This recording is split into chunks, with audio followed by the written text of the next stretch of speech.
he's good for it. So yeah, he fixed me up on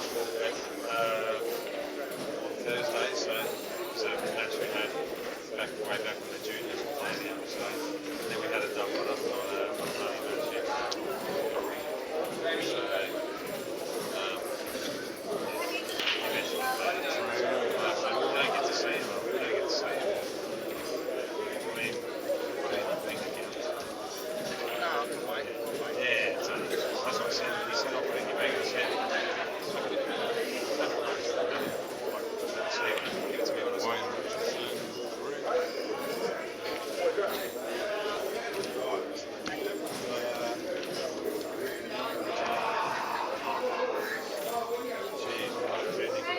Any chance of letting us know? Hello, we're over here, Joe. Jojo. Joe. Communication, please. We need the list. Who pulled out what numbers? Who? Robert. Adam Andreski and Jamie Stevens. JR and Rick Hill.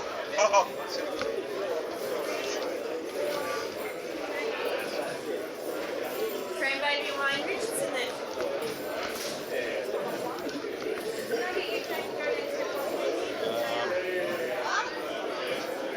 Mick Hill and who?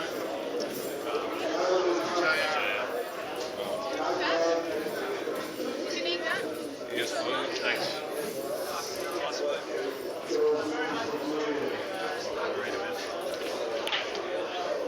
Back yourself, Gussie.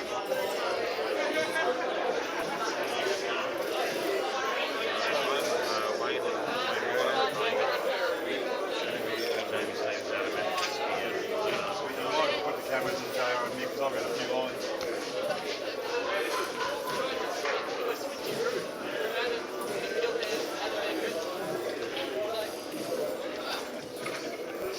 We might get a root much I think there's another team there. And Gretzky. Anyone else? He's like, we'll just start. I think it might be a D instead of a T. But anyway, if anyone, when we get on Cuball, if anyone tells you about it, I'll Well, just tried to do the switch over from Mick Hill down to Andreski. just put Adam Eads. No, I got it right. And Barrett's. Yeah, Adam Eads. Yeah. Just say there wasn't enough room there, pretty soon. Yeah. No, I got it right. Yeah. 70s news those were good one. So, Adam Eads, yeah. All those numbers. Last point.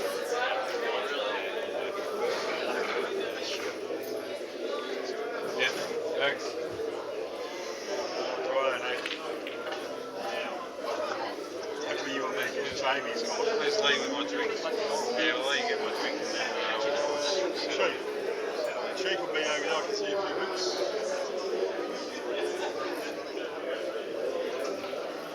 you'll have laughter. Really funny.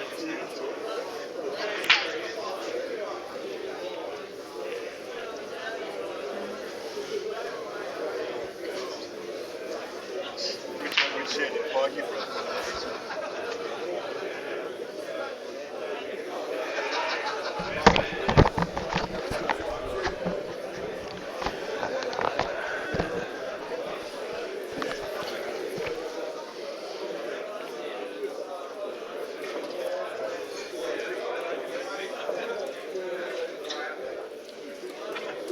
Are we on or not? Not yet? Yeah. Yeah? All right, folks, welcome back to the quarter-final stage at the Bar 8 Bandura Anzac tournament for 2014. Got some great matchups here. We're starting on one table there, table 3. Red toss for Mark Robertson and Gus Giorgio. Best of 9. We've got Wayne Richardson playing Cran Wrigley. We've got Jamie Stevens playing Adam Andreski, and we've got Mick Hill playing John Russell. I think there are 8 different varied players, 4 different varied games, folks, but what we're going to get is a great pool fest. So let's get into it, and let's hope the boys all hit their best.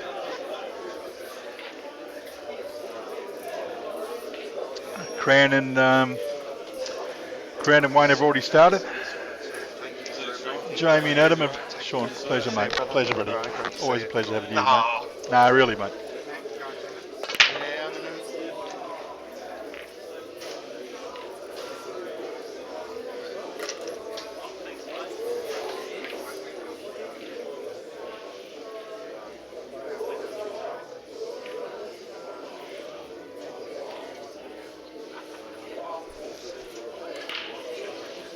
Okay, on the table we will be watching at the moment will be Mark Robertson versus Gus DeGiorgio. Gus, a great young and up-and-coming player who's made a state side last year for Victoria, and Mark, multi-state Victorian rep, an Australian singles champion from 2 years ago, and probably the best Victorian player playing at the moment on his abilities lately. Some will question with Jake, and I agree with that, but Mark just beat Jake, so we'll give Mark the call.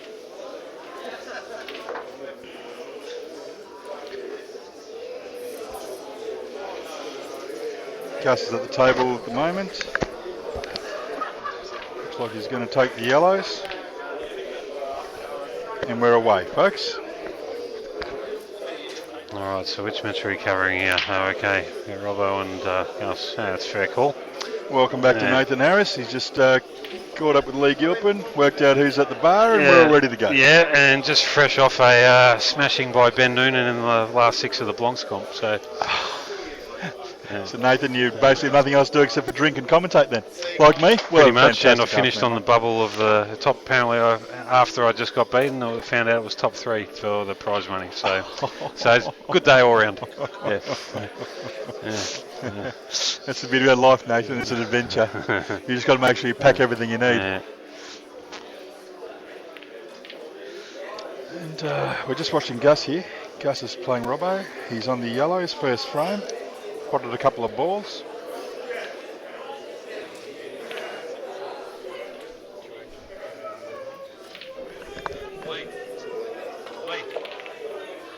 Great shot, Gussie.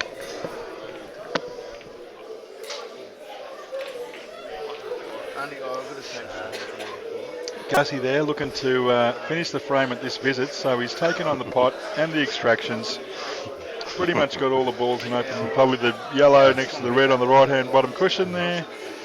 There's a little bit of work to do, but I'm sure we'll work something out with Gussie.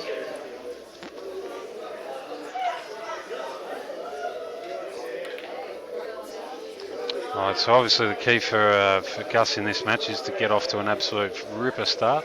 Absolutely, Doesn't mate. want to be chasing Robbo's tail early on. Wants to get off to a great start.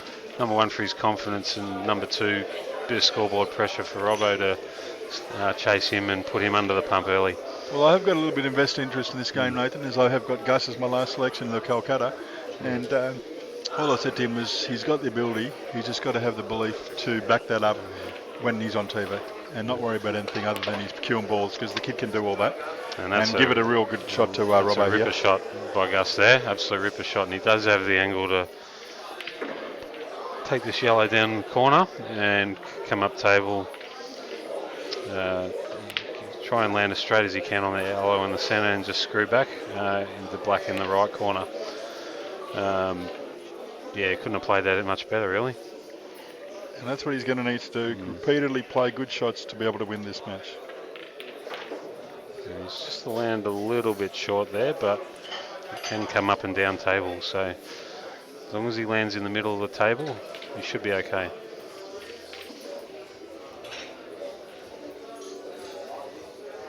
So just a bit of a not sort of a deep screw, but just enough screw just to hit the back rail, come back out, hold in the centre of the table.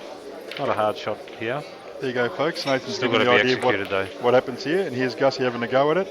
If he doesn't land, he's landed. As long as Fantastic. as I say, you land in that side of the table, you Great effort, mate. will have a shot on it. There was a chance of the in-off in the centre. Yeah. That is a little bit of luck there. And Gussie, And great that's start. exactly what 1-0 Gus for the kid. wanted. Get a nice frame on the board early on. Let Mark know he's here for the long haul. And here we go. We have Mick Hill against JR on the other table, 0-all. Mick Hill on the reds, about to get position on the black. And I personally think Mick Hill is going to pot this, but I'd have to say Gussie got better position. there it is, folks. 1 hill to the young fella. He has actually, Mick Hill, just a little bit of side information here. He has billeted with JR before on some of his visits to Australia, but has moved up to Peter Knight and is staying with Pete, as I think Pete doesn't get into his head as much as John does over dinner and a little coffee. So, you know, and look, I think when Mick's staying at Pete's house, he'd be explaining to Pete how he can get better. When JR stays with Mick, JR would be explaining to Mick how he could get better. So, especially from Mick's point of view, I think we have to ask him after this. I think they get both. I think they would both get inside Mick's head, just in different ways, though. Yeah.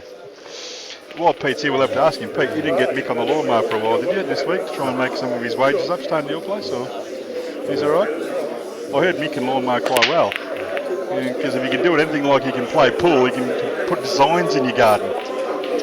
Right, so basically JR really has to do everything perfectly in this match and hope Mick does things like going in off a break. Now, he won't mind me saying that Mick needs to be a little bit off and JR needs to be pretty much at the top of his game. So he'll yeah, well, you could probably take either ball here, but I probably like the Reds. If you look at JR there, he was using his statue stance, learned from Karate Kid 4, and now he's into the action. Happy feet action. Happy feet, sorry. Yeah, yep. Yeah. He does see himself as a bit of a grasshopper, JR, but probably the grasshopper in Pinocchio.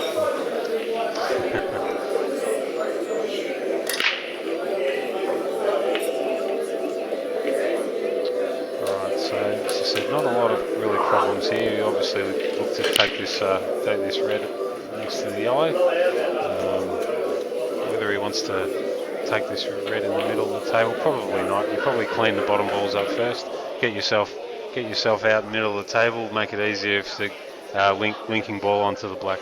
Absolutely, no. I think that's one of the things that I've learned most of the time is that most players prefer the idea of when they get to a better level, you'll see them clear up one end and come to the other end rather than have to go up and back. I think also it does always depend on what shots you have, but for the most part I think John can clear this top end up here, and then come down to the bottom. And this is a really big opportunity for John to actually put a score on the board and put some pressure on Mick, because when you play Mick, all you can do is scoreboard pressure. I think Sean Budd proved that in the last game when it was 4-3. Yep. And I think John's going to have to do that as well. Yeah, he definitely forced Mick to go up a gear there, and you know, that's a good shot by Buff there. Very good shot. So he might run into the yellow a bit here, but it should be okay. Should only get thin contact, if any. Which will bring him in theory up to this end, which he needs to be able to pop balls. And young Gussie's missed a ball on the other table there with an opportunity to make an out against Robbo, which is very dangerous right now. Yeah, so if you're looking at just not so much the pot here, just looking about just whether he just does avoid that yellow. No problems, but if he does make contact, it could create a small problem. I think it's all about the pace that he has to hit, Nate, that really makes the difference. Yeah, and so he's just avoided that. So he's at a great pace and left himself on either ball. Obviously, I think the one on the left-hand side would be the ball he'd take, even though he's got a little bit of a Chinese snooker there. He definitely needs to take that ball on the left. If he takes the other ball, he has to come up table, and a whole bunch of problems can happen there. So absolutely, I just think sometimes when you the lower grade players sometimes get caught up with the idea of having to play a ball with the black ball where it is and stuff. In the end, as he's learning the rules, you have to take the shot on that needs to be taken on at the right pace, and that's how you get better. And that's why it's important as well to take the right balls early on. As I said, he had many options there at the start of that ad. He could have easily gone and potted all the centre balls at the start, and then worked his way down the bottom of the table. But doing that, it may have been harder to get back for the black, even though it was in the middle of the table. You make it as easy as possible. That's what these top guys do. Is that basically they work out very early on the frame. Not so much, the balls are going to pot. It's just how am I going to get on my last ball to get onto the black? Make that black ball as easy as possible at the end. Yep, and that's what JR just did. That's the idea, Nate. Is that Mark Robbo, Robertson, uncharacteristic scratch in the centre there. Scratched in the centre, which gives Gus an opportunity here to take a 2-love lead. And I think for Gus, it's all about being on the scoreboard. I think the closer Gus gets to the win, the more he'll believe in himself. But I think if Robbo gets ahead, he'll actually mentally scar Gussie a bit. So let's see if Gussie can make the out here. Gus will look to go between the red and black here, play the little cannon, and then take and probably just clear. Or he's come through a bit too far, but should be okay. He would have liked to have potted that ball next. As you say, Nathan, in practice, this is definitely an easy out with 2 shots on the reds. Yeah. But during a competition game when you're playing probably the best player in Victoria at the moment, on TV, it does start to just shake a little bit. Gus is still making the outs. He's still there. Right, now this is a key He has shot 2 here. visits remaining. Now the question is, will he use one of his visits near to set up that red near the yellow in the centre? I don't think he will, mate. I think he will try and knock this in. But it is a key shot. You can't play this any other than dead weight. Yep. These pockets have played tight all tournament, pretty much. Big Guns and Anzac. Okay. They do play a lot different. If you are slightly off, that result will happen, but he should still be okay. Yep, there it is, Gus. If you played that shot on the outside tables, there's maybe a chance of dropping, but it's just a matter of a bit of soft screw, a little bit of bottom right, just curl around the yellows, and he has just collected that yellow on the way through, but it's just a matter of rolling it in. He's come out enough. And like I said, Nate, that was the luxury of having the 2 shots that Mark gave him, was that gave Gus the opportunity to take a shot in the centre there. If he didn't get it in theory, he left himself this, and he's made the finish. Yeah. He has to pot the black, but I think, all the work practice Gussie has done, this should be straightforward. Yeah, he has played to the far jaw of that side pocket on that first visit. So if he does get it wrong, it does bounce out. If you hit the near rail, it can slide over and just die on the rail, and you leave yourself with no shot. Yep. And there's Wayne Richardson just potting a black. I'm not sure the actual score on Wayne Richardson's table, but there is a black by Wayne, so we know Wayne's at least one. So we've got Gussie up 2-0 against Robbo. Nick Hill and John Russell going toe-to-toe at 1-1. And really, you've basically got a world champion from 1996 and a multi-world champion in every other year playing each other, and I think it's fantastic. So this is not a bad frame for JR to play. There's a couple of little awkward balls for Mick here, and JR does have one on the side rail, but if he chooses, he may just roll this one down the right corner and then set that ball up over the left pocket. And I think most people, when they look at this and they think, okay, I've got all my balls open except for the one on the cushion next to the red, and how am I going to extract it, and how am I going to extract it? And I think blokes like you and me, Nate, personally, we see that as a double into the centre. I understand that there is always opportunities of being able to break a ball when you get the opportunity through extraction, but I think sometimes people, and I know the cushion's affected, and I know the nap affects, and I know there's lots of things affect it, but I think I've seen many players like you, Nathan, Michael Scarey, and a few others who just truly back themselves on the double because they can visualise the right thing. And I think sometimes people are always trying to extract balls. There's the right time and there's the wrong time, and there's a time to trust that you can play a shot that you need to. And that's part of the game, is being able to trust yourself to take on a shot and make it. And just for you folks to know, we've got a special guest who's flown all the way in from Lyndhurst, the great Trent Reinheimer, fantastic snooker exponent of the game, a great cueist to snooker.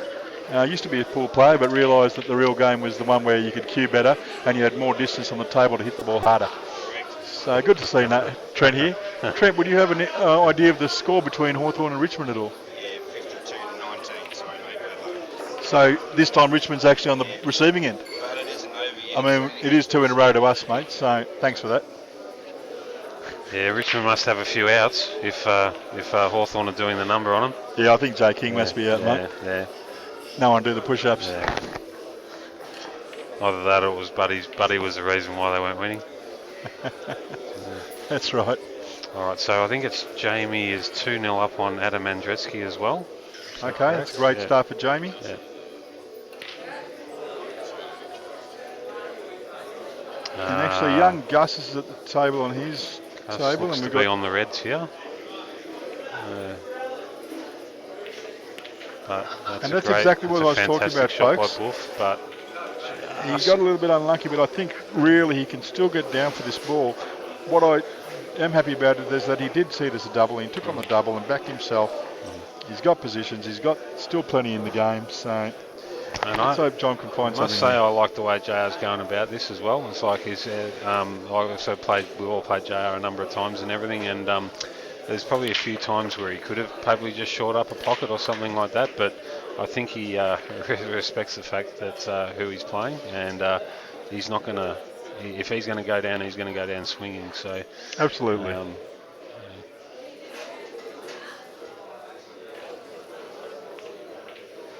There it is, folks. There's a great idea of what he's trying to achieve. Let's not hope he gets Chinese here. It's a great effort by John there to bring the ball back after potting the yellow in the centre. And now he's an opportunity to try and get a 2-1 lead against Mick Hill. And Gussie on the next table while I'm watching, he's actually got a 1-ball red to the black to try and get a 3-0 lead against Mark Robertson, which is huge. Let's hope he can collect this for his opportunities, and he's played it great with the white to the black for Gus. And there's JR. Great shot by JR. He's played every shot perfect in this frame, so which is, as I said, and there's Gus. Gus has plotted another out that takes Gus 3-0. Race to 5. Gus is doing very well at the moment, but 3 is not 5. 3 is miles away from 5. And as we know in the game of pool, you can be sitting on your chair and win a game. So taking a 2-1 lead. And there we go, folks. Care of Dan. All the 4 scores from the 4 tables as we see them.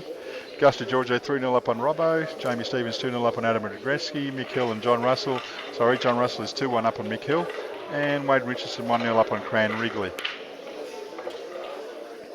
So I actually might take a photo of this scoreline between Mick Hill and John Russell and tape it for him, mate, just in case anything changes. Well, you've got that frame on film anyway, so just a quick question here as we're watching on TV. Mark Robertson has not only dry broken, but he's scratched, and given the chance for Gus to try and get this race to 4 and be on the hill. I think no one would expect Gus to be 4-0 ahead, and if the kid is going to win this, I think this is the opportunity he can take. He has the ability, now he has to have the belief. Keep the foot on the throat, exactly. Yeah. I actually use that theory on foot on the throat, Nate, and I've done a little bit of security in my life, and I'm someone who doesn't believe that you should just leave the foot on the throat. You should make sure the foot is touching the back of the throat by the time the person is on the ground. I don't know if you've watched horror movies, Nate, but that evil person gets up 3 or 4 times just when you actually think you've killed him 3 times, he's up a 4th time. Yeah. And there's Gussie chosen the reds. He's tried to extract the red a bit. It's not too bad because it is still available. It is available in the corner now, so it's not too bad. Even though he didn't get the result he wanted, he got a little bit. He does have a shot. And as we know in this game, geez, an 1/8 of a roll makes a difference.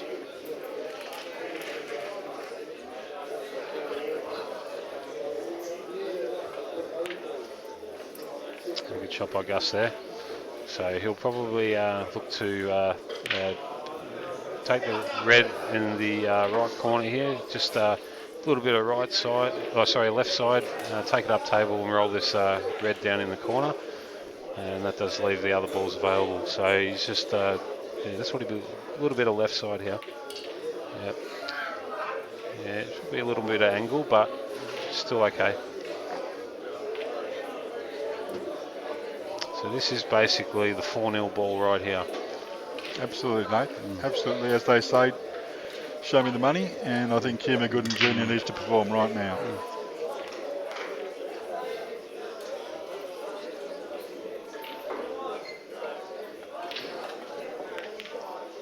Oh, he's missed the kick. Just clipped the jaw there, but hit it a little bit too early on the cushion, hoping for a 9-ball roll, but that didn't happen, no. Yeah, although we have seen a few lately at this weekend. So I think what you'll look for Robbo to do, Robbo will try and take the out on here. He'll obviously take the yellow into the top left corner, screw back across, and try and take that yellow that's hampered near the red into the same pocket. If he can claim that, it does leave the out on for him. So, and I think 3-0 down. And it's quite funny, Nate, but I'll tell you right now, the ball he was looking at to the left top pocket. Some people would think of extracting the other yellow near the red. What they don't realise is on that angle, the way it is, the ball is, in theory, going to push across the red rather than away from it. So sometimes I think the higher player sees all that obviously, whereas a lower grade player doesn't look for sometimes and what happens with the other balls when you try and do stuff. So it's very important to map out what's going to happen and look for anything, as Tim's always told me, look out for pitfalls because there's plenty around. Alright, so he might be seeing something. He may be able to squeeze a yellow inside that red there. I'm not too sure. It does look it might go, but I'd have to say that's probably why he's playing going down this end of the table, because that yellow does sneak past the red. Yeah, so a bit of roll through here, and then punch that yellow in.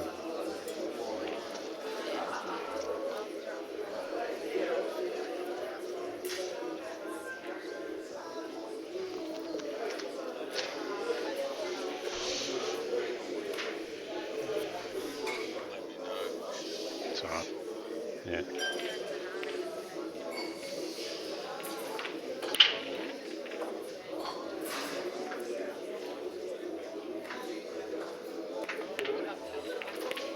And he's extracted it, but he's left Gus a pot there. It has not worked out well for Robbo at all there. And again, I think, Nathan, this is one of those moments where Gus just has to look at the ball, see where he's going to pot it, see where he wants the white to end up, and take it on. You're not going to have that many opportunities against Mark Robertson. Yeah. So while you have the chance, it's definitely important to take the opportunity. And I guarantee you won't get another chance if you miss that. So yeah, he's taken advantage of it. So it's just a matter of. He should have quite well too. Yeah, he has. Yep.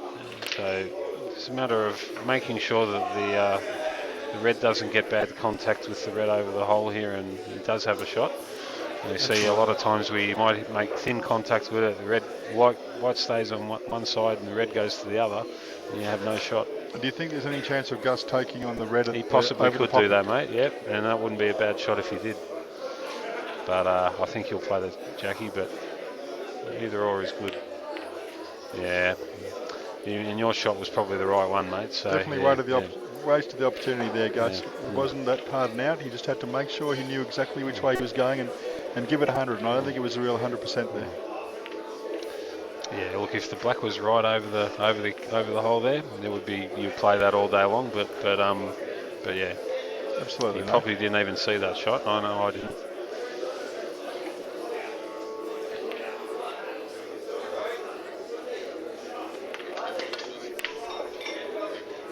Okay, so Michael has just cleared up for a 2-all match now. JR back to break.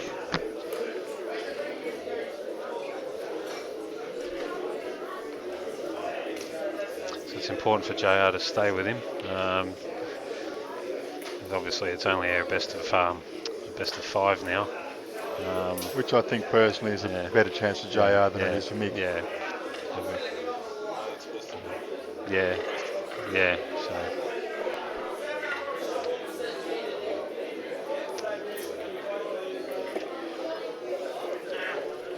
I'll tell you right now, folks, just in the background, I can hear some of the boys who aren't playing in the quarterfinals. They are supporting the bar and doing a great job, but as the night goes on, we will hear them more and longer, and we might even go over there and do a couple of interviews like Favola used to do at the Brownlow. Well, that could be dangerous, Kev. It's a nice shot by Mark to get position for the yellow on the cushion there at the top. He just needs to roll this in and come back for the 2 yellows and the black, and hopefully try and get a frame on the board there.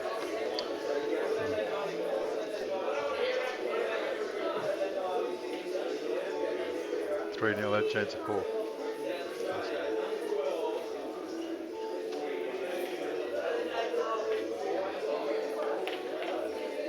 And he just has not taken any of the side that he put on that. I honestly think he should have come off 2 rails there. I've got to say, folks, that shot there, I was looking at it and thinking to myself, you've got one of the best players in the country having to get this shot. We'll get to see how this actually works the right way. As it is real, folks, just a slight miscalculation and suddenly Mark is just like anybody else behind the 8 I know that's a shot that Robbo would play in his sleep generally, but if you come off 2 rails there, you guarantee you will not land there. You will have a shot. He's played a good safety though. I don't know if that red goes on red or not. It may double. If you hit at the right pace, it may drop. It might drag in, but looks a little tricky for me. Again, what Gussie has to think to himself is, Mark has let me to the table. I have an opportunity to make something here. I've got to have 100% shot at it, not 90. He's really got to have a go at this, mate. Whatever he chooses, just do it 100%. Yeah. Oh. Just a little. And just, he's a just little bit of- bees. Looked like he had a Little bit. Looked like he had a bit of side on the white there. Whether that was intentional or not, but when it came off the rail, it was. It did react a little bit. Now, whether that was off what he did with the white or whether it was just the rail itself. I know the rails have been a bit funny this weekend. Mark's actually just checking whether this first yellow goes past the black into the centre. Yeah. He's not 100%, but I think it does. He has to screw in here. Well, now he might be able to roll through and then play the other yellow in the other centre. I think jacking up on the white here is probably the right shot.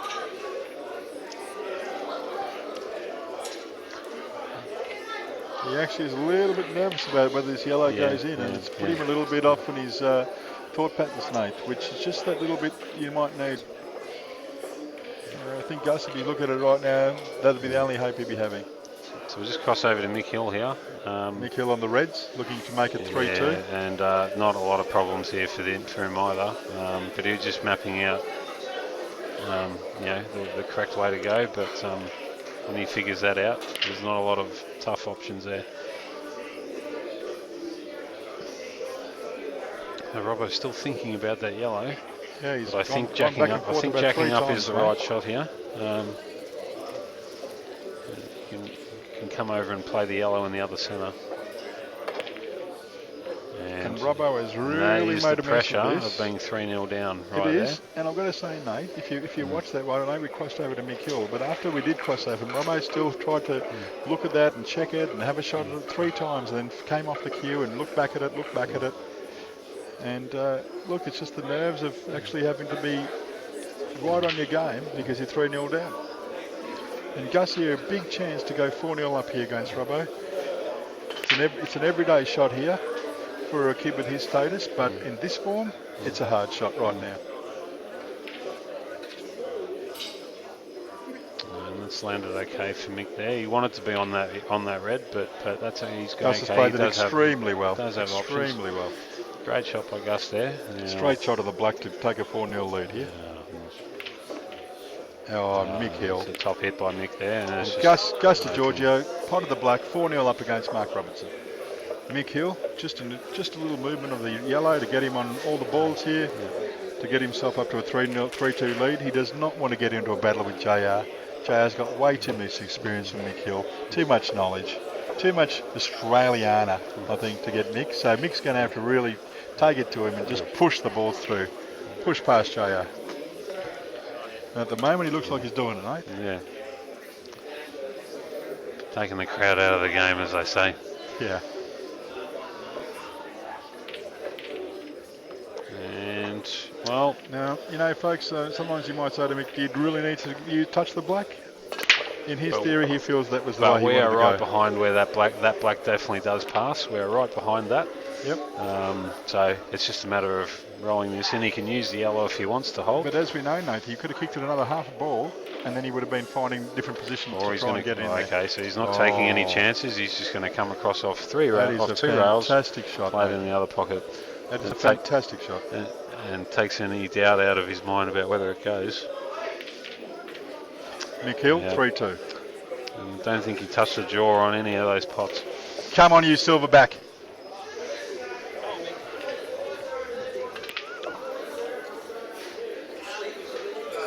All right, so he'll be looking at the reds here, the old Gus. So if he basically takes the red to the left there and just plays in a nice pace, could get a nice split on the pack there. And hopefully for him, he'll land on something. Come on, kid.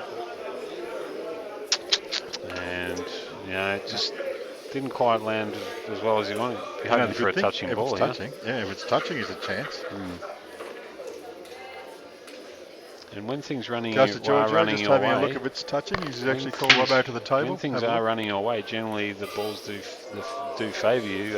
So it may be a touching ball here. Look, Nate, I just, for me personally, I think most people who know me know that I'm a positive thinker and a positive believer, and I just think that if you think wrong, it goes wrong. And if you think right, you're always a chance. And it's up to the person to be able to find that focus at the right time and have a real go.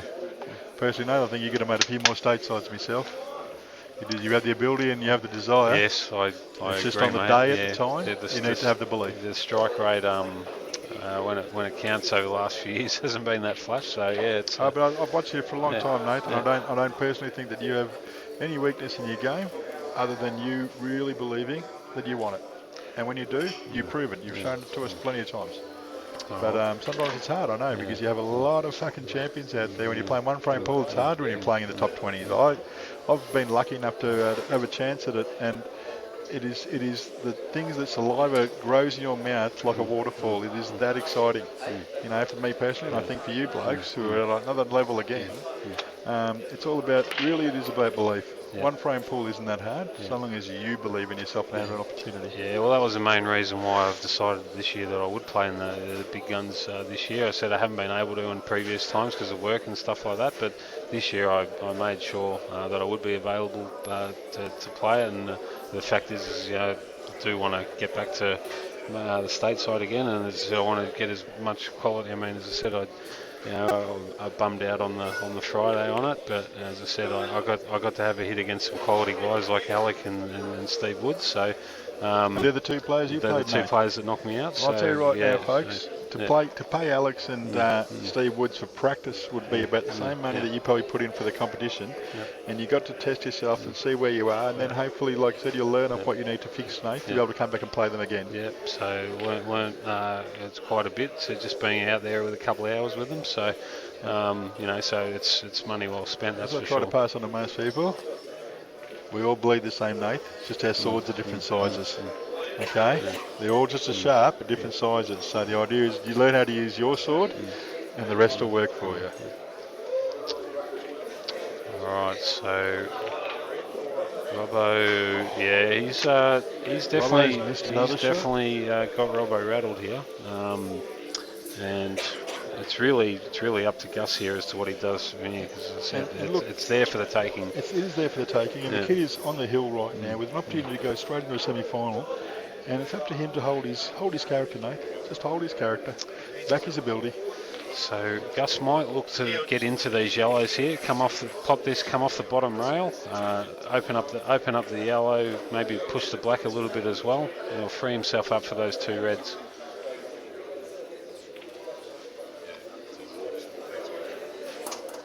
See if we can get an update on other matches. We've got Jamie Stevens 2-1 against Adam Andreski, and we've got Wayne Richardson 2-0 against Cran Wrigley.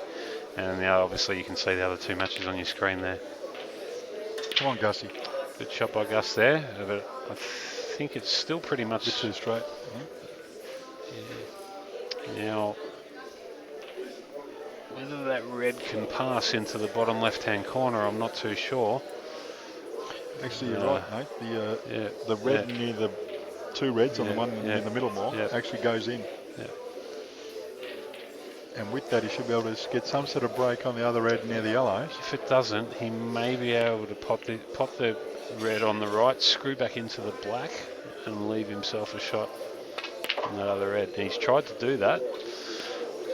Has got some contact with the yellow there, so it's not all bad, but You he's can hit the obviously going to have second to red, I think, naturally. play So a that's plan a good here. thing. John Russell has gone to play a safety, and I don't think he's hit a cushion. He has. He's acknowledged that it's a two-shot visit. He didn't hit a cushion. Just held up those big two fingers of his. That's and, it. Normally that means two boats. Yeah, it normally does. But since he's playing, he's only drinking one at a time.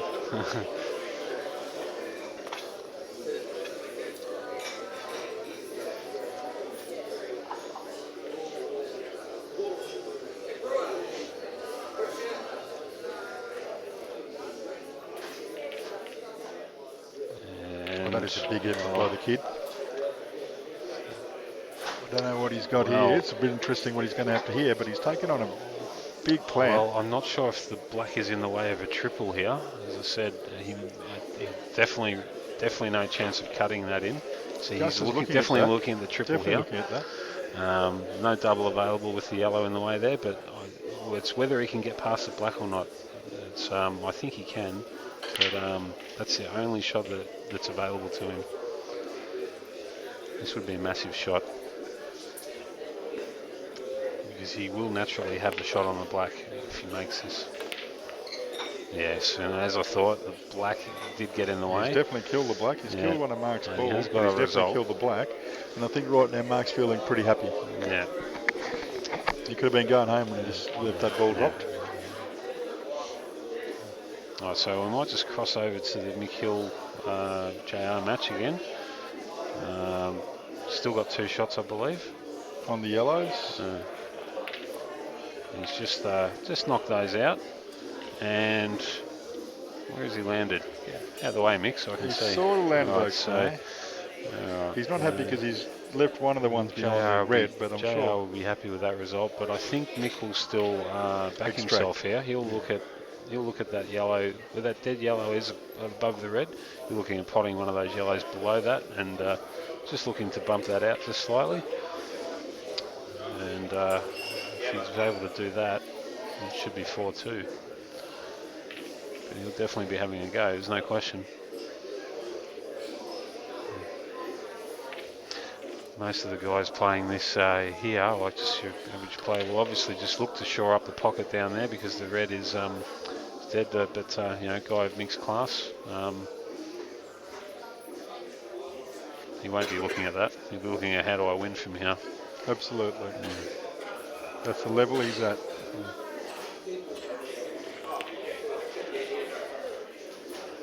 And Gussie actually on the table is it was snookered. Mark played a great shot to leave him snookered, and Gus, instead of trying to take the shot on, has given away 2 shots and moved the black out of the yellows, and basically said to Mark, well, you have 2 shots, take it on. And that's not bad. I mean, you're 4-0 and you basically forced him to do something and said, yeah, you get this, you're still 4-1 down, I'm in the driver's seat. Yeah, and if ever Mark's hand was going to be slightly tight, it's at 4-0 down in a quarter-final. And believe me, every ball on the table looks hard when you're 4-0 down.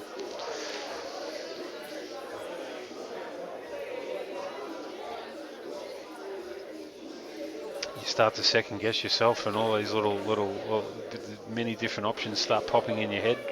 You get down to the table, and you play a shot out of about 100 that you've got in your head, and you don't really commit to any of them. Well, I just wanted to say, I just watched the shot Mark played, and he had to roll the ball down the end, and I think yesterday Ace gave Rusty a chance of 2 shots at the same sort of attitude, and Rusty just drove the ball in down the far end, which everybody was gasped at because I think it was a hard shot to take on and just made it out. That's about your ability and your trust and everything that goes with it, you know. So Mick's played percentage shot there. Just thought, I'll just bide my time and wait for a better chance. Which is a very rare thing for Mick to do, Nathan, in Australia. So he's obviously given JR a little bit of respect by doing that. That's it. He has lived with JR before, so JR obviously cooks him He a might nice be breakfast. he might be thinking big picture, and I do need a roof over my head next time I come out here. So in case Pete wants him to do a bit of gardening. Yes.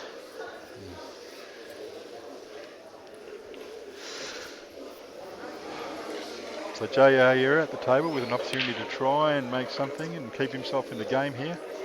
He is 3-2 down.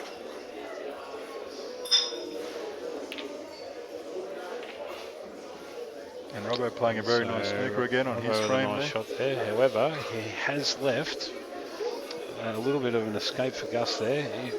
If he does happen to play a freaky shot here, Sure. it could be match. Sure. And freaky happens here. It does. As I said, it's just a matter about angle. He gets that angle right. If that was a Steve Gray or Pete Butterworth, it's a 50-50 shot right now. And Butters, it's probably 60-40. 60-40? Yeah. As Butters says, but he hates leaving himself in those positions to happen to prove this stuff. He preferred doing it easy. You do wonder about that about him. It's just, I think he leaves himself there on purpose.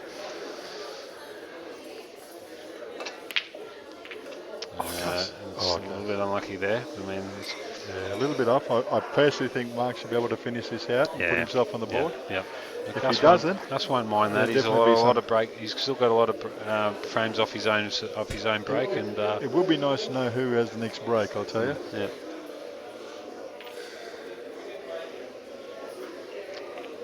Right, so this is fast becoming a JR frame. This one, so this will be what he's won. He'll be probably looking at playing the red onto the yellow onto the red, and trying to get some coverage on that pocket down the corner. That's what he'll be looking at.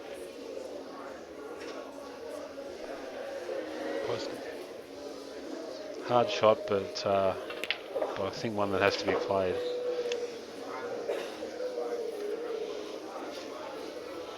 This is up to John. Yeah, he knows his ability at potting the ball isn't as good as Mick's at the moment, but his knowledge of the game is still fantastic. Really? Maybe later, Joe. Maybe later. That's all right. Yeah.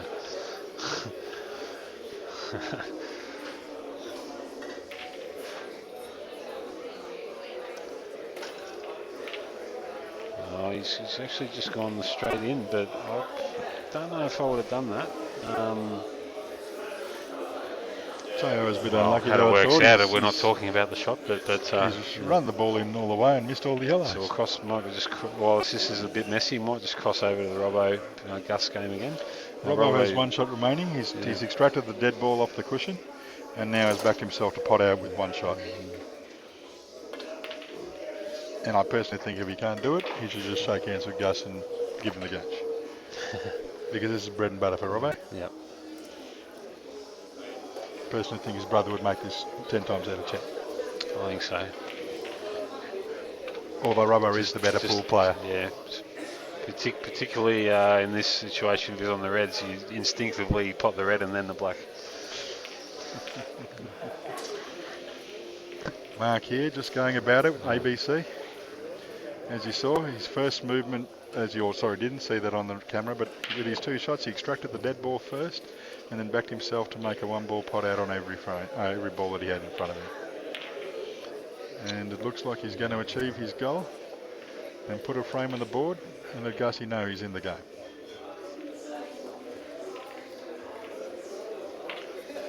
Yeah, and he avoids the whitewash and he's on the board. And yeah, Just gives Gus a little smile there, letting him know that he's there.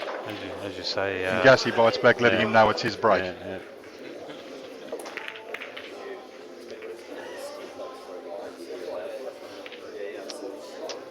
So I think JR would be secretly happy about this kind of a frame. So it's slowing down a little bit. He has won a couple of frames on the spin. Actually, Mick, so. it is Robbo's break, and Robbo with the chance of making it 4-2. And JR here, few balls in a world of pain, which, as you say, John really does like that situation.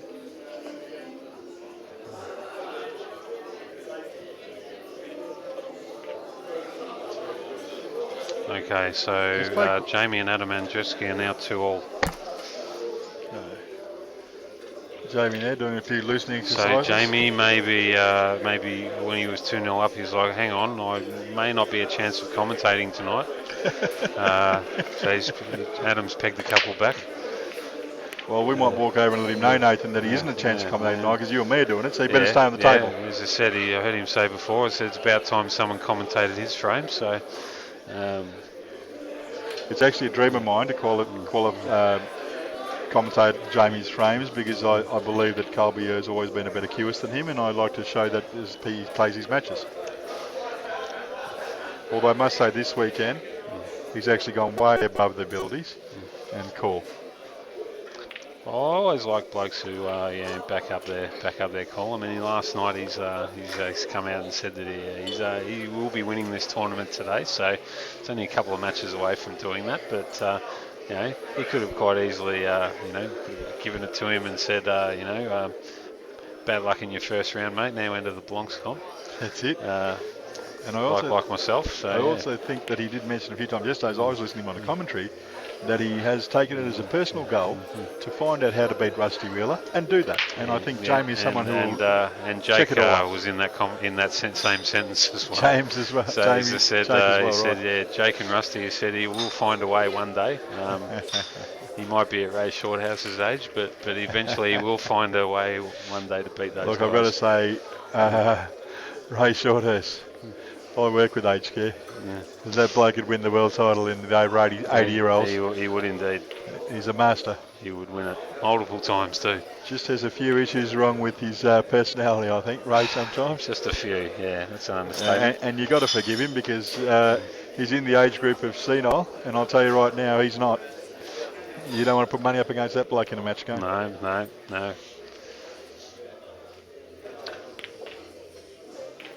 Oh, Cran. Oh. Just watching Cran Wrigley's game. He's taken on a great extract and just so we missed might cross back to the Gus and Robbo match here. Yeah. If that's all right. As I said, Gus's actually at the table on the with yellows, an opportunity. and he's a chance to go 5-1 here and win the match, and probably go into his first Anzac semi, I'd say. But he's just gone the percentage shot there. I don't think he's left Robbo that well because I think he wanted to live in Chinese snooker if anything, and he didn't do it on the ball that he's better. Not sure that's a great shot though, because he has left. If he got full cover, that would be good. But I think all the balls were open for Gus, and I know there was that little one there that was a little bit dangerous. But again, as I say to you, when you're 4-1 up, you've got to take the advantage. Yeah, as I said, I hope you've got to put the pressure on the bloke behind. I hope this isn't happening, but as I said, Gus looks as though he could be sort of tightening up here. Well, it's sort of like J.O. on his table now. He's just put all his balls into the cluster just to make Mick have to work to break them out. And all those 1%ers work.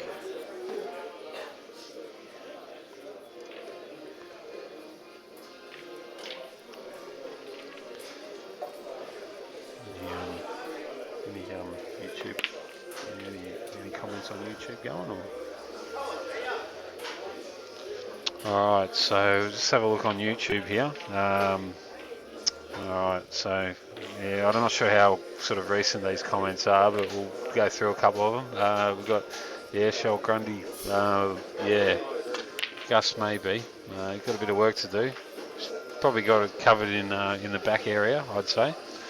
But yeah, certainly working on it. Okay. What else? Patrick Hoodoo's timing these matches. Listen, Patrick, what we're doing with the timing is we're using the old stone method, as a cricket umpire does when they've got 6 in the pocket. And every 6 he changes it to the next pocket, and next pocket, and next pocket, and we keep going. Daniel, I don't think it'll be 2 p.m. finish, 2 a.m. finish. I think it's run pretty smoothly today. It's only 5:30 here, and we're knee deep in the quarters at the moment. So there's only, after these are done, 3 more matches. So you think I'll be able to watch the grand final, collect my Calca money, and then head into the airport, Nate, by 8:30? I think so, mate. That'll be fantastic. Well, you've got to be there by 8:30, do you? 8:30? Ooh, No, we're leaving at 8:30. Leaving at 8:30. Oh, Leaving at mate, 8:30. I don't like your chances. No good? No. All right. Luckily, Tim Schelt wasn't in the quarters then still, because he was going to throw off. He was going to have to forfeit. They might have to get EFT'd to you, mate, so yeah.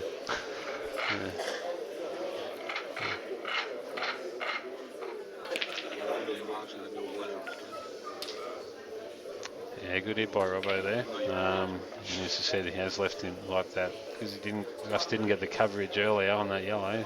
He's now the red is available. We've had the great Brett Rogers walk over and think that Mark Robinson is a chance to win this match still.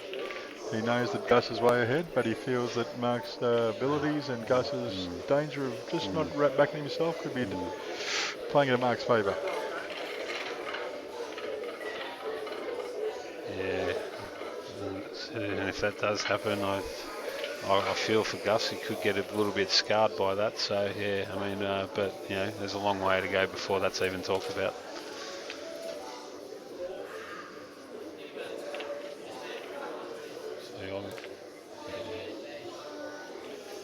And that's super. That's not. I think that's all right. It looks okay. Because he was probably going to play it into the rail first anyway, so he doesn't need to hit all of the red. He just has to get good enough contact to play rail first off the yellow. Just screw back to wide at 2 inches. Yeah, well said, Nate. He's got so much pocket to play with. He actually has probably got an advantage on that situation.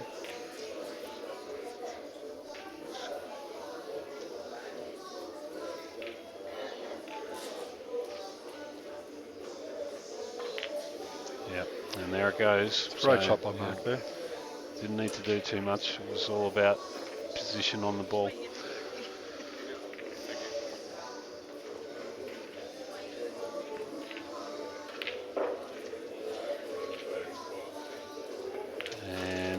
And there it is. Gretzky might be right here, 4-2, but Mark as is I 4-2. said, Gus does have a couple of breaks left still, so he'll still be backing himself, no doubt. Well, he should be anyway. Well, this is Gus' biggest chance. If he can take a really good break out here and hold the wide, he's an opportunity to finish the game with this angle.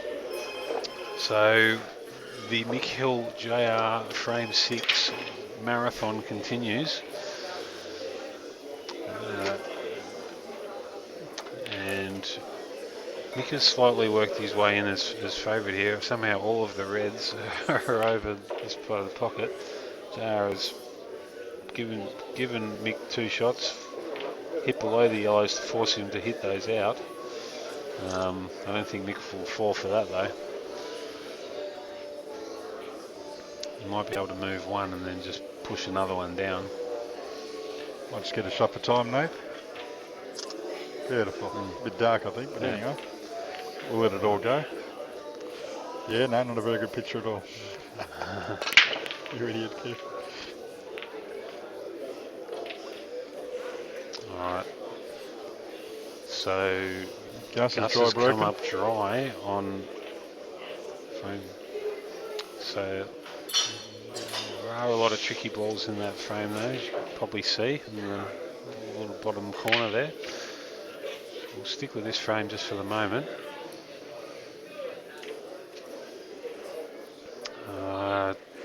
Do we have an update on the other matches anywhere? We don't. I can see that Wayne Richardson basically has one yellow and onto the black. We might send a. Okay. Score with so it's still. So it's 2. Last we've heard, which is still the case, 2-1 to Wayne against Cran, Jamie and Adam Andreski 2-all.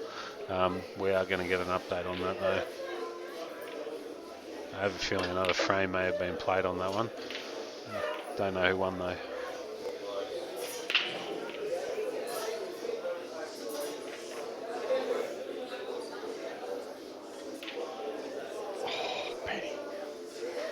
So JR is in a world of hurt now in this one.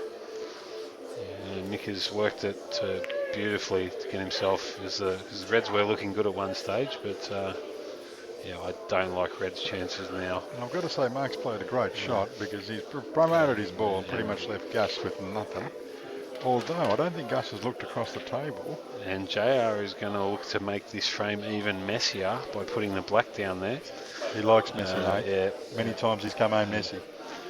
He has. It's just we won't tell From Kerry that though. From a tournament. So, yeah. Well, that's what I saw. Yeah. No, he's not going. He's decided against playing the black here. And He's just trying to stay in the frame, not let Mick have anything too easy to break. And Jamie Stevens 3-2 down against Adam Andreski. Right, so he may be thinking of the semi and the final in commentary. So there's a long way to go though. But come on, solid, fire up, mate. You can't do this every tournament. So, and there's Gus. Gus has played a bit of a try to safety and end up leaving Mark on his balls. And Mark's an opportunity to make another pot out and make the competition 4-3 from 4-zip.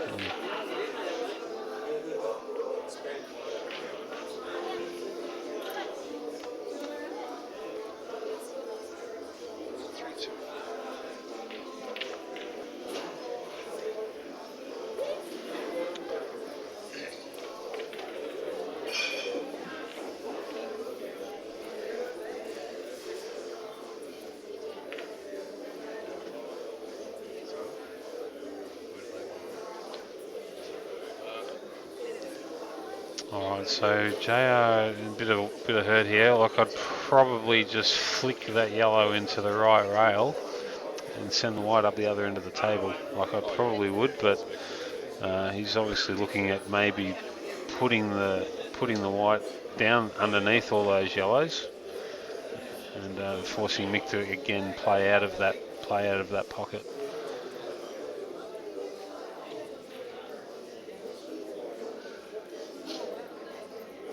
This is probably not a bad option, but yeah.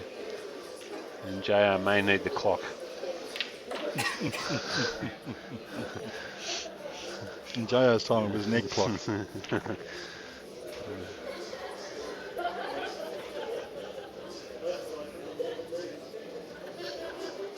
Yep. And he's just tried to bump another yellow up while leaving the, it's a great the effort yellow right over the there. corner.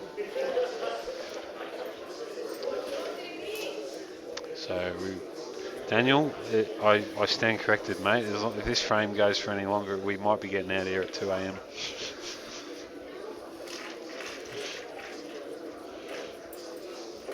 And I've got to love this new aspect from Dan. I'm not sure, Dan, when did this start where you had the two screens? Because we were watching it the other day and we thought that was the most fantastic positive thing you've done, because we get to see the second screen as well. It's like Pikey, he normally uses 16 screens on Poker Stars, doesn't he? TTV, 16 screens. Deb, if you're listening, I'm only joking. No, yeah. If only that was a joke. Yeah, I think we'll switch back to the Robbo and Gus match here. I just don't see an end in sight. And I've got to say, Robbo's on a reel out here. He's 2-4 down. If he can make this finish and put the pressure on Gus at 4-3 with his own break, this folks could be going to the hill. Yep.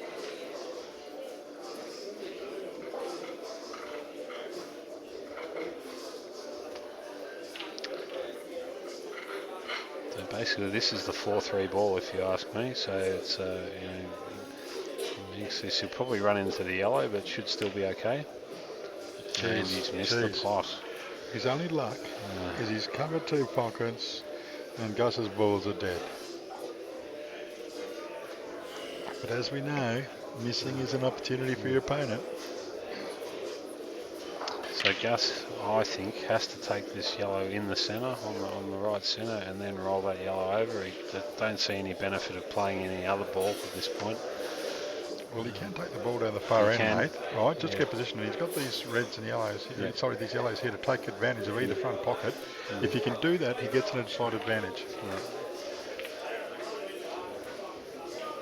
Let's see, he's looking at the double here, but this is a ballsy shot. But I think he's looking for the triple. Don't know if it. I think he was looking for the triple then back inside this red.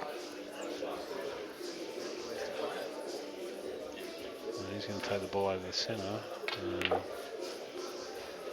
Okay, so if we're he playing might, doubles, mate, I'm telling him put the ball over the pocket properly and keep himself in this frame, because Robbo really was. Yeah. Should have been 4-3 now. So he's obviously looking to cover this pocket instead. I'm not really.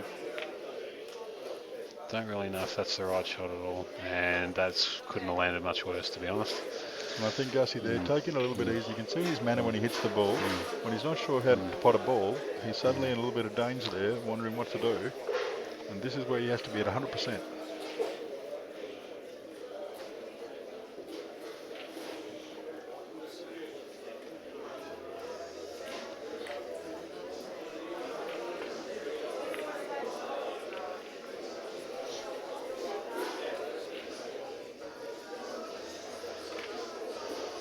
Right, so I'm going to say it now. I reckon Robbo is favourite to win this match right now. And Brett Rogers came over at 2 frames ago and told us that. Yep.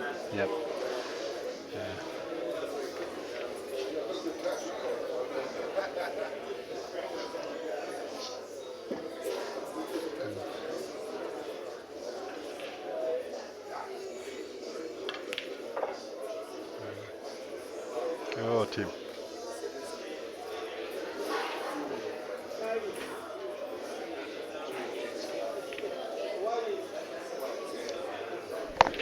Robbo's correct.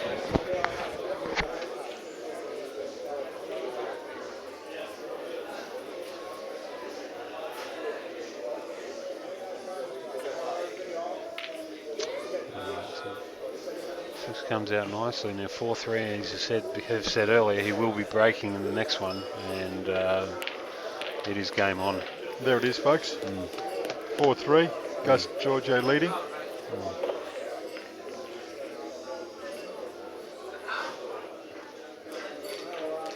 All right, so you can see your updates on your screen there of Crown and Wayne are obviously locked in a bit of a scrap there. It's been 2-1 for quite some time. This can be said about Mick Hill and Look like a JR. winner So and be a winner. Come on, brother. that is still a fair way away of being resolved too. That frame. Calcutta. So Crown looks, what you can see on your table there, he's like he's on the reds. Well, tell him to As hurry we up switch and go. over back to the Robbo-Gus match. Big break here from Robbo, and he's scratched in the centre, and look at the reds. Oh, it's just, one's just closed up there in the middle there, but you'll be taking reds all day, every day, and there's It only goes in one. the corner, I think, mate. Only one, yep, that's, he's looking at that right now. Look, I think in the end, mate, it's like we say, when you get to the tight end, it's about fucking being loose and being able to hold your cue with the stillness. And Gus has the perfect opportunity here to finish this frame right now and move into the semi-final. Yeah, there's basically no excuses for. If he doesn't do this, I think Robbo is definitely the winner. Yep. And as I said, there's no excuses from here for Gus. Gus practices this out every day at home and makes it every day.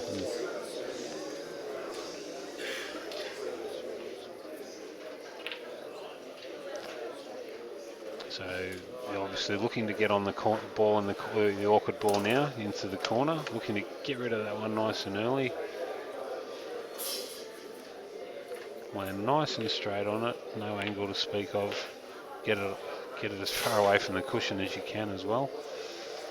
You don't want it anywhere near the cushion. Yeah, Great shot. and that's probably almost perfect, I'd say. Well, that is the show me the money shot right there. Yeah.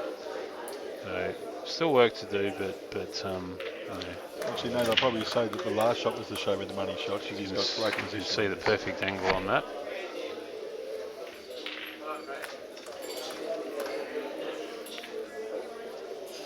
Oh, and JR, another tight little safety there, just putting a ball in the way, and that's all he does.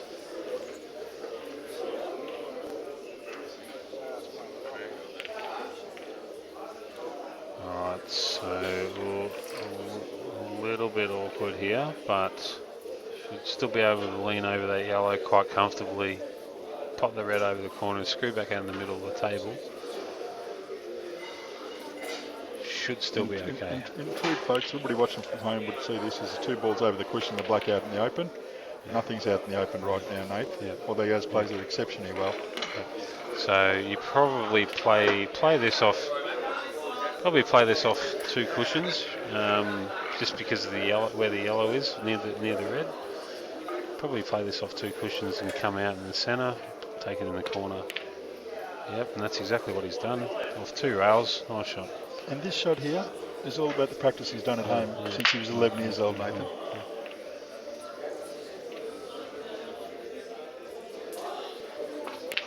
And there it is. Nice confident pot by Gus, and definitely deserved that. He was the better player in that match.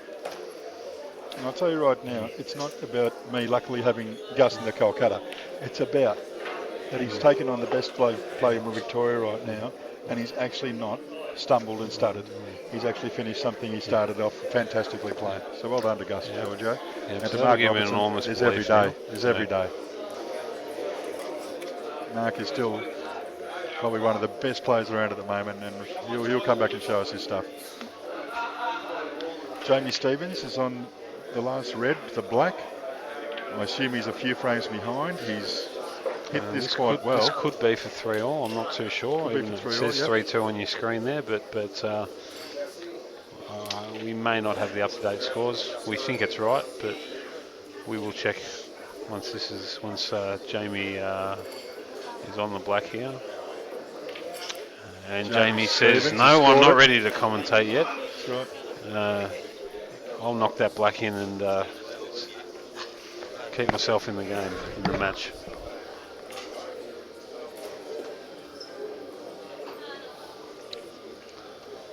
Right, so we'll see if we can get an update on that match. Jamie and Adam, is it 3-all? Jamie, 3-all. Okay, so I believe it's 3-all.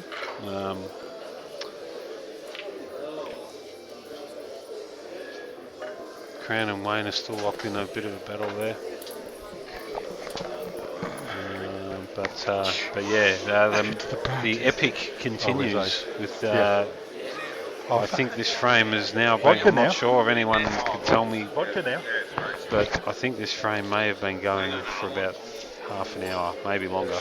That's not vodka. I actually might be nudging 45 minutes. 0.05, folks, when you drink and drive. Okay? Don't drink and drive. You're a bloody idiot. If you make it home, you're a bloody champion. Look, I think. Sorry, that was back in the 80s and 90s when I was a young fella, folks. They've changed that a lot now. Don't drink and drive at all because you have children to get home to, or your mum is looking after you. This long a frame, any fair reason. If you buy yourself, you've always got someone who to bump cares. that yellow out, but he's not taking anything. Luckily, the South Australians, they don't have to drink and drive, but if they had to fly the plane, I'll tell you, Malaysian Airlines was lucky. Can't hear him, so I believe we're both talking here, so Kev's just gone away from the position, but still talking, so sorry for the mixed messages, everyone. You want to do this? I've not been dry this week, You haven't been bad yourself. But, I've just got Ace here saying that race to Orion is a bit exaggerated. I think for someone like JR, he probably forgets after about frame 3 what he's done. So. Yeah, best. Race to 5.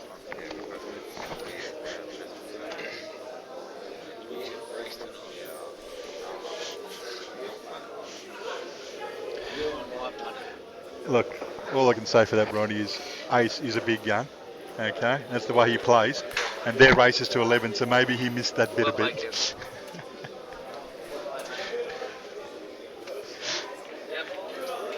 Yep.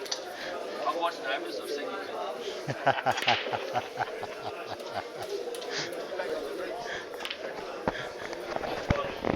stopped drinking and then I saw Neighbours on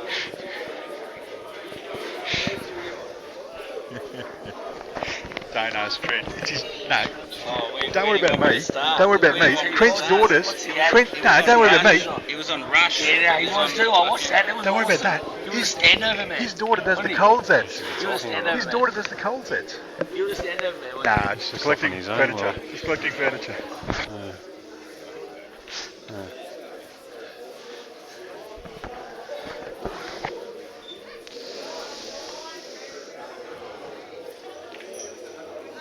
JR's using a new sliding technique. JR's using a new sliding technique.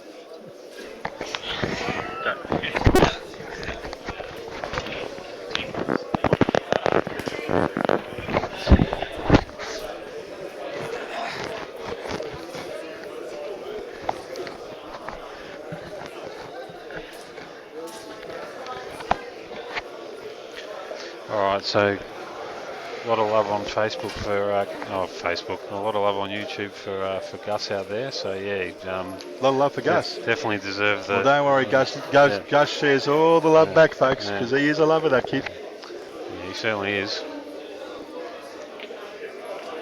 Oh, Big John. Great effort by the fella.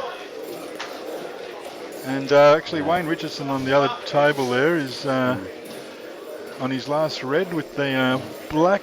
Doesn't look easy, too perfect.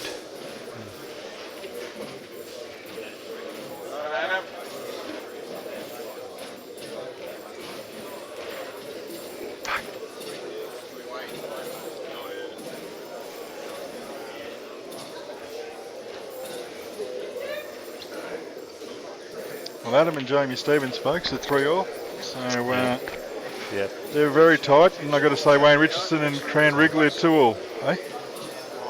$5. Go get 10. We'll go get him one. You get him one? No, I'm right. What do you mean? I'm on the water for a bit. What's that mean? It means I'm dry. You had a dry break. You're on a dry break.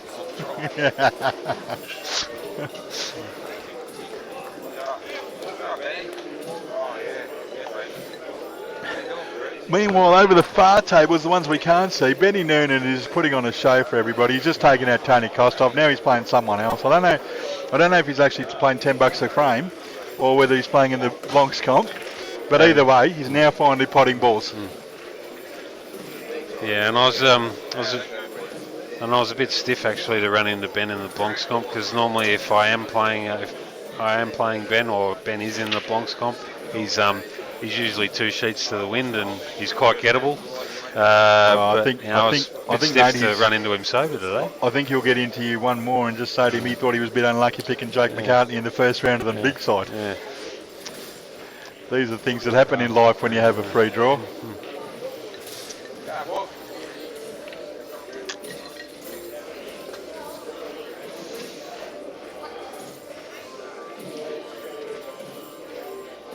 Yeah, so we've got someone on YouTube saying, I don't know if he's talking about the frame or the actual amount of times, the actually amount of time per shot. Peace.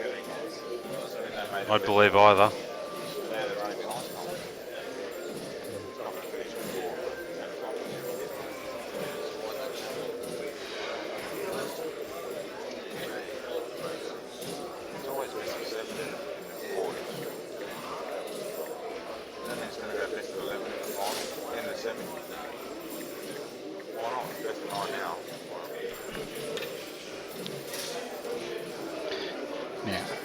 I know you blokes owned the national title for more years than we can count, but in Melbourne, we'll run it our way, thanks. Just letting these South Australian blokes know what's going on here, folks, because I'll tell you, they come over the border in swarms. It's like a Lakers factory. I tell you, they've taken everything in front of them nearly. But we've got to let them know that our girls can run a tournament or two, the best way they know how. May not finish early, but there's more time at the bar that way. Although I must say the South Australians are actually on the Coca-Cola and lime juice at the moment. He just loves his name. He just loves notoriety. 16 national titles. Folks, I've always wanted to know that question. I think we're getting to I just wanted to know a question for a long time now. I did mention the South Australian blokes that they own more titles than we can count. Prez just reminded me that it was 16 titles they've won over, I don't know what the period is because I wasn't young enough to be born then. 84 is when the first one started. Now, folks, I don't know if you can work that out, but 84 to 2014 is only 30 years, or 31 as Prez mentioned me, our new Australian manager. Well, we will win a world title this year. And or 29. They are debating now between themselves. I reckon it's about 30. And out of 30, they've won 16, which if you ask young Gus, that's over 50%. But I won't say exactly. I won't say exactly what. You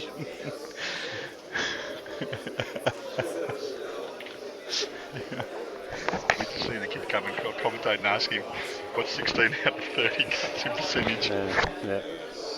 He'll love it, the kid. Right, so I think we're getting to a close of this frame finally.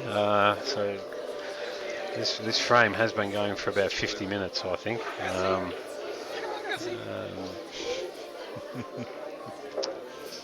But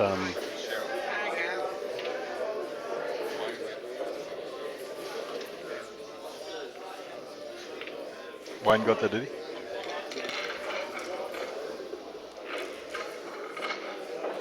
So here we go, folks. Mick Hill looking like he's about to go 4-2 up. Doesn't look like too many pitfalls in front of him. Yeah, just all about. I got to say, Jo has put him under an enormous amount of work in this frame. Yeah. He tried everything he could. Yeah.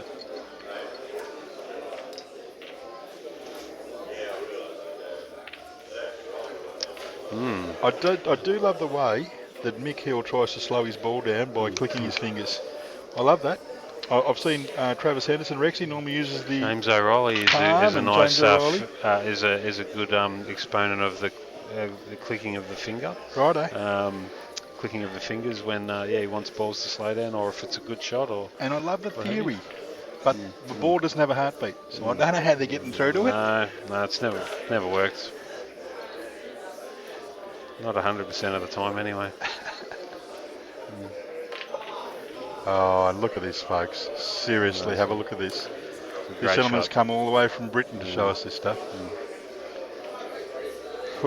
Didn't land where he wanted on that yellow, but no problems. I'll just screw back. I'll just play a bit of screw. No worries. I'm sure there's many blokes in Australia who can play the exact same shot, folks, but Mick Hill does make it look quite pretty, quite simple. As JR would have if he had the opportunity. Finally, that match, that frame has ended. I think it started at about 5:05, that one. Yep.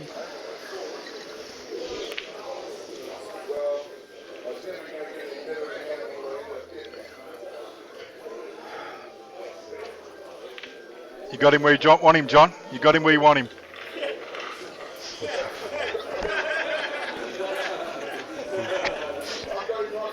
It's Mick Hill, isn't it? Mick Hill, 4-2. Yeah. Oh. I don't know. You want to check? Maybe. What about Katrina? No? No good? Well, Nadia Cass, I don't really know the answer to that question because Mick is actually playing at the moment, so we might see if we can get an answer later on about that, about as to what rules he's playing in England. Not too sure. Yeah. Maybe we can ask him that later when he's actually he's having a bit of a toilet break after that marathon, or maybe JR's reloading at the bar, one of the two.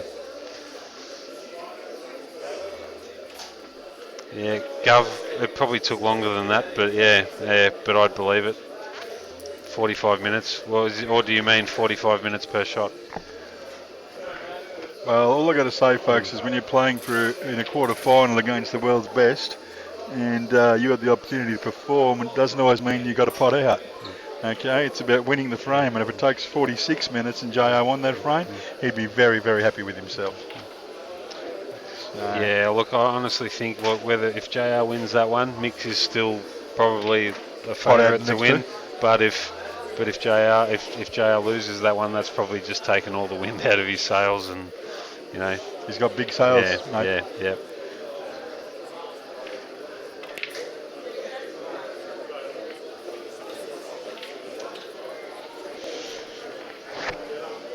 Us standing here, Nate, watching it is, rather than sitting down, is more like the NFL and the gridiron commentators. If you notice, they don't get seats; they get paid too much to sit down.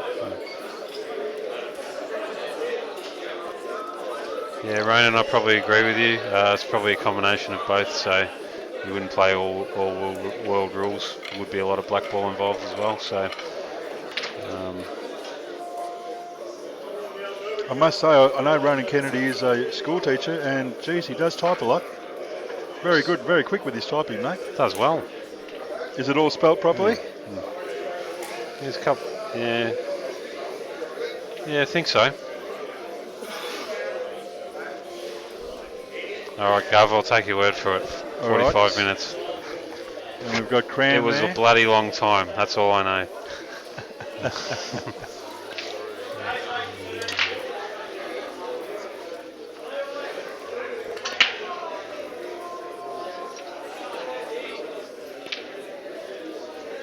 All right, so what's the score there in the Jamie 4-3 to Adam? Okay. And Adam at the table at the moment, so he's got the opportunity to finish the match if he can. Right, so or leave Jamie in a world of pain. And we're back to Mick Hill and John Russell, 4-2 to Mick Hill. JR at the table.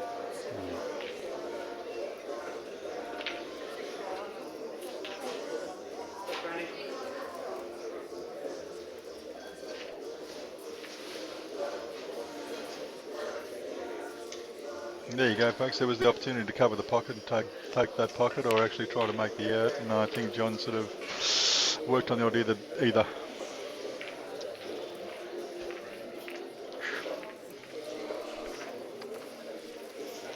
So we believe it's 3-3 with Wayne and Cran now.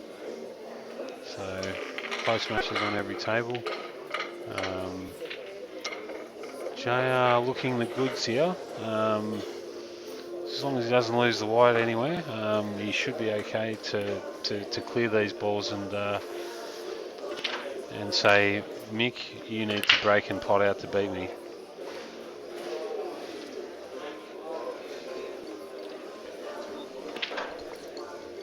Yellow.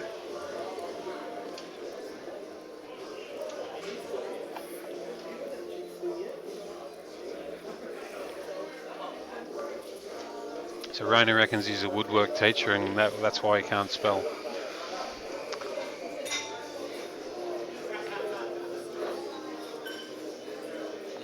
So autocorrect's doing all the work for you, buddy, is it? Yeah, good stuff.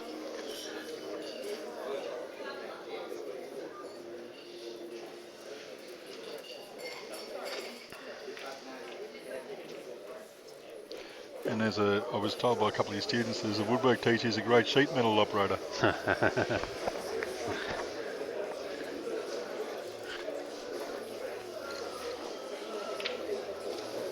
So JR will be obviously potting this yellow below the black, trying to come out between both of those yellows in the centre of the table. And that's okay. He's done okay. It's okay, but he possibly will need to take the black in the centre, I mean the yellow in the centre now.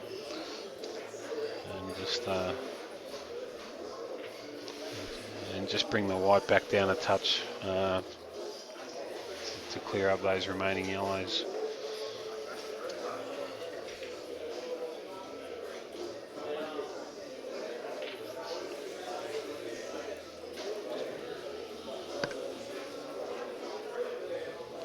What happened to footy? Mate, you got smashed. I don't know what. 60 or not? Well, it's 120 on average for the last 2 years, mate. Well, he got done by 120.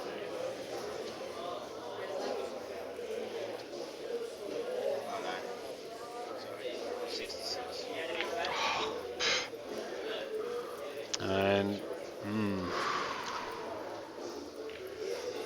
And John there you know, missing whether the pot. he mustn't have liked that other yellow in the centre. Possibly it was a bit fine to play with a bit of pace. It does look a little bit on the cushion there now. Yeah, that's probably the only reason why he would have played that. But now he's in a world of hurt. Now he's in a world of hurt, yep.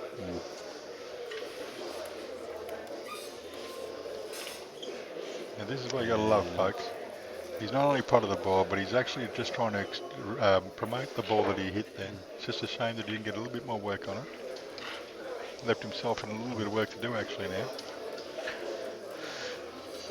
And it's not surprising that these guys have probably just, probably aren't as fluent in this frame, given the fact that there was a lot of tappy going on in the last frame. So absolutely, they've probably both have lost a little bit of their flow.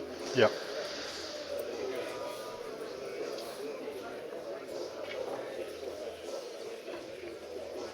Again there, I think Mick gives Jay the opportunity on the yellow on the far corner, top right hand side, but that is definitely not an easy ball to pot. And if he does pot it, it doesn't mean he has anything else. And meanwhile, just bumped out that dead red, so made that available on top of that for his next opportunity. So left him on the most awkward yellow on the table and said to JR, well, you're going to have to do something special here, otherwise I'm going to win the match.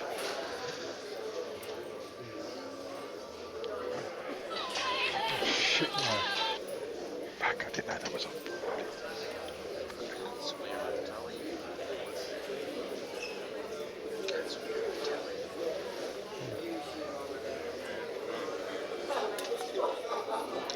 Yep. And Cran is on the reds here, I believe, so be looking at navigating his way past those yellows here.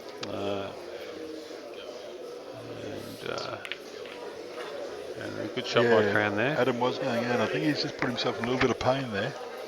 Not sure if that actually goes in.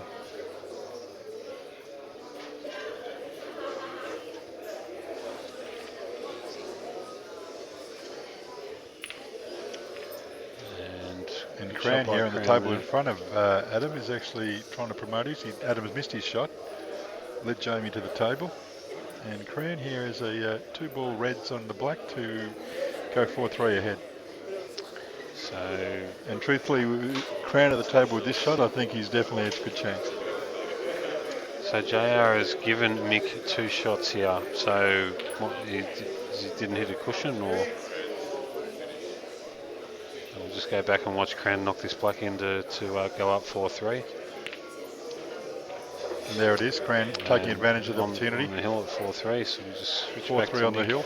Mick Hill's on the hill. 2 shots on the reds, and he probably only needs 1. But yeah, it's Actually, when you talk about Mick Hill, you shouldn't say Mick Hill's on the hill. You should say Mick Hill's on the mountain, because that's how fucking big he climbs. Sorry for swearing, folks, Yep. by the way.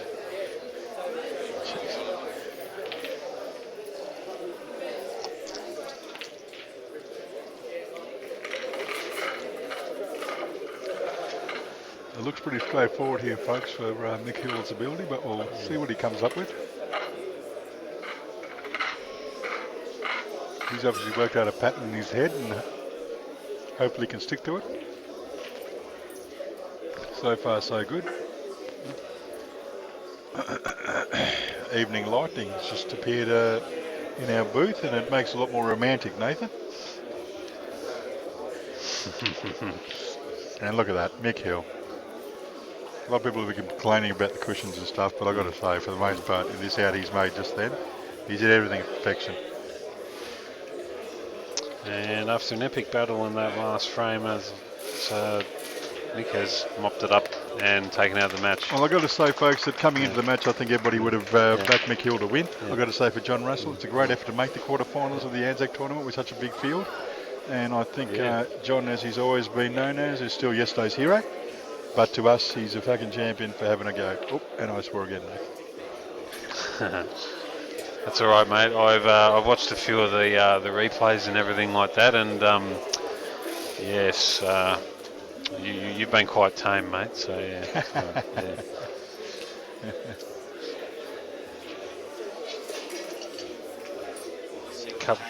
Couple of those SA boys, Not bad. They really need to get some etiquette, I tell you, when they come on here. Yeah. They don't look for etiquette when they play, mate. They look to stomp, like you said, on the throat of their opponent and make sure it's flattened against the floor. And Adam Andreski's trying to do that now to Jamie Stevens down the far end. Yep. Adam's actually got his last ball on the yellow. If he can roll this in, which he Yeah, has. Played it well. He's Played on the it black. well. And this is a chance to move into the semi-finals for Adam Andreski. Yeah, played it very well. And this will be a semi-final berth for Adam. And there it is, Adam Andreski. Very nicely done. 5-3 winner against Jamie Stevens. And again, I must say for Jamie Stevens, he's a great weekend here. Probably leading in from the big guns. Yep. And for Nathan and me, obviously one of us are out now because Jamie's going to come here and request that he takes over the professional job as a commentator again. And I'm happy to put my hand up for that, because as I said, I'll probably need to go to the toilet at some stage, so get something to eat. But yeah, no, Jamie Well done, was. mate. Well done. Set quarterfinals of this tournament. It's huge. Jamie was only a couple of matches off his prediction coming true. Just have a look at the calculator sheet and see how many players there were. Maybe you got a lucky run. All I know is our group will be all right for $20.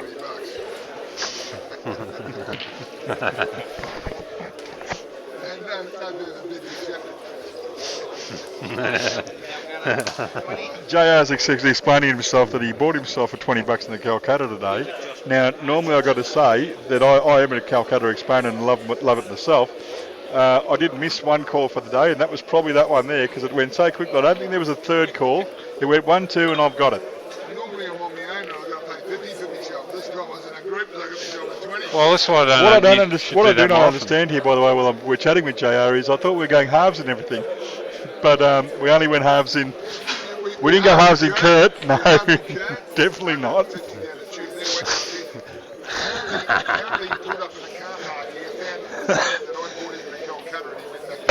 Kept driving.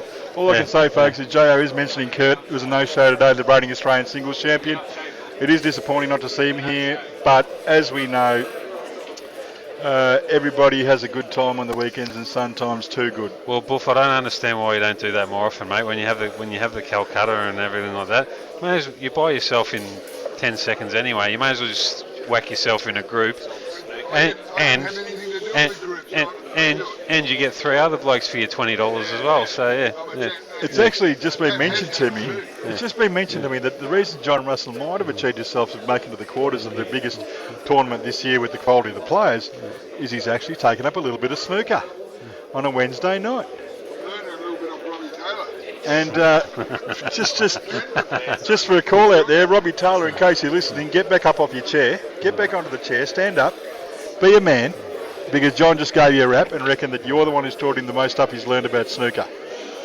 I remember a few weeks ago John mentioned that he'd forgotten more than you've learned in snooker, but now he's turned it around and given you the credit of being his mentor in the game that they play in heaven next to rugby union.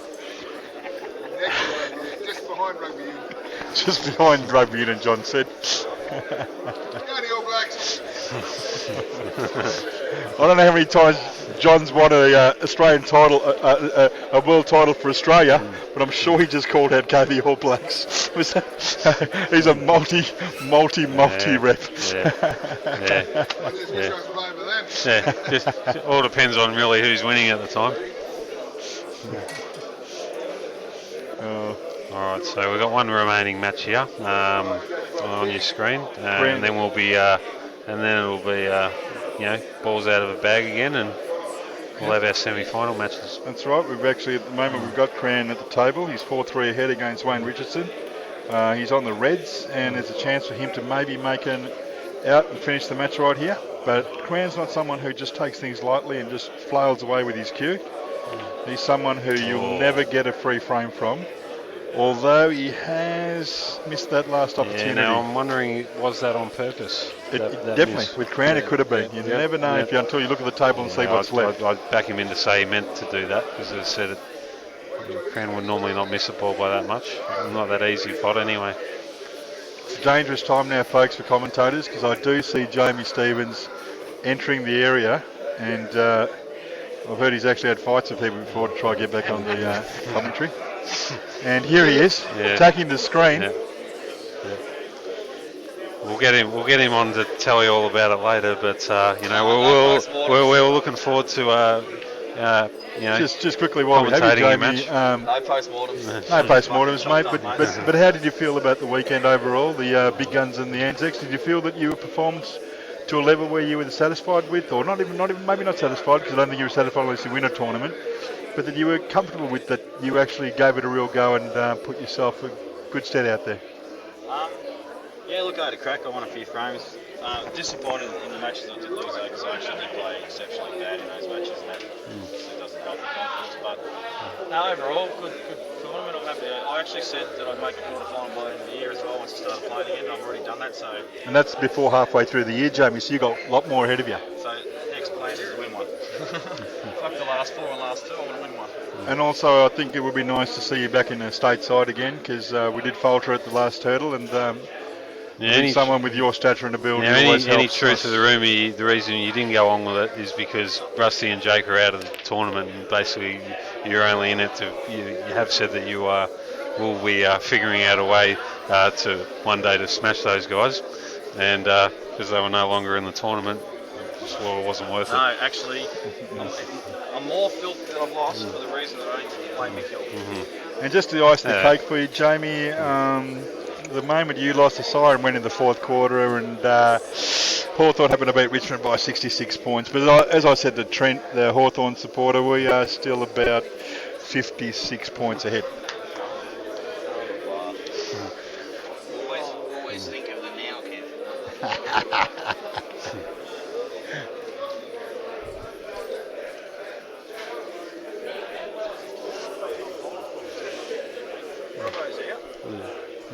Oh, there's only Jamie Stevens just brought up a great idea that how good is the tournament that if he got through, he realised Robbo was out. What he did forget was that JR's out as well, and Mick Hill's through. So I want to play Mick. Everybody wants to play Mick Hill, Jamie. I just haven't got the $1,100 I'd have to give him.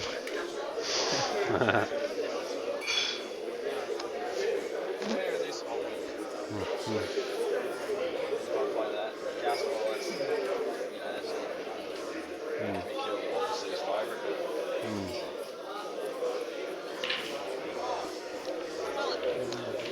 Anyway, bar as you stated earlier. We would like to officially just be at the ceremony of the handing over from Jojo Brown, tournament committee member, to How much is in there? Jamie Stevens, quarter finalist Gotta be a few hundred. of the Anzac tournament.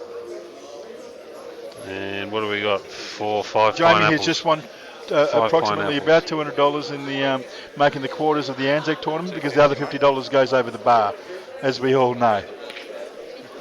The winner. Correct. Yeah.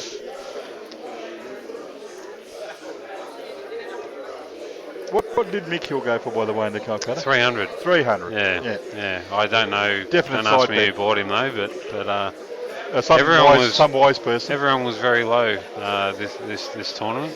I think even the guy who won it last year, Jake, only went for 220 or something like that. Well, I think there was about just over 4,000, which is the Calcutta. wasn't a So lot of money. therefore, he's probably making about 1,600, 1,800. But on $300, that's not a bad earn. Yeah. I'm not sure. Victor. I don't know.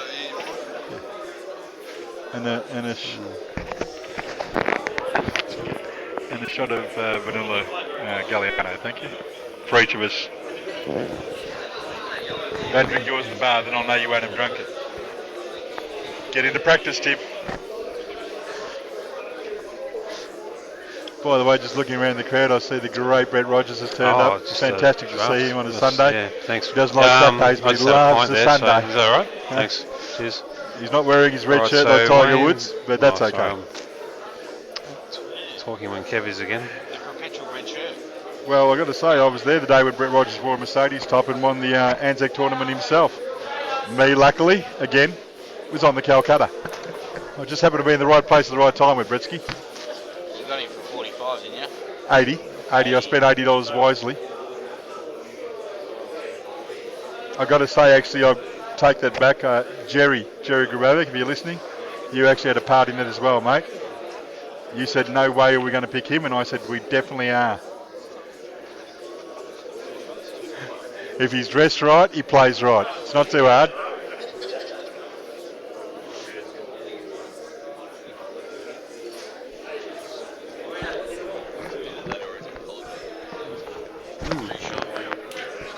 Well, I thought he hit that yellow, but it looks as though that. Yeah, that's what I'm thinking. Yeah, that's the only thing I could think of. Is So what you're saying is Cran's basically got two hand visits. bridging there. 2 visits on red, Yeah. leading 4-3. Yep. A chance to finish the match here Yep, now and yep. go into the semi-finals of the Anzac and no problems 2014. on the table. So I assume always, like we all know, mate, it's normally the first ball we pick sets us off on a journey. Sometimes the journey can be rocky or really smooth. Yep. We'll have a look in a sec.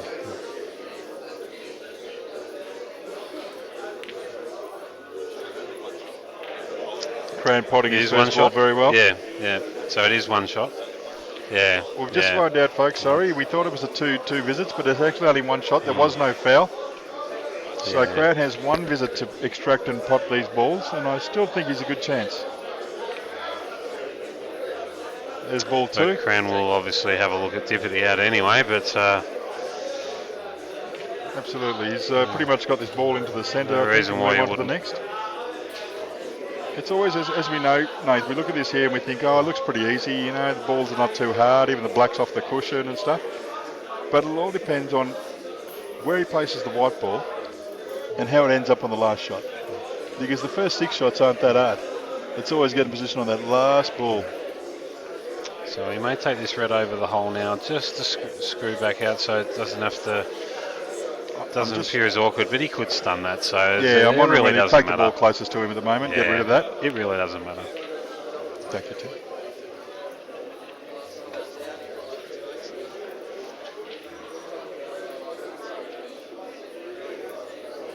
So how's your flight looking now, mate? You Still 11:30, mate. Still 11:30. Okay. We'll be heading out at 8:30. Hopefully, we'll Alright. get to see a bit more. Oh, And that's what I was mentioning Yeah. before, Nate. Yeah. You know, you've got 6 balls to make it out to get to the next semi-final, Mm. and it all looked pretty good.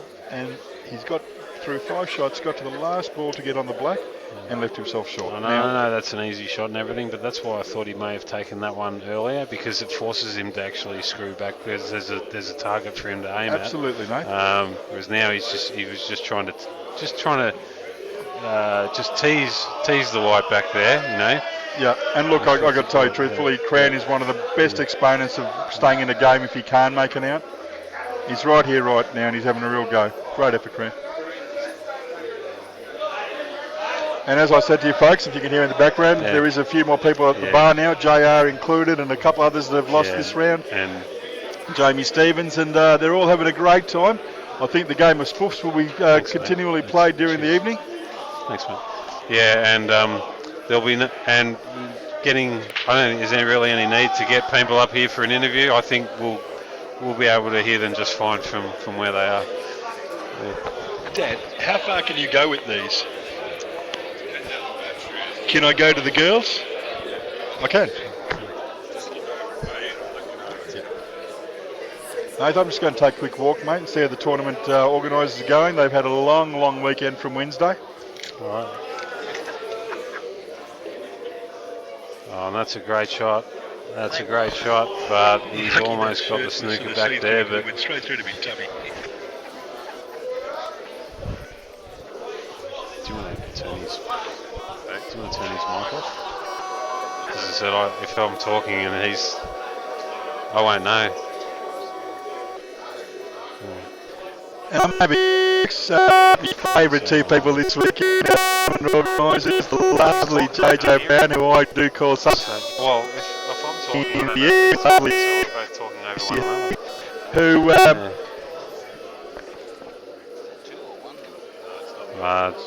Okay. All right. So he's just got the one here, and he has left a bit of a gap there. So Wayne with one good shot here.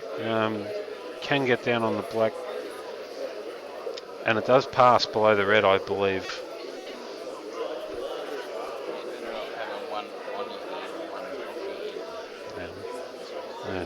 Yeah.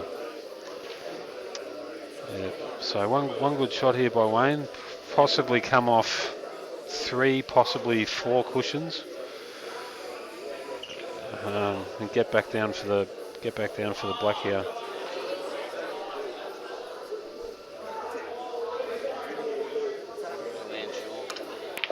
So 1, 2, and he has played that. That is unbelievably unlucky. But at least he's behind.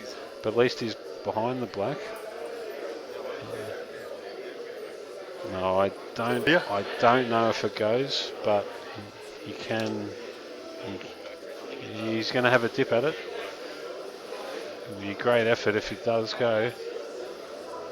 He's not sure.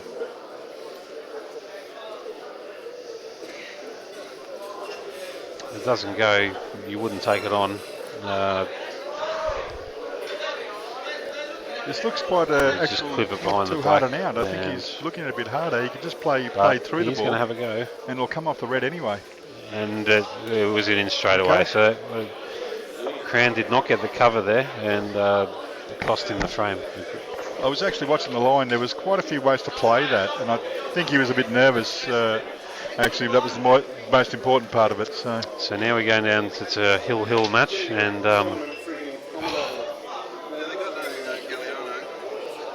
what's that? Great shot by Wayne there, though. The other stuff's sweet. As I said, 3 or 4 cushions. Still got to be executed. Great shot.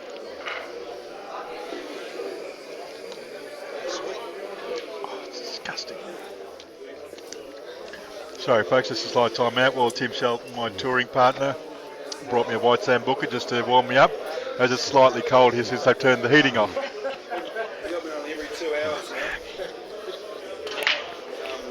Alright, and very messy break there. Well, the one thing we do know is this is the last frame of the quarterfinals. It is. And whichever person has basically got the biggest cojones to stay in the game and work hard and focus positively will have a good chance.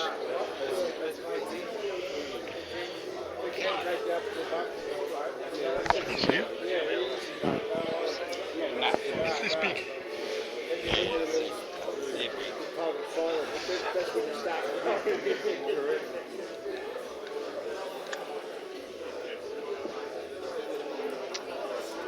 Okay, so Ricky Watson, when is the semis? Okay, well, the semis will be pretty much shortly after this frame. All the other quarterfinal matches have been completed, so hopefully this frame doesn't take a while. But winner of this match will be joining Mikhail Giorgio and Adam Andreski in the semis. So we've got a Victorian, a POM, and a South Australian. Could we have a Queenslander in there as well, or another Victorian? We will see. I didn't get you to move, Kev. Sorry, mate. Things off you, right? And also move as well. That's 2 things. Watch yourself last the Well, I was just going to do this frame, and then if you want to do this and do the semis, that's fine. Yep. All right, I've calmed down. So, a few holes in the toilet may need to be replaced a little later, but you'll be fine, mate. You'll be back again. Don't call you solid for nothing. Yeah, no, I've had a pretty good tournament. Yeah. Anyway, this is what's the 4-all? Yep. I can't see because the large frame of Kev Ho refuses to move. Yeah, this is to the last TV frame, screen. 4-all. Just one final thing on you, mate. I think you, out of all the guys in the big guns, you went the furthest, and in the big guns and in this tournament. So you've done quite well. Yeah, actually, I didn't even think of that. Yeah. That's nice. Yeah. And from what I can tell, I told you it'd be 3, mate. From what I can tell here, I've actually started when I'm playing frames just to relax. I kind of just let my eyes wander a little bit and just have a look at one of the other frames, and just sort of kick back and relax when I'm not at the table. And so I've sort of a couple of shots here and there in this frame, but every time I've had a quick glance, the balls seem all clustered or it's a tactical battle. Yeah. And that doesn't surprise me with Cran involved. He does have a good tactical game. Yeah, just watching what I've seen in this match. Obviously, we were covering the other games as well, but what I've seen, the breaks have been a little bit messy in this, so that's just naturally they've been played this way. But yeah, I take your point with Cran. He'd probably prefer to have these frames. It would definitely suit him more. So, depending on how he's feeling, you could just drop this yellow in and play the double. Well, he's gone too far for the double now. He does have other options. So whether there's a gap in this, the yellow does pass in the centre there. Yeah. Yeah, and all the balls in that little cluster actually all go. Yeah. But obviously you got that ball and slide rail to deal with. Yeah. Yep.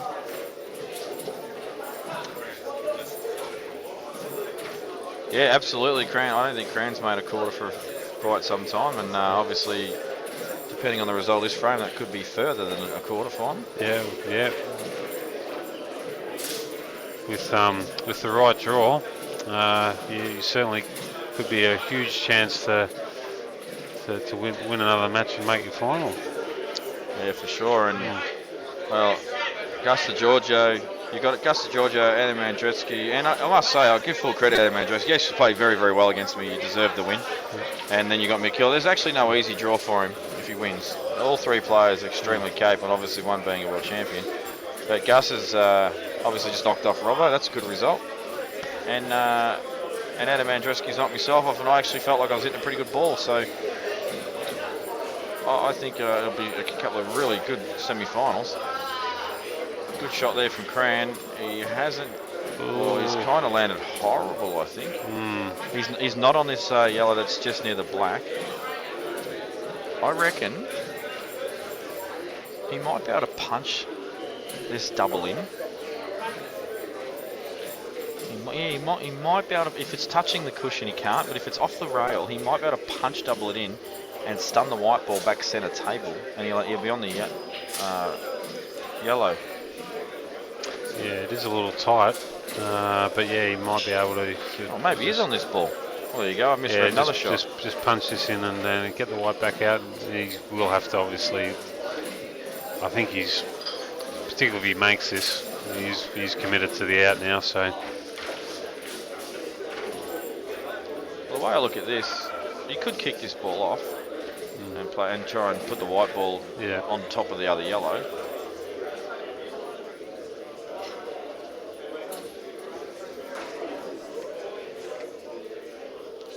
Playing this to the middle, I think, is it? I think so. Yeah.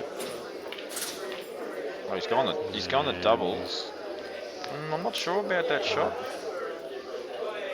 Yeah, there wasn't a lot. Didn't present a lot of options. Paddy made it. So. And Wayne Richardson now can actually take on this red if he wants to and play a shot to nothing double onto his other red. Yep. Actually, no, he can't. That yellow's in the way of that shot. But he could punch it out and play a sort of a triple. So you basically punch the shot out and screw the white ball back to the bottom rail as a bit of a safety, and play a triple on the red. I think he's actually playing that exact shot. Yep. Well, there you go. He's actually played exactly that, and he's got a good white. Yeah, that's not a bad result there. Forcing Cran to take that yellow that's next to the black.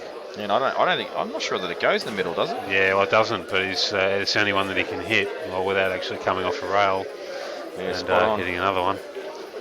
And Cran, I just need to see the table again because obviously he's just working out what he's going to do.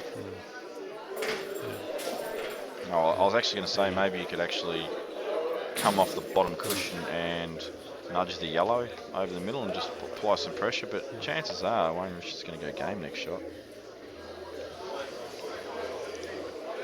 Well, Cran's going to go up and down and try and get the yellow over the kick. Bit of swerve as well. Bit of side off the rail. This is a risky shot, and he's been very, very fortunate to hit that ball. But that has presented an out for Wayne, even though Cran has got lucky there.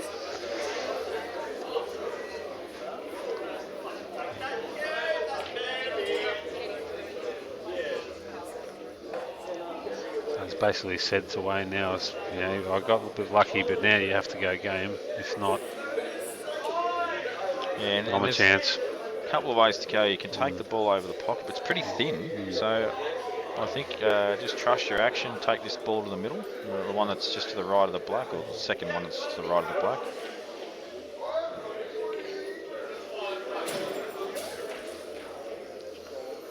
We've just had a question asking when the next big money comp is. I'm pretty sure that will be Berry, and that's at the end of July.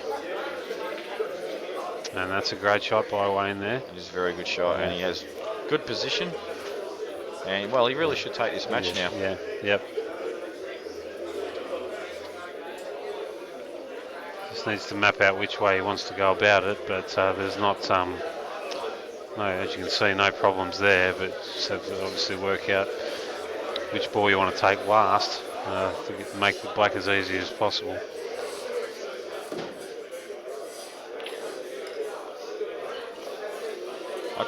I'm not 100% sure how much angle he has on the red near the black, but if he has a fair bit of angle, this is the shot I'd probably play and screw back to the middle of the table and give yourself a choice of 3 balls. Yeah. Wow, that's a bad shot, I think. No, that surely doesn't go. No, it doesn't go. It's a very, very bad shot. Surely he hasn't played for that and not checked it. Well, I think he has, because he's just kind of... Now, whether he's assumed that it would just went and got down to have a look at it and then realised that negative, it doesn't go. Yeah, I think you're right. Yeah. I reckon he did play for it, but just assumed that it was actually available. But I'm sure of it. Yeah. Now he's got to pull out a pretty good shot. He's screwing off this as well. And, well... And is his turn to get lucky. Well, that's the yellow still goes. Yeah, but he hasn't a pretty massive result. But he hasn't left him on that yellow, which is the important thing. And Cran has a smile now. Yeah. So Wayne says that's 1-1 in absolute Jags.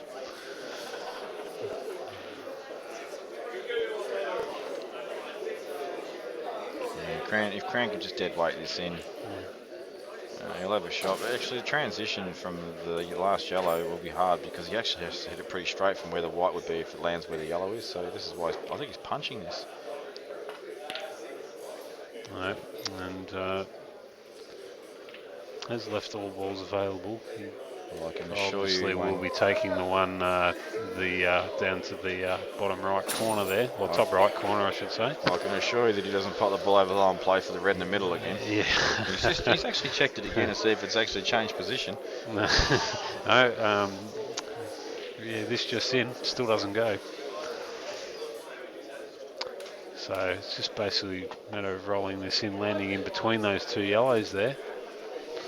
But you still have a bit of work to do because the yellow does not pass.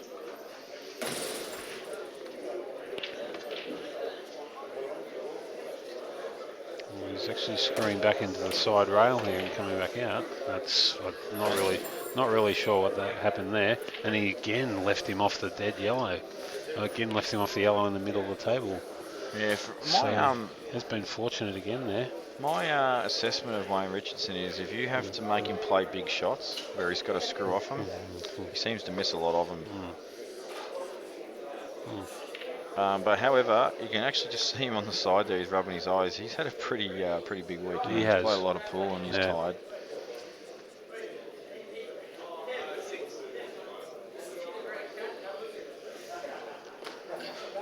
I don't think Cran's got heaps of choice but to actually play this thick cut, but he's not playing. Looks like he's going the bottom yellow there.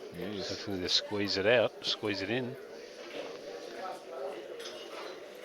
Oh, he is taking it. Yeah. I definitely would have actually taken on the thin cut myself there, I think.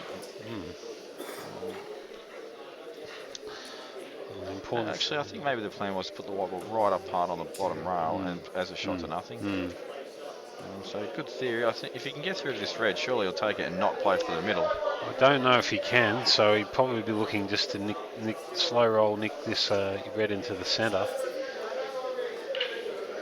Oh, Jesus, close. I didn't like that pot it, but it's probably too thin to get any valued position. And play into the black to hold for the red, so he's gone the double. That's actually a lunatic shot that's come off absolutely perfectly. That's a great shot. It's certainly a shot I wouldn't have played, but very, very good shot, very good result. Yeah, it could have been like that was a great shot, but there was so many things that could have gone wrong there. The red could have dipped under the yellow and basically had no shot available. Exactly right. Now he's got this cut to the corner, and you've got to play this. You've kind of got to soft screw this. Well, not really soft screw, but it's sort of like it's kind of like a drag shot where you're basically really killing the white ball, but you're going to take the white ball off side cushion and then put it near the back cushion, and then obviously play the cut on the red.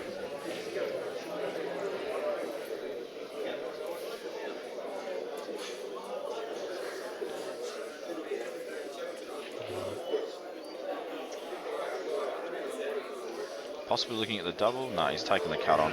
Right, so Jeez, you just make sure that you don't. He did play the double. He's got some strange options, this fella. He does have some strange options, yeah.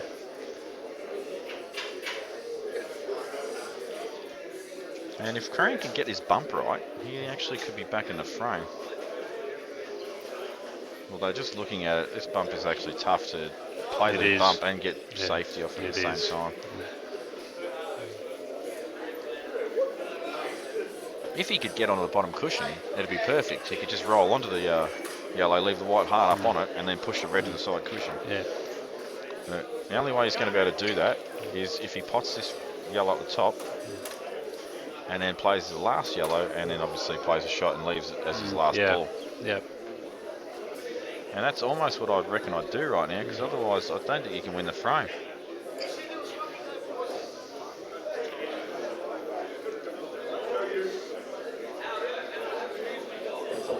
Yeah, I almost think you have to play this yellow just down over the pocket. It forces him to take the other, extract the red. Hope he doesn't get a result on that red, and then you can. He's gone to play the. He's obviously seen something that. I reckon he's got in mind what I was thinking, but I wouldn't have wanted to screw that white ball back at all. I wanted to just basically stun, because you want to be fairly straight on this so you can run through and get on the bottom rail. Yeah, exactly. Yeah. So he might just roll this in and then play Bottom rail first, perhaps, to hit that yellow, and then Something wrong with his it cue. He's just taking the butt off. It is tough. Yeah, probably needed to follow through there, as you said. And yeah, see, this is not I'm easy sure to play he's the tuck-in gone. shot that I've spoken about. Yeah. In fact, I don't think you can. I would almost be tempted to go across table here and just get a little bump on that yellow and sit behind it. Mate, it is actually the only shot, and yeah. Cran has noticed it in a split second. Yeah. This is like obviously a pretty low percentage chance of going perfect, but still, it's the only shot you've got to play. Yeah. I reckon he's hit it too hard. Oh, what would I know? No, he has hit it too hard. He has, yep. Okay, He's so on red that. is on. He's on that red. If you're going to leave him on the red, though, you might as well put him hard up on the veranda and make him play some good queuing, because so far we've seen a bit of suspect queuing from this fella. Yeah. But he seems like a pretty solid player all round, though. Got a good all-round game, good tactical game, plays some good tactical shots, but so he's basically just composing himself now, getting ready to take on the shot, because this is basically match ball coming up. However, I think if he misses this, I don't think Cran can pot the yellow, but Cran can certainly do some damage and put it right in the pocket. So I think this is a must pot.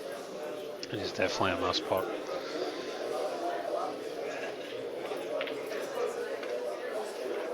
And, well, it's missed. One good thing for him, if he was going to miss it, it's better to miss it thick so the white ball doesn't travel back down here and make it easy for just Cran. tried to tease that in, really.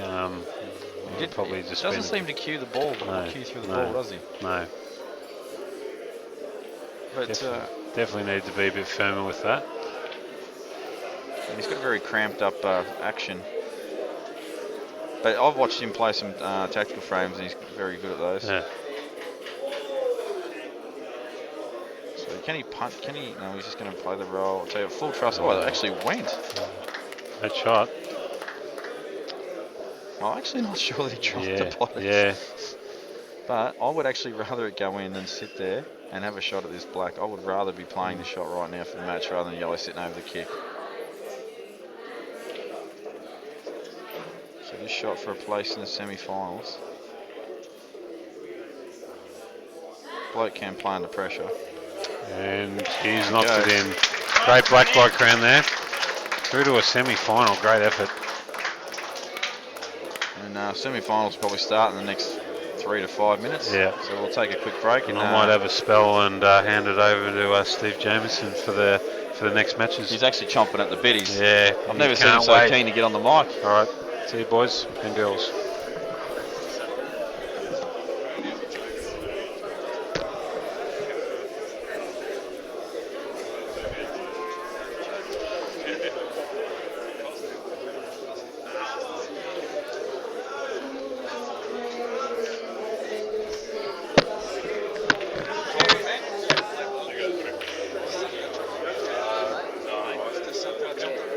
Actually, you should go back and watch the footage. You'll find your politics wrong up and stuff.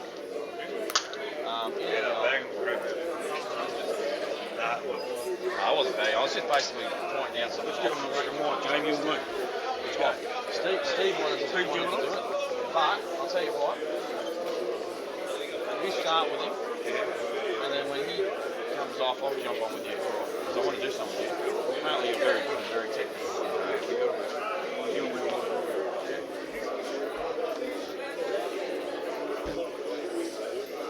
So who's going to play it? I don't know yet. I'm actually going to go to the road and try and get her on the road. She's going to take me down like this. They'll pull it. Reds and yellows out.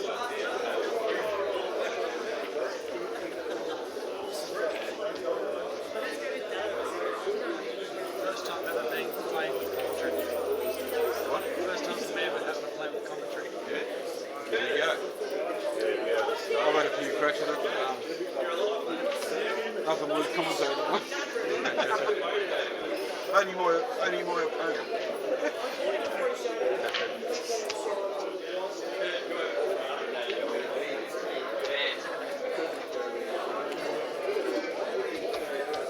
Pixie. Pixie's looking at his wound. Yeah, he's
that's just training.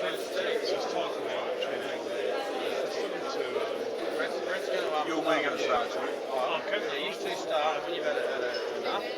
I'll jump on.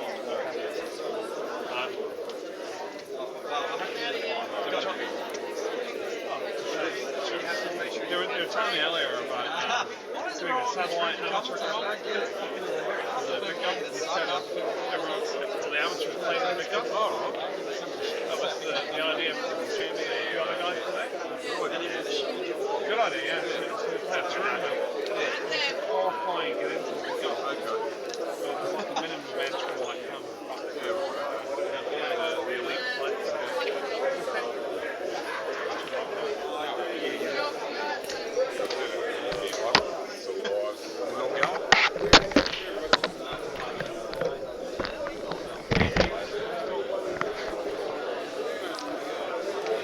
Welcome back. We've got a change of commentary here. Steve Jemmons and myself, Brett Rogers, are going to be on air for just a short while, and we're just about to start semi-final action. Who have we got here, Steve? Playing who? We don't know yet. I'm not sure yet, but we're down to the, what is it, last four? Last four, semi-final, yep. So I think it's Gus DeGiorgio, Mick Hill, Cran Wrigley, and what's Adam Andreski are the semi-finals. Adam Andreski from South from Australia. South Australia. So we've got... not the four we would have predicted, guys. No, definitely not. I think... but they've earned it on their merits. Absolutely. They've got through. It's pretty hard to see anyone stopping Mick from here, obviously, but Gus has got a bit of firepower, as we all know. He sure does. Yeah. No, he can step it up. Who else? Adam can definitely step it. Cram's more of a push and plotter, but very smart with the game. So yeah, I think they're going to draw the pairs up out of a hat. Yeah, it's a random draw. I really hope that Gus gets Mick Hill, because I think as a young player moving through, I think he really wants the test. He would really appreciate the test against the best player in the world. Absolutely. Of 8-ball. And I, amongst everyone else, would really appreciate seeing Gus take on Mick Hill and have a real good go at Mick Hill. Obviously, Mick obviously starts favourite, Steve. Obviously, yeah, being the best player in the world, he has to start favourite anyway, doesn't he? But in these short races to that's 4 or 5 frames. What are we racing to? Best of 9? Still race to 5. I think it's probably still race to 5. Look, any of these blokes can beat him, but it's certainly going to be entertaining no matter what happens. Gus would have to be the best pick of the last 4, I'd say. Yeah, he's definitely got the cue action to compete with Mick Hill. He cues the ball beautifully. Yeah, he does, Gus. One of the top young players in Melbourne. For and sure. he's been in the stateside last year. Last year he represented Victoria, so he's been under the pump there. He's learning, he's going. So Johnny just asked me what I'd know, and the answer to that is not much. Oh yeah, that's probably right, John. John just mentioned that I have probably forgotten more than what most. He reckons the king knows everything, but he's forgotten half of it. JR just gives Scott Matthews a big rap. That'd be one of the first times in my life I've actually heard John give Scotty Matthews a rap. He just said anybody a rap, which. But to be fair with John's a pretty much a straight shooter, so he's probably pretty much on the money.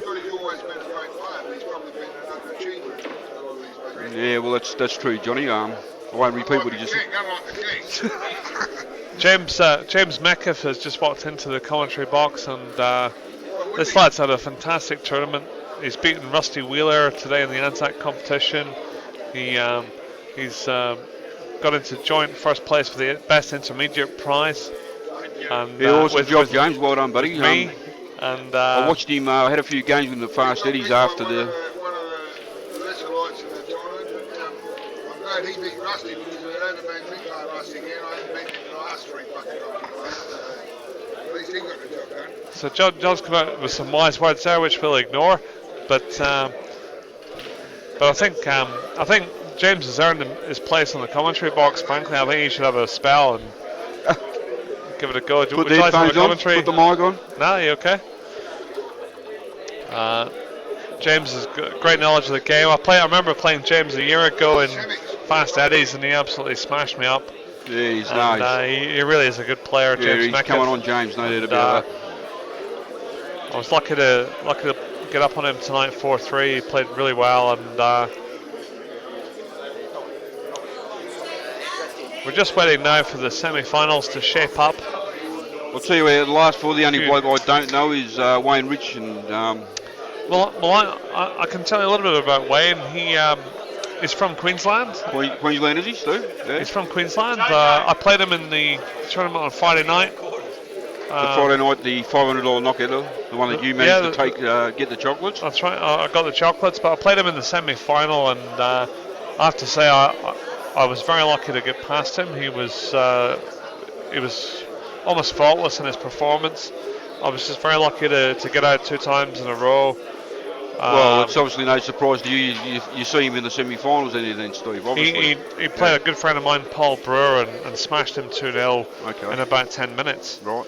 And so what's the matchups here? Do we know yet? Gus and Adam. Okay, Gus Cran DeGiorgio and versus Hill. Adam Andretsky from South Australia. Gus from Victoria. And in the other match, we have Cran Wrigley against Mick Hill.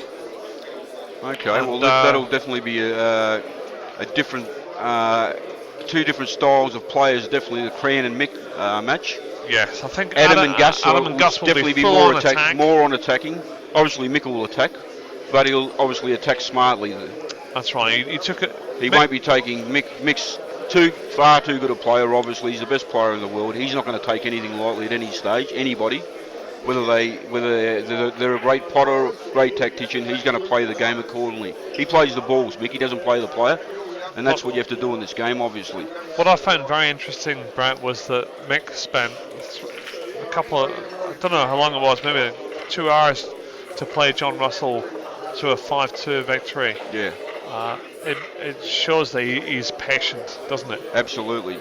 Mick's obviously the benchmark of the sport, so he's not going to go out there and. The man's a professional, and that's what he does when he gets on the table, Steve. He's a professional. That's what you see. Totally professional with his attitude, his input into the game. Doesn't muck around. He's here to win.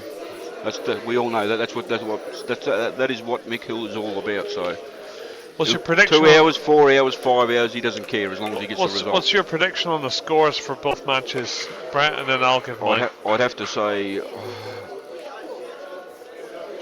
5-1 with Mick Hill and Cran Wrigley. I think. Yep. Yeah, around about 5-1. Gus and Adam. I'll go 5-3 Gus. Okay. Yeah. I'm gonna say 5-2 Mick Hill, Cran Wrigley. I'm gonna say 5-4 Adam Andretsky. Okay. Gus DeGiorgio. There you go. We'll see what happens here then, buddy. We're about to kick off. Adam's going to break off in the first of the semi-finals of the Anzac tournament. Pretty fluent cue action there, so he's got right into that break. He's given a bit of large. He's got a couple of reds straight away in the top pockets. Yeah, a couple of reds are going down, so.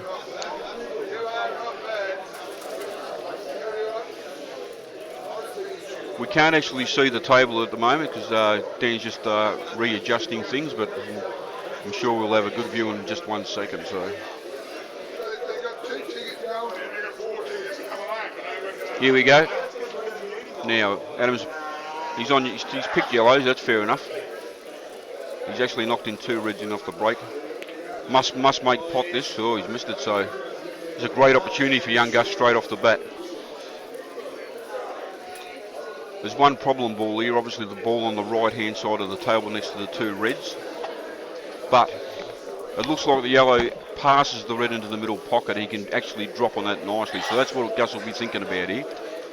The other impeding ball is the one underneath the red on the left-hand side of the table. So there's quite a bit of control required here to actually get this out. But Gus is certainly good enough to do this.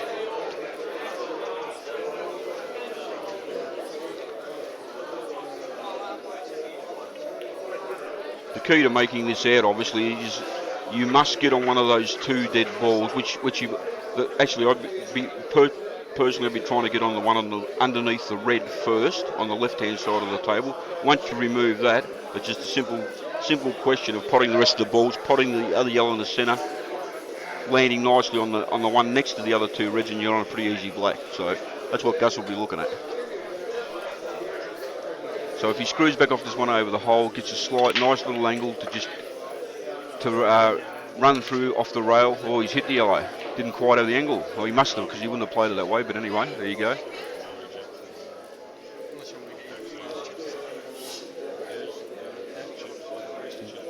Gus has landed no man's land there. I mean, he can roll, maybe take the yellow up the top, but it's a tough pot. But actually, it's got plenty of cover if he actually misses the shot. So.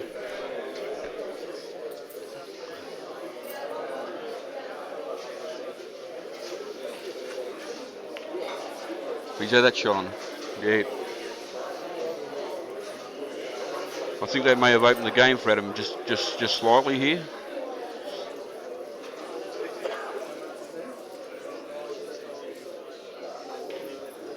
Yeah, you can obviously pot the red in the middle. He's looking at those 2 balls on the rail, so this is still tricky.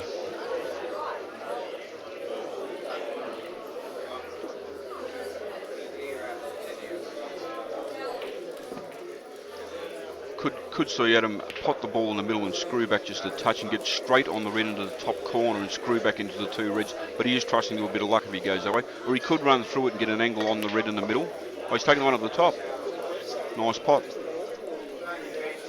Actually, this isn't that bad if he can knock this ball in next to the black now and hold the white, leave himself an angle to cannon the 2 reds on the side rail. I think that's all he's got, actually.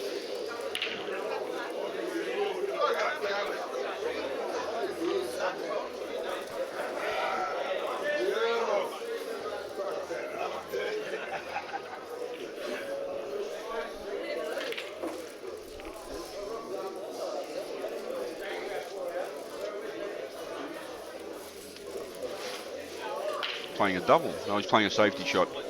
Definite safety shot. I think he's left him on the yellow up to the top left-hand pocket. If he has, we'll definitely see Gus attack this.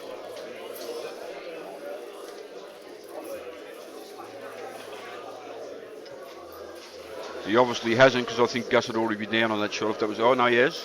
Gus is certainly playing that shot. Oh, hang on. Bit hard to tell from the camera angle here.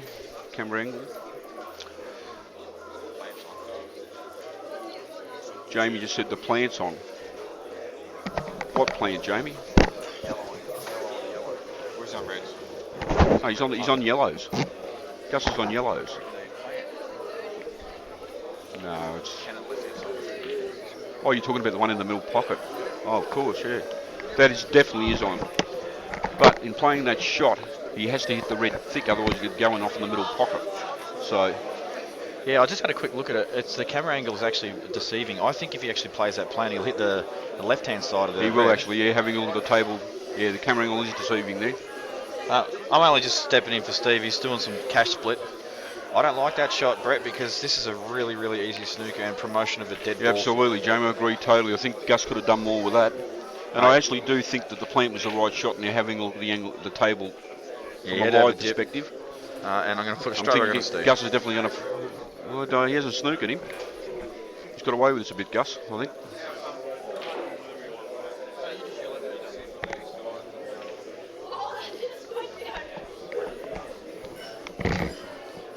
There's not much to do for Gus here. I think the camera angle once again doesn't show the proper angle here. Gus can finally chip off the bottom yellow, which he's just had his cue lined up at, very fine, and actually sit behind the one on the left-hand side of the table. That's a good shot. Yeah. Oh, he's gone. Hit it a bit thicker. It's not a good shot. Oh, the red doesn't pass into the middle, so. No, it doesn't pass. So I think he's got a little bit of a lifeline. Yeah, that was a bit. I think he played that a bit lackadaisy, actually, Steve. I think he could have put a bit more care in it. He actually got a thinner contact and got a nice snooker there. And obviously coming back to the table with think 4 Adam open. will put this white ball up in the corner hole? Well, he's got to be careful because there's a pretty set Jackie It on looks there like in the he's top right-hand pocket. looks like he's jacking up for a double here, a plant. I think he's trying to go off the yellow, Oh, which wow. that was never wrong, but he's killed the yellow. That's a good shot. Yeah, he's a That's smart good shot. player, this guy, Adam Madransky. I've only seen him play twice. He certainly doesn't seem to have any flies on him. He knows how to play the game and gets out when he needs to. So he'll be a hard matchup for Gus. He's going to have to play his best to get past this dude. Well, Gus is taking this yellow one up the top. But obviously now the problem that he has is the ball on the left-hand side rail. So, I mean, you have to land on that ball nice. So, if you're going to go out, you've got to make sure that you get to that as quick as possible. What's he doing here? I think he might be running the yellow onto the red and pushing the yellow up over. Oh, it's a good shot, but he hasn't hit it. That's a very good shot. Actually, it's a good result. Really smart shot. Yeah. It's worked out really well for him as well, hasn't it? That was a great shot. Even if you had to lift Adam on that red, he's going to be near the top rail. He's going to take a good pot. Obviously, whoever pots on these balls favoured, Steve. Now, question for you, Brett. Can this guy pot the bottom red off the red near the middle in the middle pocket? No. Having a look at the table, I don't think so. Then again, if he can hit it, he can. He obviously can play that shot. I think. Can it go in off? No. It was a total snooker. There you go. Ah, it's a total, okay. I think we'll see Gus get through these pretty quickly, actually. I'm thinking he's giving the advantage back to Gus here. This is a chance, man. The problem here, that's the problem the ball is looking at now. Now, it doesn't look like a problem, but you have to finish on that nice. You want to be straight on that ball. So the yellow doesn't go in the middle, I reckon he can cut this first ball here, Brett. He's going to stun up and get on that ball or just pointing at. Oh no, he's landed on that one. He could have actually hit that harder and stun up higher, Steve, and finished on that ball. I reckon this yellow on the right hand side of the table off the red. Goes off the first red, then the second red, and then in. Yeah, you may be Two right. kisses, 2 cannons, and in the pocket. And he doesn't have to hit it very hard. That's my prediction on the next shot. Well, Trent's just shaking his head and telling me that that's not possible. So who's saying that? Trent Reinheimer. He has to. Trent just has to get straight. That's his last ball now, Steve. He just has to get straight on that, and off he goes. Okay, he's going a different way. He's going off the side rail.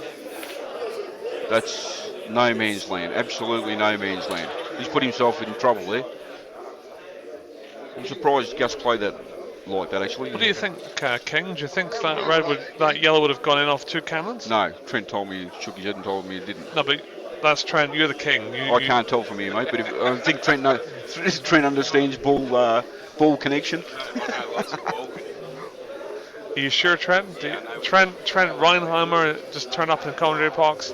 He reckons that was impossible. And I think we're going to believe him because we don't really know ourselves.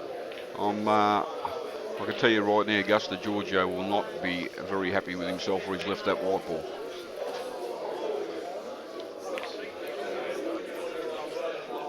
Okay, he's put it in or Gus over. has and put it's himself gone under over. the pump. We're obviously going to see Adam here just chip this red and sit on. That's right. He's going to sit on the first red. He's going to stick Gus in a bit of crap here, isn't he, and stick him up behind the red. If Gus isn't total snookered after this next visit, I'll be very surprised. Excuse my French. There it is, total. Maybe not. I thought he would have brought it out a little bit more. That's not a bad shot though, Steve, because he just left the white in a position where Gus cannot come across the table and pot this yellow. Yeah. So he's a really smart player, Adam. He's won a tournament before, I believe. He's won the Barry Open. Has he? He has, and you don't win the Barry Open if you're definitely not. If you're a here we go. We average just switched player. over to Cran, Rickley, and Mick Hill. Mick Hill playing an incredible 3-ball plant, and but getting a bit of coverage instead. Cran's got a lot of work to do here, so.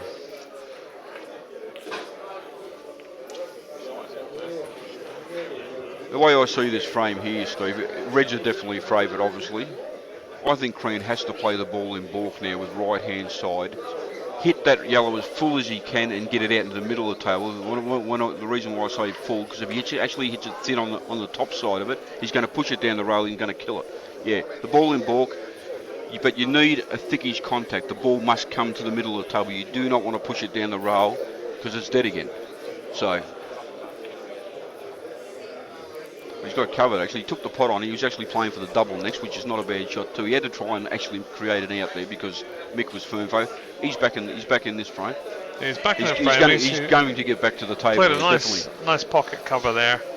I think we'll find Mick just push the red onto the yellow here and push the other red down a bit further and kill the yellow that's below the red. I can't see Mick playing any other shot here but that's the favourite, isn't it? Yeah. He made a side though to take this ball, the spread in the bulk area, and just Well, cut it across the left side of the yellow over the pocket and cover the pocket against the yellow that's already there. I think he might do that. Yeah, you're right, Steve. That's what he's played. That's perfect. I think that's the yellow will go. I don't think the yellow will go unless I'm wrong. No, I think it does. I think it'll be a tough pot from there. So he's put Cran a bit of strife here. If it goes, then Cran's got a chance for that. He's definitely got a chance, Cream, if this goes, but it's obviously going to be a huge out. I think he'll just chuck it up right close Looks to like it, he's sitting on it. and give Mick a bit of problems. Okay. Yeah. Yeah, Mick can't pot the he's red at just the going to moment, make but an extra 10 minutes of frame there. that's right. Well, I think we'll Put the find Mick will obviously be looking to put a red onto that now. He'll be working the frame some that people way. describe to me putting the brakes on, Brett. Pardon? Apparently that's putting the brakes on. Putting the brakes on? Brake comp. Yeah, putting the brakes on and slowing your opponent right down. Well, he's buying time, Cramp, and he has to. He's got no choice here. Nah. He's watched John Russell play Mick Hill, and John got 2 frames against Mick Hill. Yeah. Playing steady safety type pool. So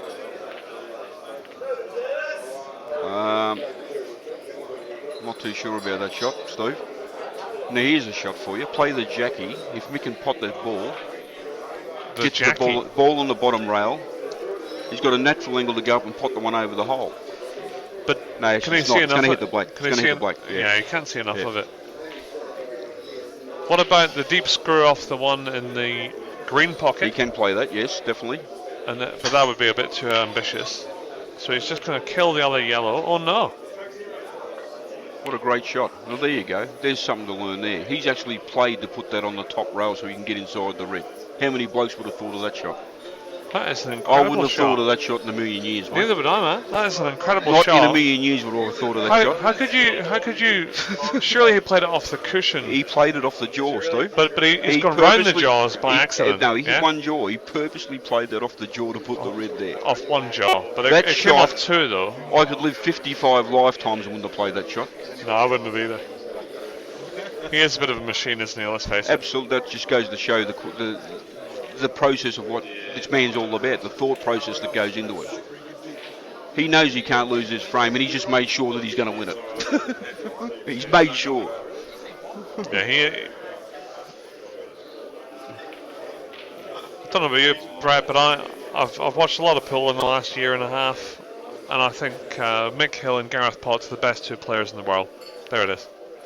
That Gareth Potts, yeah, I've watched him play Darren Appleton a while ago. I think the 2 of them are the best in the world. That bloke is absolutely sensational. Bar no one. Comments, and I'd just like to say, if there's someone better than those 2 guys, I'd like with that voice brings an international flavour to this competition, just like having Mick Hill here, and I think it's just fantastic for Australian pool. Well, there you go. And so say all of us. Just so you know, John, the most people that move around the world are Indians. Kevin Harvey, one of the richest players in the room today after winning the Calcutta. He's won all sorts of stuff. I can tell you one thing about Kev Harvey. Yeah. Kev is he's the smiling assassin.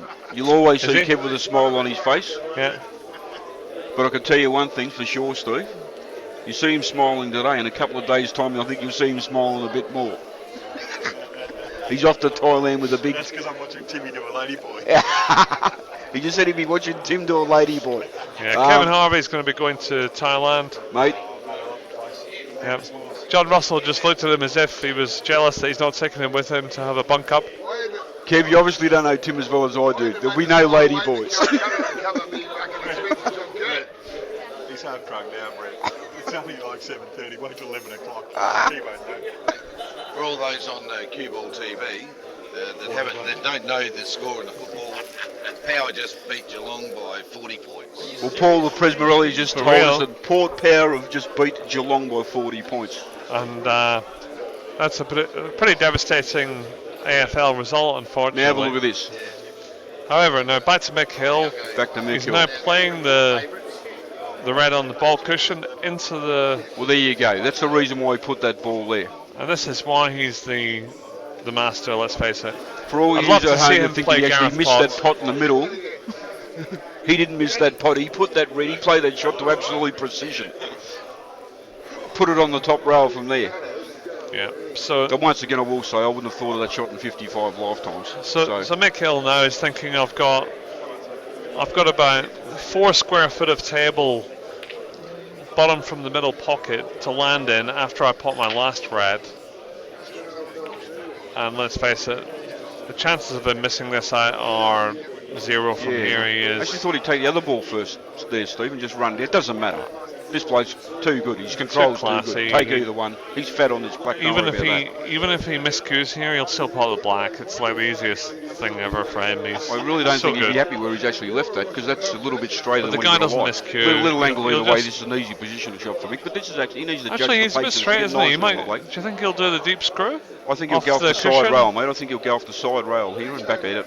Or just cut it fine and come No, up? screw to the side rail where his arm is now. It looks like nice. He's jacking up. He's going to screw No, he's back going off screw the into the cushion. side rail.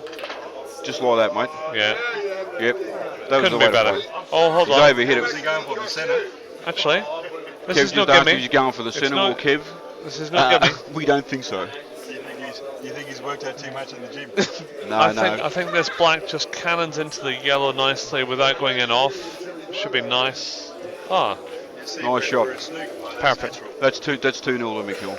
Obviously don't know my No, angle, so I'm going to Kev hand asked- over Kev just to asked me, Jamie has he been Stevens working because in the he gym? He knows obviously the hasn't been angles working in the gym. and He he beat hasn't me got Mark 4-0 Robinson's tonight in the arms. Anzac competition. But- So he knows more about pool than me. Here he is. He's got bigger legs than Mark Robinson. But you obviously When don't your legs need sleep big their leg- arms when and your a leg- big I'll give you a physique clue. to play this game, Kev. You don't whack a bloke in the arms, Right. your leg sweep his knee. I'm going to try and get this commentary back on track because there is a lot of lunacy in this area right now. So What have we got there, we're Jamie? going to focus on the pool for a few frames now. All right, mate. That's probably a good idea.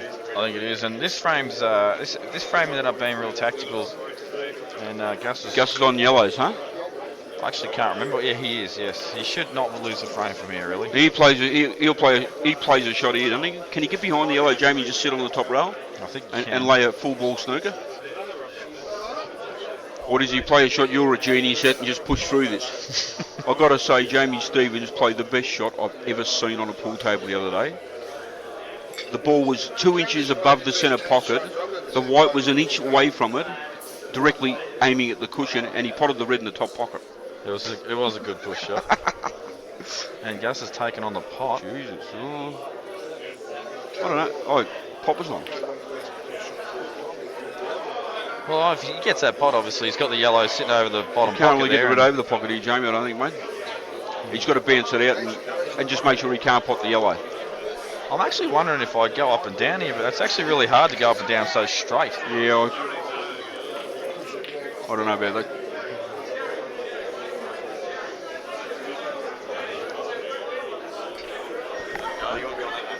Yeah, the viewers asked me to watch that, so. We're on this match because this is what the viewers wanted. They want to see McHill and Cran Wrigley play.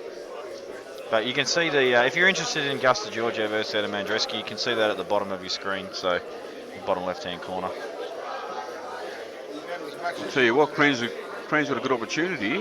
Absolutely, if he screws off the side rail. Oh, geez, I'll tell you what, Brady, Well, we'll come off more. He's going to have to go into the black, mate. It looks like a full ball contact. Oh, geez, I don't know if it is. Yeah. Look, the only danger here, he's knocking the black in the middle, obviously, but She might be no, right, he's not Brady. I going reckon he's to canning knock it. the black in the middle. He's going to actually chip the black to the side rail. He wants to bring it out 4 or 5 inches. If he hits it full ball, he'd be fat on the yellow. Then it's just transition from the yarn. I don't know, because even if he hits the black full ball, I don't reckon he'll be on the last yellow. He will, mate. He will. the white will slip through just a touch. If he hits this full ball, he will be on the yellow. So here we go. Here comes the shot.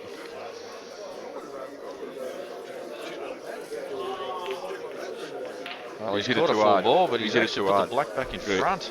He wanted to chip the black about 4 or 5 inches there. Yeah, Brett's actually called that to an absolute tee there. If he does actually only move a 4 or 5, he's fat on the yellow, and obviously he's got to swing around and get back on the black, but at least there's a chance. What do you do here, Jamie? Well, I guess you could also say he hasn't hit it hard enough, Brett. It actually would have been better Harder. if the Hit black the ball went across, harder. Yeah. Yeah, I think that would have been the better shot. You can't do that. And you've definitely got a shot on the yellow no matter where the white lands there. The thing is as well, when you hit the ball harder, though, obviously the white throws a little bit wider, so you might not get exactly the same So the contact would have been slightly different. That's true. Very true. But he's going to go cross table here because, well, honestly, he doesn't really have heaps of choice. I mean, he could come off 2 cushions and try and get a snooker, but that's a really tough shot. So he's going to go for broke here. He's going to try and chip Cran this knows in. that he's not getting back to the table if he misses the shot, Jamie. So Exactly right. He's having a dip, and I don't blame him. This is a chance to be 1-all. It's definitely 2-0. And well, it skids off the rail a bit. I'll tell you what, not a bad safety. He's going to more than likely he's getting another shot, but Mick Hill I think only one more shot. Mick Hill can actually play the ball that's over the middle pocket as a shot to nothing to the top that's corner. what he'll be playing, definitely, Jamie. He's running this ball up the rail, in or over. Either way, Cream has to produce another 1 cushion's pot out of a snooker. Well, this is interesting. He's actually looking at where he's going to leave the white when he plays a safety, so he's actually not going to play that shot. So now look, this is a lesson to be learned here. Look at the care that Mick's taken on this shot. He's absolutely looking at the angle that Cran cannot fluke this yellow on him. That's what he's actually looking at right now. So he's taking any chance of Cram getting back into this frame out of it. That's what he's actually looking at, James. Yeah, I still am surprised he's not taking the shot to nothing on, but you're right. He's basically making 100% sure. 100% sure of this. Well, he's been in this position before, and he's lost frames from here before. So he knows this can happen. This plays. Oh, look at this. This is actually a very smart Well, there shot. you go. There you go. He has made sure that Cram cannot fluke this yellow on him. No chance whatsoever. Well, the 1% chance that Cram Wrigley had is now about 0.2% of 1%. What's actually funny about that shot, Brett? It was actually such an obvious shot, but it is, you just don't see it sometimes. That's right. Now, most blokes would have absolutely run that one up over the hole, correct? Well, straight away. I was looking at it thinking straight away. That's the first thing I thought of too, but out. that's definitely the right shot that Mick's played there. I guess the reason I'm trying to pot out is because we've been ingrained into us so much that if you let your opponent back to the table, it gives them a chance to win the frame. Yeah. So you obviously you try and take the shot to nothing on. So you have a look at the angle that actually Cram has on this shot. Yeah, it's horrible. He cannot get enough on this ball anywhere to actually knock this in. I just cannot see an angle, Jamie, where he can. The only angle I can see, well, actually I can't. No, there isn't an angle. I cannot see an angle where he can actually fluke this yellow. No, I don't either. Yeah, it was actually played to complete perfection. And the only shot I see the chance, any chance at all, he's got to get it right up in the air, swerve around the right-hand side of the red, cannon the yellow, full ball from behind, and hopefully it goes off the red in the middle. That's the only chance I see of him actually potting this ball. Oh, he's actually jumped the wide a touch. There you go. And Mick 2-0 off. Yeah, it will be very shortly. Mick 2 up. Is he 1-2? Are you sure? Yeah, that's on the other side. Okay, so he's actually 2-0 up at the moment, Yeah, so there you go. he will probably go 3-0 very shortly. Oh, yeah. Oh, what a shot that is too. I didn't even see that shot. Awesome shot. Cleared the path for everything. He rolls this red in the middle and just rolls another 4 of them in after that and then pots the black.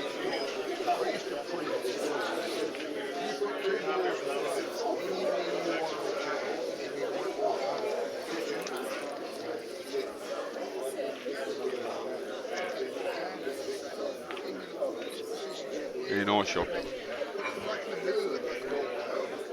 I don't think we'll see. Can Mick?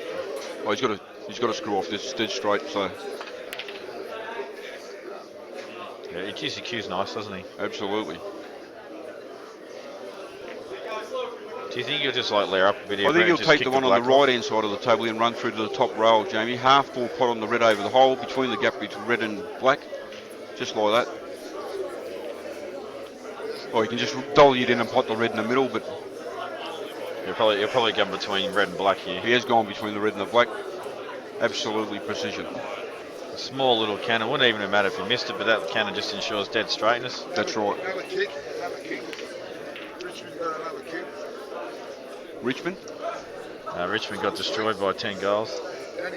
Yeah, it's all good, mate. And Mick Hill goes 3, zip up. And it's looking not good for Cran right now. He needs to produce. And we are back to Adam Andreski and Gus. And Gus played a bit of a strange shot there, Jamie.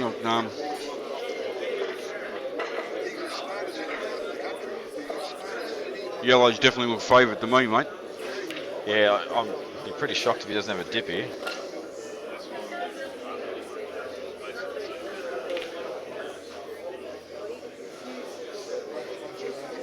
With this set of the table, it's very important that Adam doesn't lose control of the frame in this shot, because if he does, we're back to Mick Hill and Adam. Anything down? Dry break. And a big break too, Okay. and Cran will take yellows. And to me, Brett, I've already mapped the out in my mind, so the way I see the out is pot the ball in the top left-hand corner in bulk line. You stun across a little bit, pot the other yellow that's near it, just stun up the rail, play the yellow down the cushion, just stun out a little bit. You've got ball in middle. Yep. You play a little gentle cannon on the other yellow. Well, I'll tell you how, that's the ball that Cran took is how I actually seen it, Jamie, but I would have left it just stuck fat there and then run off this one, 3/4 ball, got on one near the right and actually played the Jackie with a bit of pace. They're both going to be on for sure. Yeah, yep, I see what And then you're you've just got 4 easy rolling pots. I think that's what Cram actually had in his mind, but he's overhit it. Yeah. That way you get close to the plant, you know what I mean, Jamie, on the side rail. Yep. I just didn't think this plant was actually that easy. Like, it doesn't actually look like it's going directly off the yellow. It looks like it's off the yellow.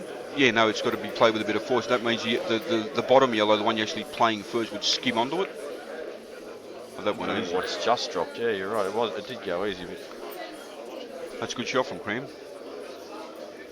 It actually is very good to watch the way people go out. Yeah, no, Cram's just got to hit this. He doesn't want to hit this too thin, obviously, I think. But he needs to obviously control the pace across the table. Really thin because... You're right. Yeah, it was thinner than... Yeah. Yep. Jesus, that's not a good shot. That's left him in a bit of trouble here. Yeah, he's going to have to play the long pot now and stun for the yellow in the middle with just a touch of angle. This is a big shot coming up. Yeah, this is a big shot. Sorry, Tim. So this is a big shot coming up. This is a shot, I reckon. You've got to just play the stun shot here. Yeah. This is kind of like a soft stun. This. Oh, it's gone and off. Stunned in off. If you play a soft stun there, Brett, I play a soft stun. Yeah, you have to leave the angle. You can't go. Yeah, well, John just made a statement there that was Mick Hill at the table. I don't think Cram would be getting back to the table. And look, in all fairness, that's probably right, John. But 10-1 JR's offering, but we'll never know. 10-1 now, John. You can have 50s off me. Now, Mick will just... There is 2 dead balls, so to speak, on the left-hand side rail and the top rail here. But that's what Mick's already will be thinking about. How can he make the transition to these 2 balls to make them as simple as possible? Yeah, I think he's already worked out what he's doing. Of course, he has worked out what he's doing, but I don't think you'll see him take these 2 balls last. I think he will be trying to get on one of these balls with one of those open reds still in play. So I would say we'd see him play for it now, the one on the side rail. No, he's not. No, I think he's going to leave him till last. Yeah, well, he's got 2 shots.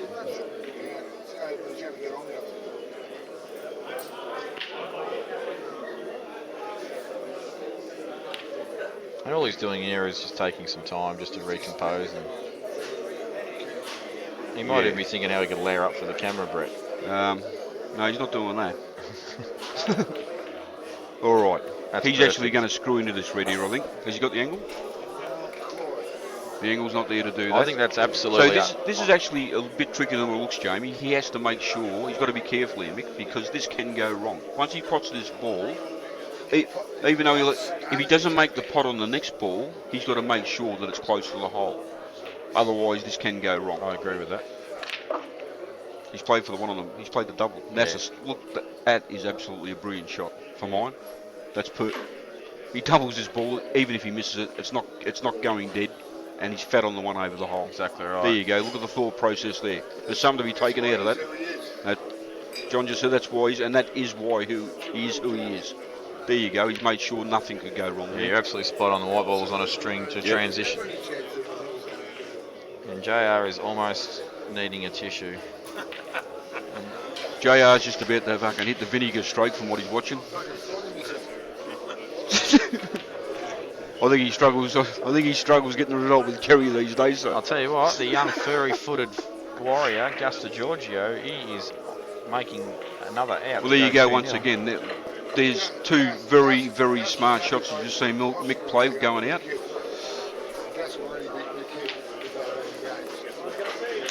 Gus Giorgio, 3-0 up. And I'll tell you what, Mick Hill 4-0 up. The way JR is talking about Mick Hill right now, not only does he want to bang him, he thinks he's invincible, and I would love to see someone knock him off. Actually, Jamie, I did say just before that I thought you were the main chance if you were still in the draw. Mate, I was actually more filthy I lost that I didn't get a chance to play him. Yeah, you said that to me straight after the match. Look, that's more than understandable. But I do believe you were probably the best chance to actually beat this bloke here. I was attacking the balls today, and well, didn't actually come out in the end. But anyway, that's under the bridge, and Cran has it all ahead of him.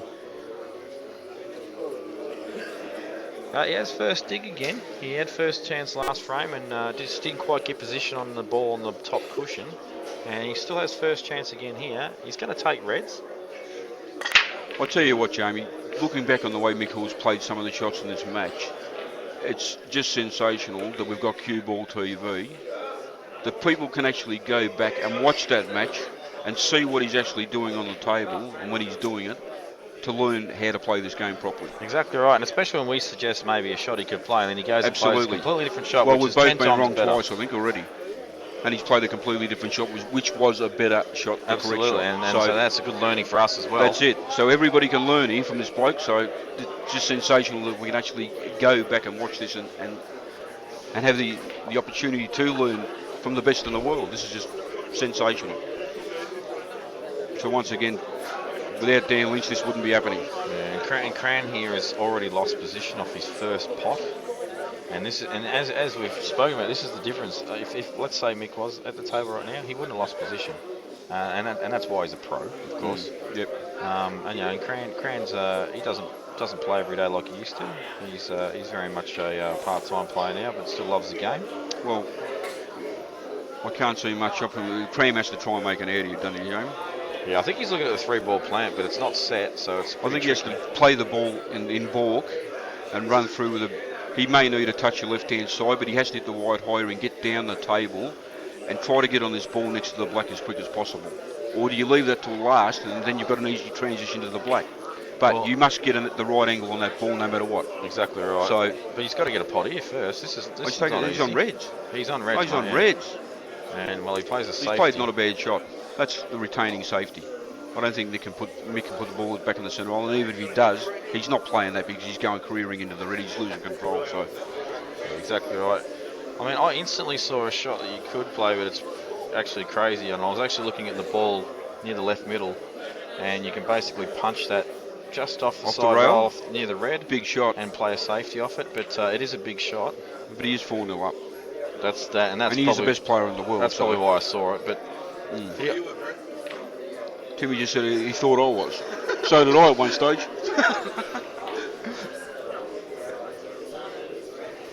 No, I don't think he can play that shot, Jamie. I think it's a little. Well, he's going to go into the jaw of the pocket if he plays that.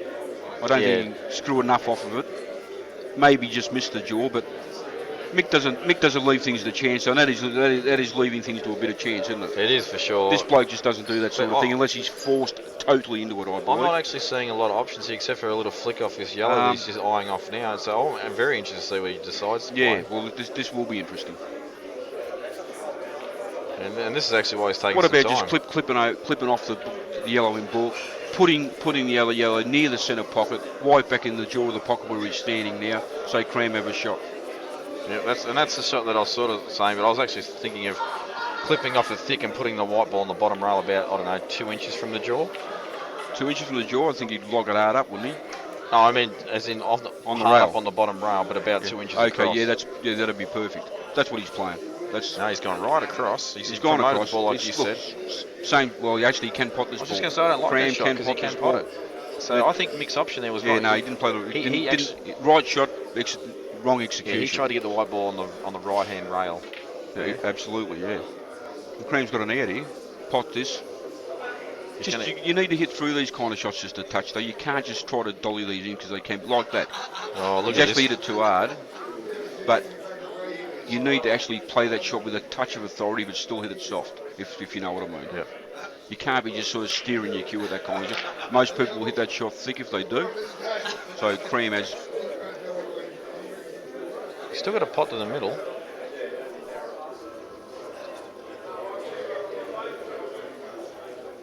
I think he has to take the one closer to the hole, Jamie. It's a tougher pot. Oh, he's playing a rolling snooze. This up. is not a bad shot either, It's actually. not a bad shot, yep. This just takes Good the shot. pressure off him a little bit to good make shot. an out. Now, what would you do here, Jamie?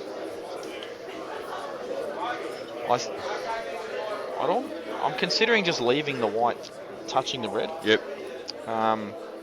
Because flicking off it, you're going away from the reds, away from the balls you want to be on. The other option is to obviously come off the back cushion and try and nudge the yellow that's on the right hand rail and get it close to the red over the middle. Yep. To try and put a cat amongst the pitches. But That's a actually, good shot, but that takes a... That's a really hard shot. It is, isn't it?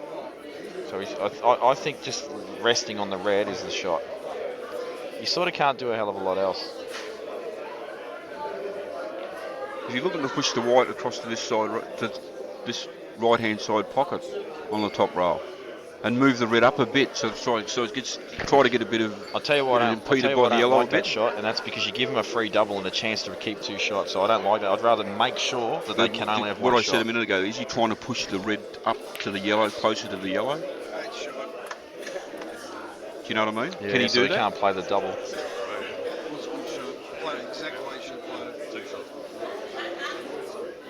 And Gus Giorgio on the looks like table. he's just about to go. That's actually 3-0 there, I think, Dan, already. I think it is. Yeah. No, I think it's 3. I think this is actually to go 4-0. Yep. And the Gus man is It's doing definitely the going to be job. 3 or 4-0 to Gus Giorgio. Mick just sit on the red. Actually, once again, take a look at the care that he's actually played that shot. He's made it hard for Cran to get the wide out of there properly. Obviously, off the top rail, it's easy, but if he goes this way, this could actually go wrong. Yeah, so he has actually left it hard up, and I think the only reason for that is just puts the pressure back on Cran and say, listen, yeah, have 2 shots, but really you've only got 1. Well, for mine, Jamie, you're getting on the ball closest to the balk line as quick as possible. I want to eliminate this ball that's closest to the centre as quickly as possible. I hate that ball. It's an annoying ball. Okay. And I reckon he's on it now. You can't be happy leaving the white there. Well, if he can actually just drop this ball into the middle, Brett, he then has he then can play the ball closer to the balk line.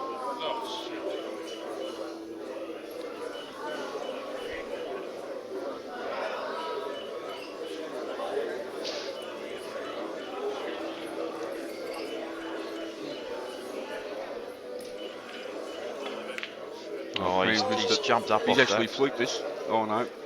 No. He jumped up off of Brett. Yeah, we'll see, mate. The problem there, the way he played the shot before, he's actually left himself in that angle. Now, if he leaves himself a half-ball angle, the white is coming off the rail.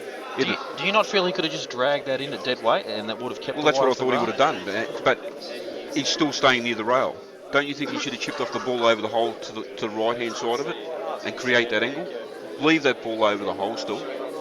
create a better angle. Less can go wrong. Yeah, I'm actually wondering where it was, whether he could actually clear the red, but I think you're right. I think he could have. Yeah, I don't think he can actually get the white out where he actually left the white. I think that there's a chance he might not have been able to, and he was forced to clip off at the bottom. Because otherwise he catches the red off the side rail on the way back through.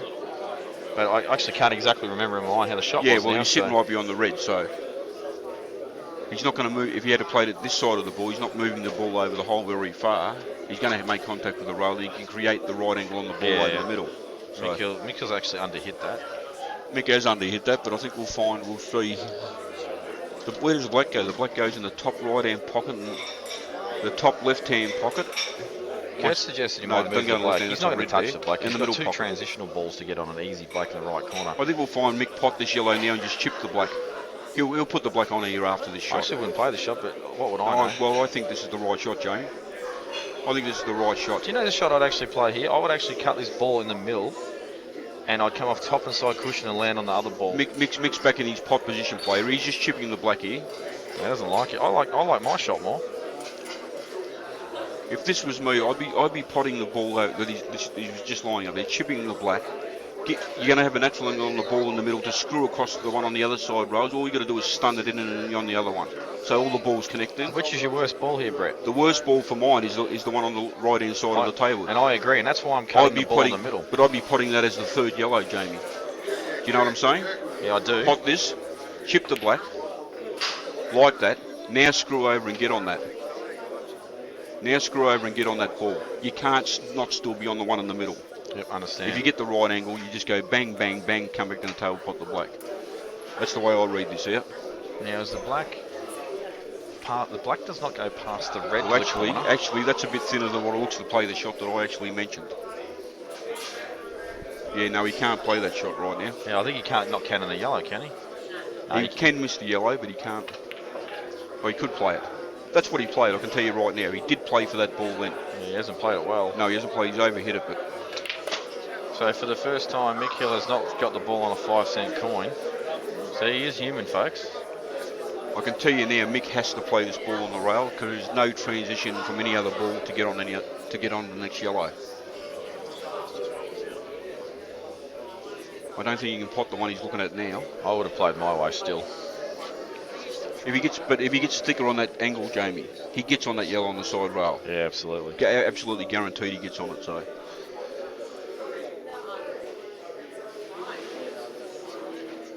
Do we see Mick Hill put this ball back into the yellow back into the top left-hand kick here?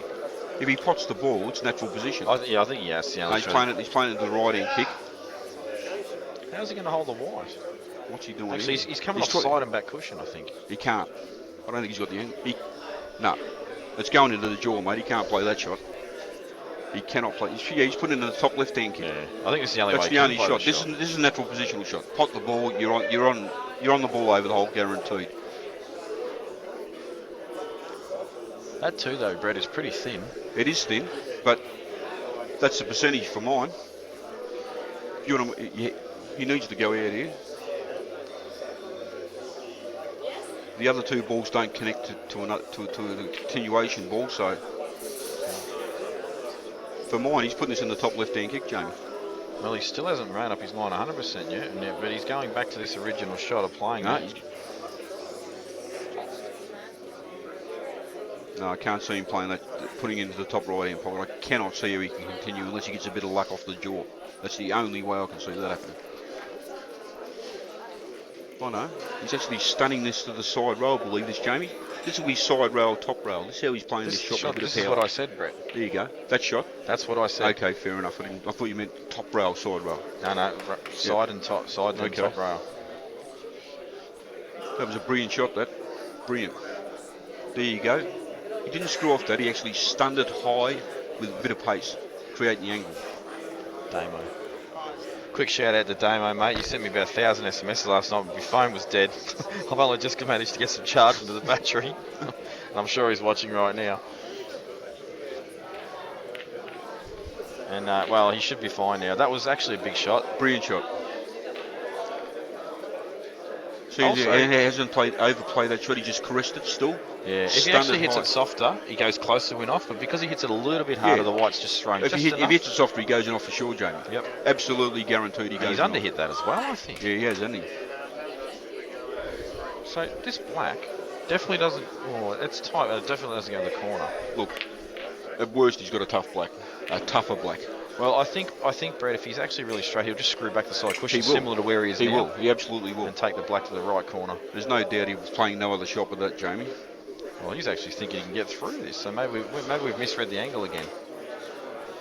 Well, he's taking a lot of time on this mix. Surely he's not going to try and punch it off the red Hang on, thick. he's running through this. Sure, he's not going to try and punch it off the Is that red what he's thick. doing? That's what it looks like. No, he had the angle. No, he's perfect. He just laid up a bit there. He was fine there. He was playing to the cameras, mate. Yeah, a little bit short. Making it look like he had no position to us and then just plays it easy.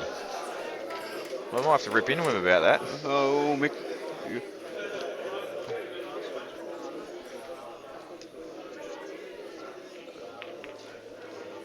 Yeah, it's 5-0. Well played. And we'll switch over. I really want to see no Gus win doubt, this. viewers, there's something to go back. You can look over that match and study some of the shots that Mick actually played there. There's definitely something to be learned from that match. Absolutely. I certainly did so. And I really want to see Gus win this match, only because, you know, he's mate and he's Victorian. But Adam Andreski has You'd other have to think ideas. with one good pot and it's 3-1, Jamie. Yes, he doesn't have to do anything with this. He just has to just knock it in. He's 3-0 down though, so Position is automatic, but yeah, you're right. He's got to still pot it. he's under and the he pump. does. He's got it. That's a nice shot. That's well played.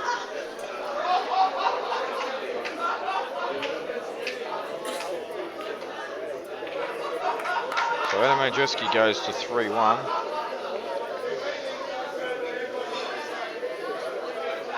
Do you think any of these two blokes can beat him? I have to be honest, I don't, because that's how good McHill is. But I'm not egging for McHill to win. Okay. Bugger the international player. I know he's a nice guy and everything, absolutely. but bugger him. He should, No, well, look. he needs to lose to one of us and say, listen, mate, you're not that good. No, he's a genuinely nice guy, unlike a few of the other guys I could probably mention that are pros. Yeah. But no, he generally is a real nice guy. He's a lovely bloke, Mick. He is. Yeah, no doubt about that. Adam Andreski actually has a very big break too. That's a big break, isn't it? Huge. And it would have been awesome until that red went over to the side cushion with Now the he three yellows. he has to take reds, doesn't he, Jamie? He has to. I Can don't you think see any he has a sense in choice. taking yellows? No, and if you know what, if he wants to, he can take the red over the kick and attack this red straight away. Straight away, yeah. The problem is that yellow that's to the right of the two that are on the cushion, he's actually in the way of actually sort of guaranteeing that you can kick the red.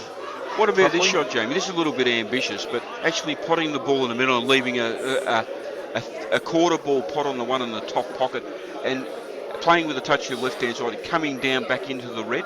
So you've got three balls still near a hole if you miss that cannon, which you're probably not going to miss. I like that shot. That's how I'd probably play this. I would have liked to have come through if he is playing it. That's exactly what he's playing, I would say, wouldn't you? Would you have come through there another foot? Just later, another 2 or 3. Actually, another 4 or 5 inches would have been perfect. Now this isn't a hard connection. Yeah, he's got a big target area. Yeah, he's got a big target. Oh, he's chopped hit it it too hard. thick. And he's He's fluked the ball. Now he's absolutely taken away his advantage. He has to produce I'll something. promise you now, Brett, that this red goes over the hole. Goes over the hole? Yep. It should, shouldn't it? Adam actually knows when to put the brakes on. Yeah, that's definitely. He definitely has to now. But I'll tell you what, though, if he does put it over the hole, I just pot it. pot it? Yeah. Yeah, that's fair enough. Actually, no, I don't. I just kick the yellow out of the side cushion, and that pocket actually doesn't mean anything. Which yellow? The one that's It's on the right the cushion. red. Yeah, the one on the right hand So side. if he sits this red over the cushion, You just kick the I yellow just out. I just kick it out. Okay. And that Yeah, pocket 'cause he's no not longer going out means next anything. shot, is he? That's right. He's definitely not going out next shot. So he's actually attacking this, Jamie. He's trying to get this red out. Oh no, you're right. That's the I shot. thought he'd sit it. Yeah, that's a sensible shot, no doubt. And now Gus will just. Well, So I would if think. this was you, Jamie, what do? Do you just push the yellow up the row over the middle hole? Yep. Well, actually, I don't cut it. I actually want to leave him off the. The ball that's dead? Yeah, Which so one? The one on the left-hand side of the I table don't or want the him. right-hand I side? don't want him on the ball on the rail. Okay. So On I'm the actually, right-hand side of the table. Yeah, this is exactly how I play it. Yeah, Perfect. okay. Yep. I Probably a touch harder. You don't want it near that other red. Yep. So that other yellow. But yeah, the plant does. So look what does pretty Adam good. do here? It's just off perfect, that plant. There's a huge gap, so he can create it easy. And the way that he would have to play it, it would actually send the yellow away from the cushion rather into it. So it's a nice Yeah, angled true, plant. very true. So these are all the things that's very important to actually look at. It's all right that you have a look at a set of a plant or something like that, but you've got to make sure that when you do make the plant, that you don't kill the ball that you're playing to make the plant. Exactly. All right. these things can bring people undone. In what looks like a relatively easy out can become an absolute nightmare in a split second. So, very valid point Jamie just made there. And oh, look at this shot. What a brilliant shot. That is a very good super shot, isn't it? He's still in trouble in my eyes, but he is, but he's put himself back in the frame. Absolutely, and yeah. This yellow at the top corner doesn't really mean a lot. What about this, Jamie? Pot the ball over the hole, come back part to the side rail, above the centre, just bounce out the middle, and then pot the ball that's over the bottom left-hand hole and skew into the red and release them all. He could have actually gone out there. Yeah, that's the shot I was actually looking at myself. That's the way I read the table. But I actually don't agree with that shot that he's played. No, well, so that's just, once again, I'll mention this bloke's name again. Mick Hill would have seen that and played that, I would say. So, just maximising opportunities. That's what this game's all about, obviously. Does he go into the red here? No, he's just sitting just over. rolling up on it. I think that's a completely pointless shot, because now the yellow just goes across the other side. It does, but what else can he do, Jamie, honestly? Well, what was wrong with actually potting that and trying to go into the red yourself? Go into the red? On the side cushion where the three yellows are. I mean, probably low percentage. And Adam Andreski probably plays the right percentage shot every time. Yeah, well, very similar to what I do. So. You're right. Look, if Gus thinks about this properly, you'd expect him to make this out, wouldn't you? Well, his natural angle here will probably put him, like if he just pots this, the natural angle will probably put him on the create shallow. that angle, yeah. And he hasn't quite. Well, he can use the ball over the centre anyway to get that now. A little bit Chinese. I'd probably. He has to play that within the next two shots though. Can he get the wide out? Yeah, I think he can. Yeah. This looks like the congestion down on the side rail, bottom left-hand rail here, the top left-hand rail, is not as bad as what it actually looks.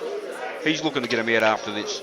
I'm actually wondering if he's just going to play the plan. I think he'll get into him here, Jamie, or just drift down now and get that angle. Personally, when I'm trying to make an out like this, I want to make sure that I've left the ball somewhere that you're going to be on no matter what. Which is why I wouldn't have popped the ball over the hole. Yeah, well, that's a valid point. I think he's better off playing the one in the middle first, get the angle, get into that shot. You guarantee the shot no matter what. Yeah, he may run out of balls here. Well, so what's he doing here? Well, he's got the angle right now, is he? Well, no. I don't think he's gone about this. He might not be able to get past the black. He's definitely gone at, even Tim Shelton's here. Timmy, great air player. He's shaking his head in the background. He knows. This hasn't been approached in the right manner for mine, so. That's only because I got him in the Calcutta. And Tim's got him in the Calcutta, so he's obviously shaking his head more. Now he's a good angle. He's got it now, but he's got no backup balls, Brett. Now he's going for the out.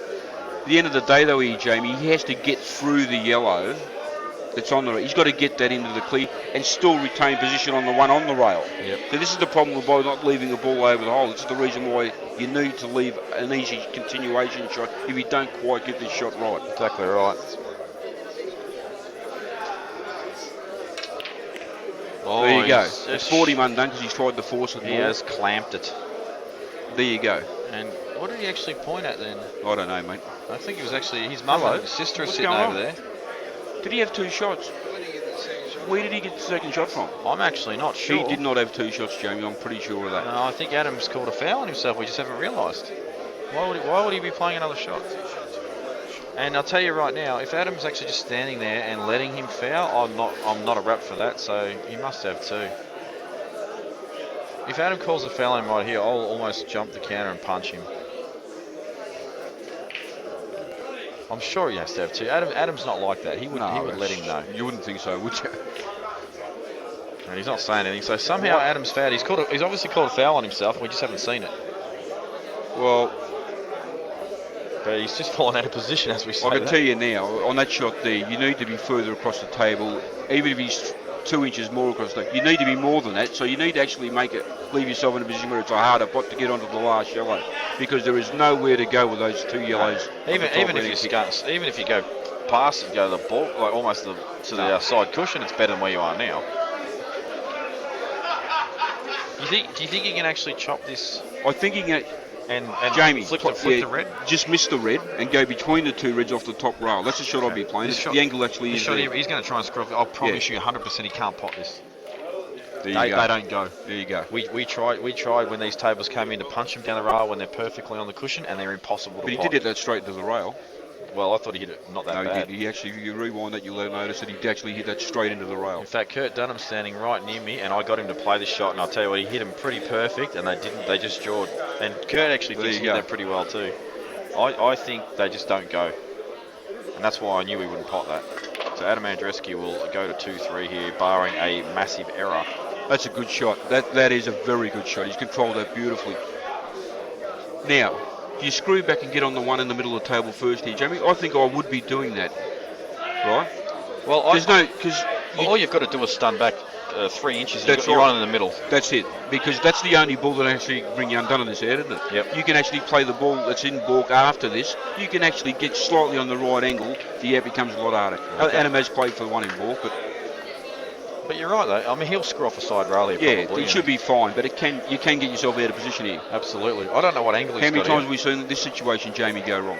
Actually, he's got an angle where he can come off the back cushion and play the red in the middle, I think. I could be wrong. I think he's going to soft stun on it then.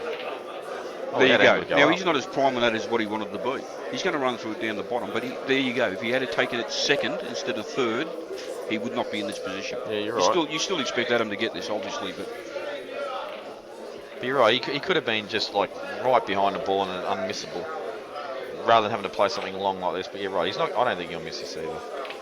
It's actually a very good potter. Yeah, good shot. Andreski, and yeah, very. He pots well. Clean potter. Yeah, he's left-hander as well, so a lot of left-handers are very good. He's knocked that black in clean. You'd expect him to knock it in, but then again, Jamie, once again, he's had a longer black than he would have had if he had taken the second red second. Yep. So. And Adam Andreski is no stranger to deep ends of tournaments. He has won Berry before. Greg Laurie just told us the red was frozen. Thanks, Greg. We didn't know that. We had no idea where he had 2 shots, but so thanks for that, mate.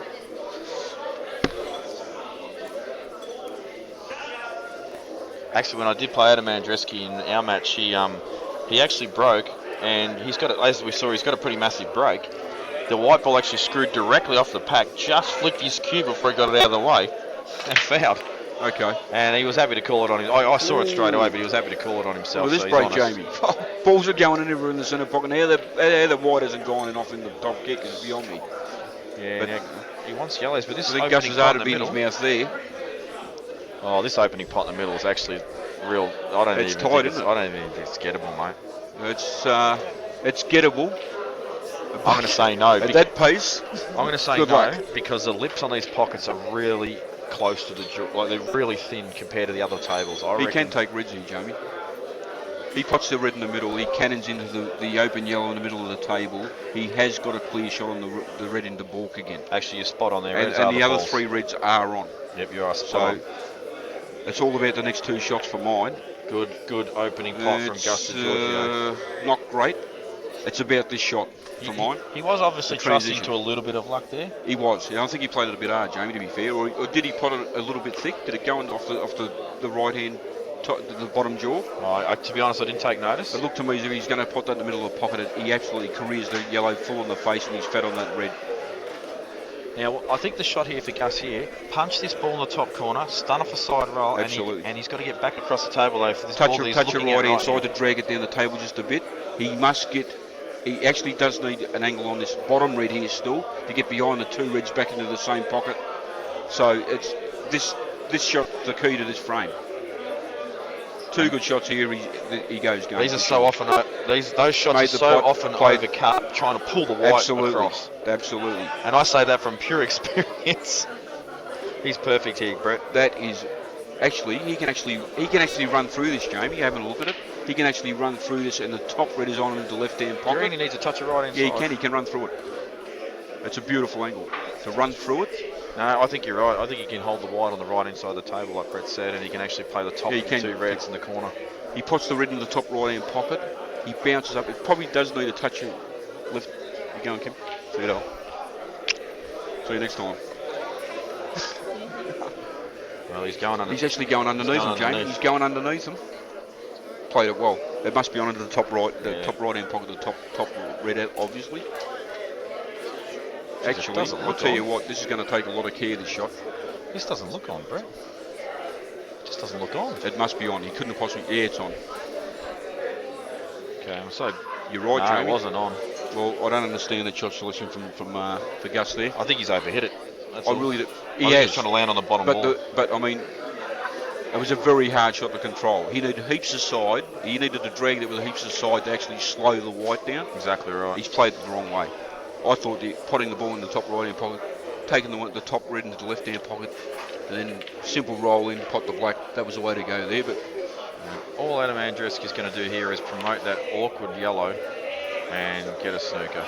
And he's just looking where he wants the white right now. He's pointing to it. Actually, when I was playing him, he does a bit of hand gestures and sort of like points to the balls and say, you're you, then you're next, then you're next. And he sort of creates his roadmap sort of visually. What about this, Jamie? Actually, that looks pretty straight, isn't it? What about chipping the yellow now just off on the near the centre pocket on the right hand side, just slowly getting in the pot on and snookering Gus here. Yep, that shot. He's actually gone up the table. He's still snookered. No, he's not. He can get through to this bottom red. But he can actually pot it off the rail now. And if he does make the pot, he's going to be fed on the red back into the same pocket. I don't reckon he polished off the rail, Brett. I reckon it'll slide too much. He's got to miss the middle. No, this goes, Jamie. This definitely goes, mate. And if he gets it, he's on the other red. Mate, I'm going to disagree with you here. I reckon. You reckon he can't get this? I don't reckon he hit it thin enough. This is why he's playing this ball instead. I don't reckon he can actually hit the right hand red thin enough off the side cushion. That's a big shot. It's a big shot. It is a big shot, Jamie. You're right. Actually, I've just got up and had a look at the tail rather than the screen. I may have changed my mind. Yeah, that's what I looked at. It's still a big shot. I don't agree with this from Gus. That just doesn't do a lot. What else can you do there, though? Well, now you can play the shot you just suggested. Now Adam Potts' this ball gets on the one in the middle, chips the other yellow out and snookers in behind it. So I can't see the sense in that shot from Gus. If Gus doesn't leave him on the yellow, he kills his red. So there's no advantage in playing that shot for mine. This is how I'll be looking at the layout here, Jamie. Pop the yellow on the top left-hand pocket, play it with right-hand side, get up the table on the ball that's on. They're both on. They actually both do look on, but the furthest one out from the pocket, pot that, chip the other ball out just off the rail, lay a snooker, Gus have a shot. He's not playing that. He's still playing a snooker through the gap. Oh, I tell you what, he may have left him on this. And he's nearly chipped the red on. So nearly. No, he's not on. He's definitely not on.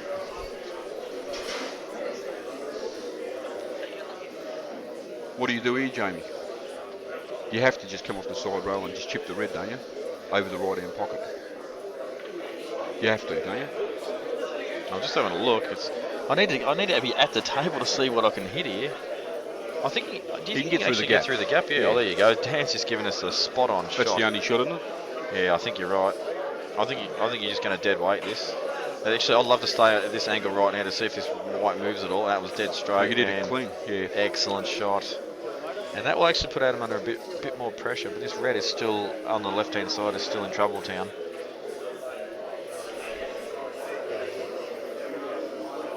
There's one thing for sure we won't see Adam do is move that yellow impeding the red. No, that will not be moved at all for mine. And he'll also not let him hit it either. Absolutely, direct. This is correct, yeah. It wouldn't surprise me if he leaves him on the ball over the hole, just to tempt him to have a dip. What do you do? You play off the right hand side of the far yellow on the right hand. No, he's playing off the one next. He's taking the pot on. He's actually going to try and promote you. Actually, he's going out here. He's taking the out on. He's hit it too hard, that yellow. Yes. He was actually taking the out on there, Jamie. I think you're right. I think he realised that it was the right time to pull the trigger. I still reckon actually, having a look at the lay of the table, it's not actually on, is it? These two balls down the bottom of the table where it's impeding that red on the left-hand side of the table, neither of them go. into the top left-hand pocket. So, I think. you think the bottom one goes? Yeah, it will, but you've got to have the white ball in the right But spot. you need to get the white ball in the right spot to get back on the yellow one. Yeah. That's the problem. If you were to put the white ball about, I don't know, 5 inches directly below the black, I reckon you'd be on the yellow. Yeah. That's where you need to be to get on the other yellow too. So exactly right. You can screw off the back rail and behind it. If you're going to try and make an Eddie, you certainly don't leave that shot till last. So I'm not that stressed if I'm Adam here, because if I leave, you don't go for the Eddie, do you? No, if I leave him just on the ball over the hole and he takes the dip and get the extraction. Absolutely, I agree totally. And that's why it's pretty safe. I agree totally. Now, the only way Gus can get this red and have any chance to get any shot, he has to play this with massive top spin. No, I found a shot for you. Brett. That's actually if you can hit the red. If you can hit the red full ball, he just basically hits a full ball. It's just off full ball. Sorry, the white ball comes off the bottom cushion, tucks in behind the yellow, and the other yellow goes off the bottom cushion to the side cushion. You've got a very good safety. Okay. Yeah. That's if you can actually hit it just off full ball. If you can't, you're talking about the one over the hole or the other one? I'm talking about the one on the left-hand side of the table. Yeah, no, I don't think you can hit that, mate. If you can't, he cannot get anywhere near. I don't think he even hit that ball, to be honest. The only other shot I can see is to chop the black across to the red. Greg's just told us that Adam called that fair on himself. There you go. We wouldn't expect anything less, but just goes to show what a gentleman and sportsman he is. Yeah, and you'll find that all state level players are like that. Mate, Jamie, he can't hit that red. He's got to come off the side rail. I really would prefer to kill the black here. Yeah. I'll tell you what, that's not bad. That's not bad. It's not bad because he's made a bit of traffic for one of the yellows. Gus is basically in hang in there mode right now. Well, what about this, Jamie? If Adam's going to attack the air, this is a bit risky, but pot the ball that's next on the left-hand side of the red now, just screw into the red a bit, push it across the table. You're on the ball over the top pocket. You can go game, but I don't think you'd take that risk, would you? There's no need. No, I don't mind that shot actually. There's no need though, is there? The problem is if you screw onto it, you haven't got a really easy next ball. The ball over the hole. Well, I'm just wondering if the black will actually chance to snook yourself. Yeah, I agree. Black. It is missable, the ball over the top pocket there. One he's taken now. Pushing first. Oh no, he actually couldn't have missed it. So he could have played the shot that I suggested. So were you saying to pot the ball on the left-hand side of the red, screw into the red? Screw into the red and just clear the path for the other yellow to go past. But that's why I was thinking if you did that and you got the wrong contact, he could have snooked himself with the black on that ball over the hole. Well, yeah, but I mean, you're 4 inches away from it. You should be able to control that shot. If you were forced, you'd definitely be taking that option. Yeah, if you had no other choice for sure. So I think he's just going to run it down and snook it beyond the ball on the side rail. Yeah, just promote it. Yeah, it's a good shot. And these are the That's a very good shot. These are the sort of shots that Adam Andrzejewski plays like. But I think he might have left him on the red, hasn't he? He's left him on the ball over the hole. Oh, I tell you what, Gus is a sniffy. Rolls the red in over the pocket, plays the red off the back, off the rail into the back of the yellow. If he makes the pot, he's on the black. Yep. The white runs through on the black nicely.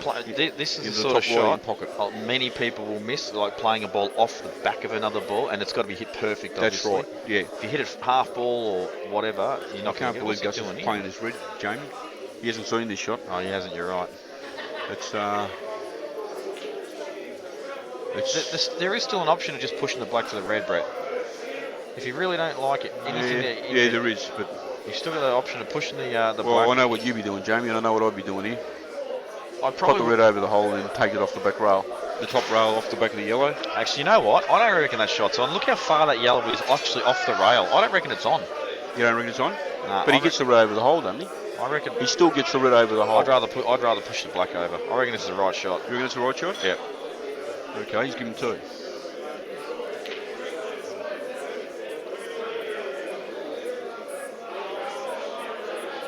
So Adam's going to be looking at this going, okay, I got two shots. The first thing he's going to be wondering is how do I deal with the red in between Gus's two reds and the black. What about this, Jamie? Pot the yellow in the middle. Pot the ball over the hole, closest to the top left-hand pocket. Leave yourself, screw back just a touch. Leave yourself an angle to hit the yellow onto the black from behind off the side rail. Hard. You're releasing both balls. You have to be on the other ball. That's a big shot. And then you see the pattern? And then you've just got two easy balls you're on. I think the only way to do it here, James, is pot that in the middle, pot the one over the hole, then play the ball on the right-hand side of the yellow in the middle of the table into the side rail, half ball into the black, and bring them both out. I personally wouldn't have actually gone that way myself, and he's actually doubling this. I would have actually pot. I think he had the angle to pot the balls right in the middle of the table. And I would actually get rid of that ball up near the middle pocket as soon as possible. It's a horrible ball. It's actually, but it's sitting over the hole, Jamie. But you've got to be at the other end of the table to play, well, and you've got to have it. You've got to be on the left-hand side to get back down the table if you need to. The way I'd have actually played that, and I'd have pot that. I'd have gone after that ball. Then I would have actually pot the ball over the pocket and come underneath it and cannon the red out of the way. Okay. And then you're on the. That's a great shot, actually. Yeah, Gus can't do a thing here now, can he? Or can he? No, he can come between the gap and just chip the red out, and he becomes favourite. No, that's a bad shot. I retract that statement. That's a bad shot. That's no good at all. No, you're right. He comes off the back cushion and just promotes his red. He becomes favourite. Gus is firm favourite now. That's the correct shot. He just hasn't hit it hard enough, or he's hit it too hard. One of the two. Yeah, no, you want to hit that a bit harder, yeah.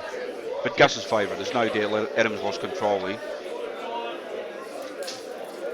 Yeah, I really do think the angle, this ball that's right over the pocket, if he just gets on it where he can actually start underneath the yellow that's next to it, he could have gone straight into the red and cleared the path for the other one. He has natural position on the ball. He's just stunned underneath. That was how. And then he can keep his two shots in the black and go again. That's how I saw the out. Yep. And well, he's just that's a nothing shot. That's a nothing shot. But then again, what else could he actually do there? Big pocket here. Actually, hang on. There's not much you can do. The only thing you can do is put the four balls and try to double the black back into the top left-hand pocket. I'm going to smash double this in, Brett. Smash double this in, and I'm going to drag. The red? He's on the red, is he? Yeah, I reckon he is. Yeah. Smash double this in. Of course he is. I think he actually tried to straighten leave it up. By The reason Jamie's saying smash it in, it actually, well, there you go, he didn't have to. I'll tell you why I'm smash doubling it, because I actually stun the white hard up on the side rail. That way I can actually play a shot with right inside and drag. Yeah, to get underneath the black. Yeah, this is actually a bit tricky. Once again, there's something to be learnt. Gus can't, I don't think Gus can pot this red. He can't. He could not get on the black there. If he was actually on the side cushion though, he could have potted and that's exactly why Jamie's saying you need to smash that in, stun the white to the side rail, so there's something to be learnt there too. Then once again, that's just going back to what I said before. Sometimes something that looks very easy can go wrong very quickly. And that's why Jamie just pointed out, you need to stun that ball to the rail so you can get underneath the black. Oh, he's double kissed. That's not too bad, mate, I don't think. Well, there's no way he can come off side cushion and get underneath the black. I mean, he can definitely hit the red. No, he can. He can actually pot this off the side, pot the red clean and use the right hand, the right hand side rail to get back on the black. Do you reckon he can actually get underneath the black without cannoning? Just have a look at it. 100%, mate. Jesus. All you've got to do is clip the black a little bit. It actually does look like it's not on there, but this isn't as hard as what it looks. All you've got to do is clip that black a little bit. Yeah, and you're gone. You are gone, but just play this with a touch of left hand side and just stun it in. The white will drift across the table. I've got to be honest with you, Brett. If this is me, I just come over the side cushion. Well, he can't take the risk of potting the ball. I just double kiss this red a bit close to the pocket, so that way I don't think he can, Jamie. I think if he double kisses, he knocks it in. I don't reckon. It doesn't look like it on camera, but actually having a look at the lay of the table, I think he double kisses as he knocks it in, mate. Unless it's very, very soft. Exactly, Kev. That's exactly right, Kev. Jamie, that shot that I mentioned is definitely on. He can pot this.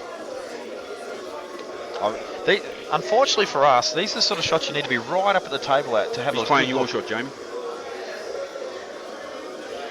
There you go. But now he can play the little snooker as well. Now he's in a world. But he has actually smashed that, Brett. Like, if I play that shot, it's way softer. Well, hit that shot with left hand side and just stun it just a touch off the side. Well, you're nicely on the black on that shot. I'm very surprised. Oh, I see what you're saying. You're saying double kiss it in and bring the white back out. Yeah, no, just knock it in. Yeah, I'm very surprised at some of the shots Gus is playing here, to be honest with you, mate. I don't reckon this snooker's very easy. It's not easy. If he gets it, he obviously remains firm favourite. If he doesn't get it, he loses control. Yeah, so there you go. I don't think, Kev, it was as easy as you think to hit it soft and actually leave him off the bottom ball. So what do we got here?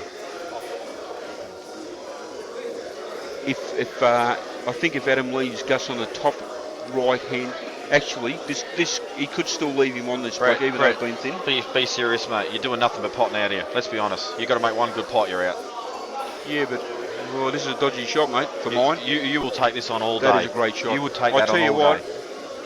Brett, that we're is talking a about you here. You would take that That on is a brilliant shot, my friend. You would have taken that I'll on tell you 99 right now. times out of 100. The only time you wouldn't have taken it was when you were asleep and didn't even know it was going to happen.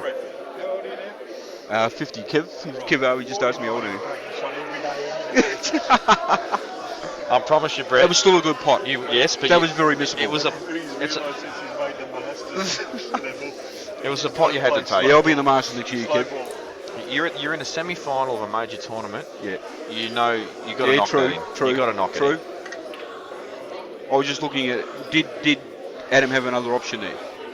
He did, but why let your opponent back to the table to try and create some result? Just pot out. I'll tell you what, that was a better shot than what it looked like. It was a very good shot, yeah. but like I said, I'm backing myself there. You are too, yeah, I'm well, telling you'd think you would, but it actually was missable. Absolutely was. So, credit where credit's due. I think it was a very good shot. And now we're 3-all here. Yeah, so he's done the same thing as to Gus as what he did to me. He came back from a deficit and got back to square. And in all fairness, Gus definitely led him back into that frame. Yeah, he just a couple of wrong options tactically, but I think Shell Grundy has just told us we need you guys to be able to. That'd be handy if we could. We actually tried to get that technology, but we haven't quite got it available yet. We'll put that one to Dan, and if we can all start, we can all get some sort of CueballTV donation thing up where we can all donate so Dan can take care of all these things. I'm sure he will actually look into that. So yeah, we had a crack at it one year with using the mouse pointer, but it didn't actually work. Yeah, but that would be a very good option actually, Shelley. I totally agree with you there. Anyway, we're 3-all. Winner plays Michael on the final of the Anzac tournament. Adam to break. Big break. What's happened? It's come up dry. It's come up dry. Well, first glimpse of the table. Reds are obviously favourite for mine. Yeah, I agree with you there, Brett. The yellows are actually horrible. Yeah, yellows aren't too flush at all. Gus has to pot this ball in balky. He's taking the one in the middle. Yeah, I actually agree. I would have put the ball in balk and just floated up onto the ball on the side cushion there. Maybe he's going to reevaluate. He's going to go off the yellow. Actually, if he puts the ball in the middle, Jamie, and hits through it onto the yellow with force, he's going to release those two reds. He's still trusting a lot of luck. But the white's going to go careering into those two reds after the contact on the yellow.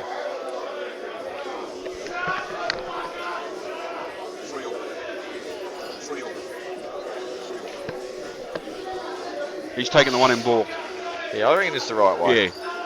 Just retain the reds. Make sure you retain the reds. I think the reason he wants to place red is it's actually quite an awkward ball to land on. Which one? The one he's on in the middle? Yeah. I agree. He probably should take it now. I reevaluate, and I think you're right. I think he probably should take it, but he's not. He's just skidded past the red. Well, we have to see Gus screw back over to between the yellow and the black. He has to try and get rid of those two reds now if he's going to go game here. Yeah, he does for sure. Yeah. I mean, the one on the right is easily available to the middle. Yeah, That's the other one's a big very, problem. very tricky. So he'd actually want to be playing for that and just roll in while he's got the other ball over the hole here. Well, that's a nothing shot. Yeah, I think he's trying. I'm not sure. He's playing. Maybe playing the double. Actually, if he's landed on the double, that's fine. Brilliant shot. If he has played with the double, it's actually good thinking. He's landed on a Brett. That's actually that is actually we've missed that. That is actually the right shot to play for here. No doubt. Yellows are absolutely. He's got two dead yellows guaranteed. So.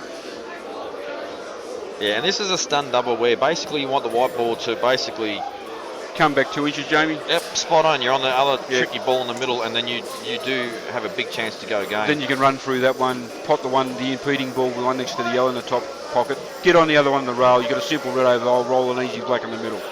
So well, he's not taking it on. Oh, have a look I at don't this. even reckon he's. I don't think he knows what he's doing, to be honest with you, Jamie. I've got to be honest.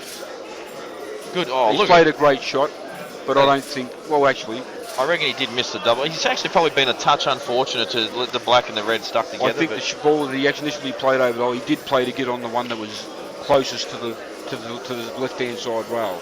That was the damage ball.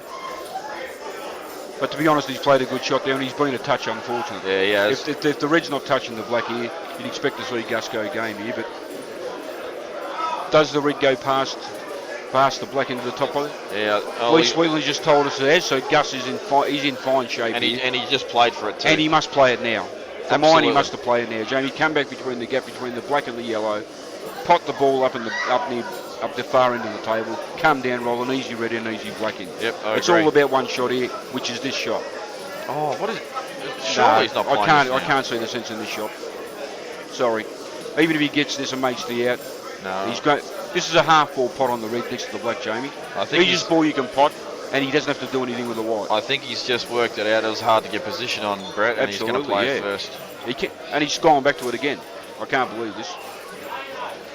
No, this is actually the wrong. This is the wrong bad shot selection. So I hope for Gus' sake he lands fat on the red, but no. Okay, so What maybe this is goes he in the doing? middle. I don't believe. No way it goes in the middle. This doesn't go in the middle, Jamie. I've got no idea what Gus is doing here. Yeah, but going up the top's not. He's going to have to go up the top after the ball over the hole now, Dan. Okay, that red to the corner is a half. He's got half a pocket. That's why he hasn't played. Okay, fair enough. I'll apologise to Gus there, wholeheartedly. I think I still would have been playing it though, Jamie, personally. I would have too. Half a pocket, you cover the hole. It's still the right shot. Yeah, I would have too. Now he's going to try and go into these, I think. Well, he's trying to get on it, mate, and this takes. He's got on it pretty nice. Okay, well, I have nicknamed Gus best single ball potter in Victoria. Really? For a long time now I've been calling him that. Really? So let's see that right now. There's no doubt he's a very good potter, young Gussie. What about this, Jamie? He could only have half a pocket to shoot at the black from a tight angle after this shot. I think if he just drifts it down, rolls it down, yeah, I think he'll be on for the black in the bottom right. Yeah, in the bottom right. If he drifts it down. He can't get on that, mate. Not on that angle. You can only have the black in the middle. Good shot. Great shot there from Gus Giorgio. That's a good shot. And that's why I call him best single ball potter in Victoria. Well, there you go. Jamie's just made a statement that he thinks that Gus is the best single ball potter in the state, and that's what actually got him out of trouble there. It certainly wasn't his shot selection, so can't agree with his shot selection, Jamie. No, got to be honest. Bit wayward, but he found a way home. See you, mate. See you, buddy. But he found a way because of the exact reason that Jamie's just mentioned. His opinion on Gus as a potter of a ball, it just proved itself right there. And so now Gus goes to the hill, and he'll be feeling pretty good about himself after that out. He'll want a big break in. He'll want to clear. Yeah. He'll want to end this match at this visit. Yeah. So he lines up. This will be a big break. He just wants to not dump the white.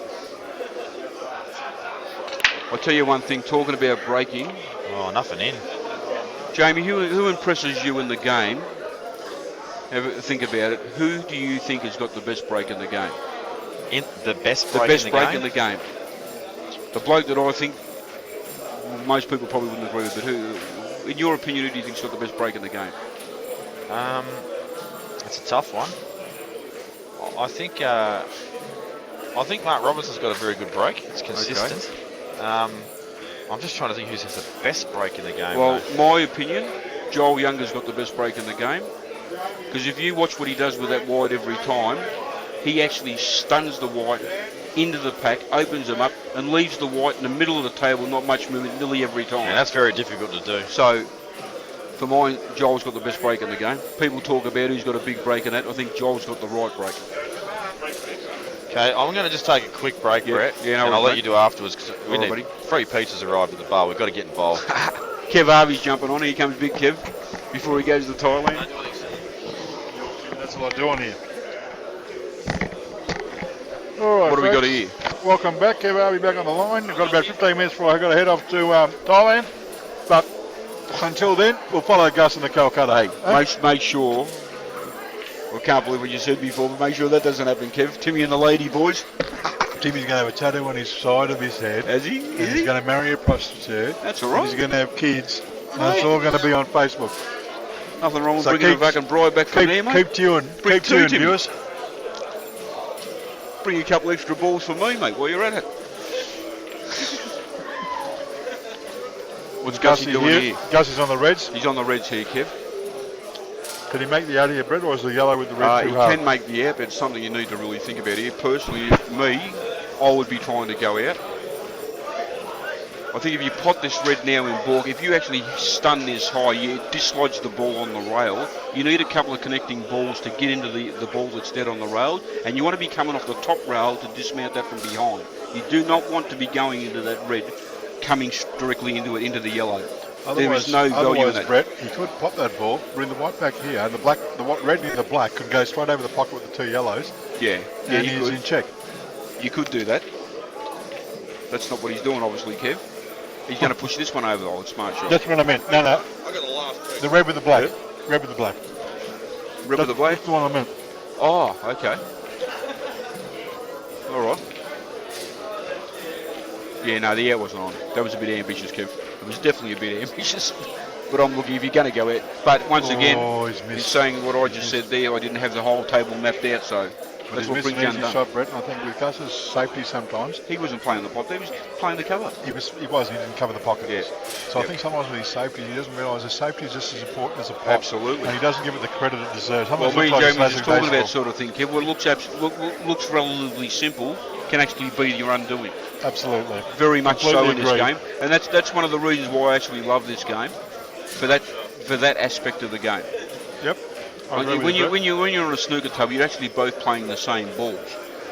It is a different game. When you play pool, these sort of things can be your complete undoing. I hope everybody heard that. Brett just explained the difference between snooker and pool. Not hard. No. Good shot. This is 4-all for mine, Kev. 4-all, yep. What Adams needs to do here is he needs to I've get got 3 off, minutes. He makes to get off the rail. He needs an angle on this bottom yellow into the top left-hand pocket to just drift nicely up the table. Either way, leave himself free of 4 positional options to get on the last yellow. Couldn't he And just that's do this exactly in what his soft, cue Brett, is bring the doing, white about back to right. here? About anywhere nearer the centre of the table, closer to it, you can land slightly lower. If he has to go slightly high, he needs to be closer to the side rail. You know, What happened? Nathan Neves.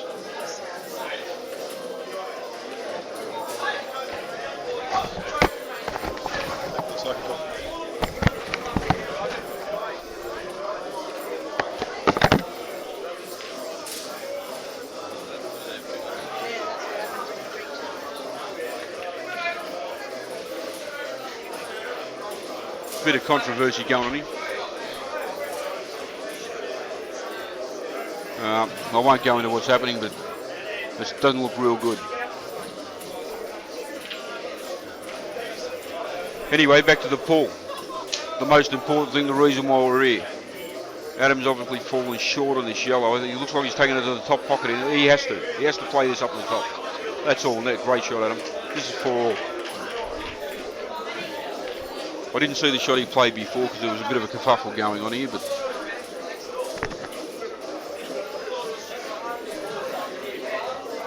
lines up this black, 4-all. We're going to the wire.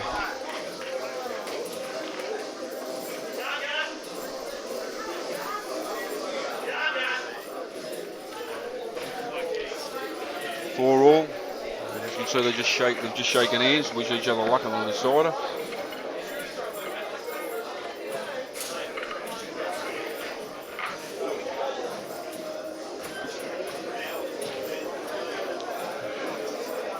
Good option. What Shelley Grundy's mentioned there, to be able to get some sort of thing.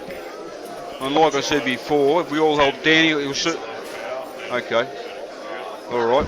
Well, James just informed me that if what Shelley Grundy mentioned, to be able to draw lines on the screen to actually explain what we're talking about here, which makes a lot of sense. Oh, Adam's just gone crack and jumped to what, giving us open table with 2 shots. And There's a bit of work to do on both balls. Oh, scrap. I just, But he has to just take rocked reds, up. doesn't he, Jamie? Pots the one in balk and chips the one off the side roll and works his way from there. Was that the logical thing for you? That's how I see it. It is, and what I'm looking at doing here, Brett, is this ball that's on the side cushion, which is the left-hand side cushion, which is the other real problem ball. Yeah. After I kick this first red off the rail, You're looking to get that I want to get on play. I want to get just to the left of the blue spot. I want to chip that down where the white ball just comes out. I've got an angle on the red that's just below the yellow, near the bottom of the table, and I can just float down onto the last red. Yep. So that's what I'm looking at doing later on in this out. Gus certainly doesn't need to go out in this visit here. It could go wrong if he does. I like Jamie's way of thinking. He's still having a dip, yeah. But I'm doing it in a way where I will have some cover. You're actually creating better cover for yourself as you go. So it's attack and defence at the same time here. The unfortunate thing is, though, this out's already become 10 times more difficult because he didn't get the right contact on the red. No, he hasn't. No, he's out of position here, Jamie. And actually, if he doesn't, I'd actually say yellows have just become favourite here. Oh, they're better now. Well, this yellow at the bottom cushion is actually what made me want to take reds instead. Yeah. Well, to be fair, Gus should have made a good contact on that, shouldn't he? To be fair. Yeah, he should have. I mean, he catches a full ball and he's fine. Oh, he's got two. What the hell? Yeah, he jumped off the table. Oh, I didn't actually see it. I came back and put the mic on just to have the white ball in his hand. So now that you say that, I'm actually filthy that he's not got a full ball contact. Yeah, well, that's what I mean. Yeah, that's what I was saying. Anyway, getting back to what Shelley's mentioned, if we all get behind Dan and help him, I've got no doubt he's going to help all of us. So.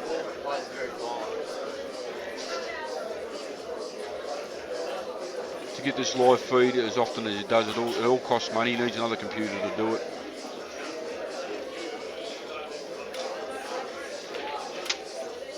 So this is actually a pretty good angle, Brett. This is sort play your shot now, Jamie. After you get what rid happens of if this he red? pots this ball though by mistake? Well, I think the ball will float back out, but I really You reckon want it'll get out? Well, I reckon it will. It probably will. Yeah, I think you're right. Yep.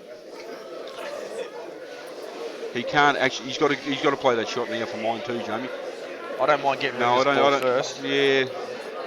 He's back in the same angle, but now this is a must get over the whole or pot, isn't it? It is for sure. It's absolutely a must. You know what? If you're actually flying here, Brett, and I mean flying, you actually play the ball on the right hand cushion and stand back to where you are now. Okay, yeah. That is a horrible ball to transition to later on. Yep. Definitely. He hasn't hit this too good, I don't think.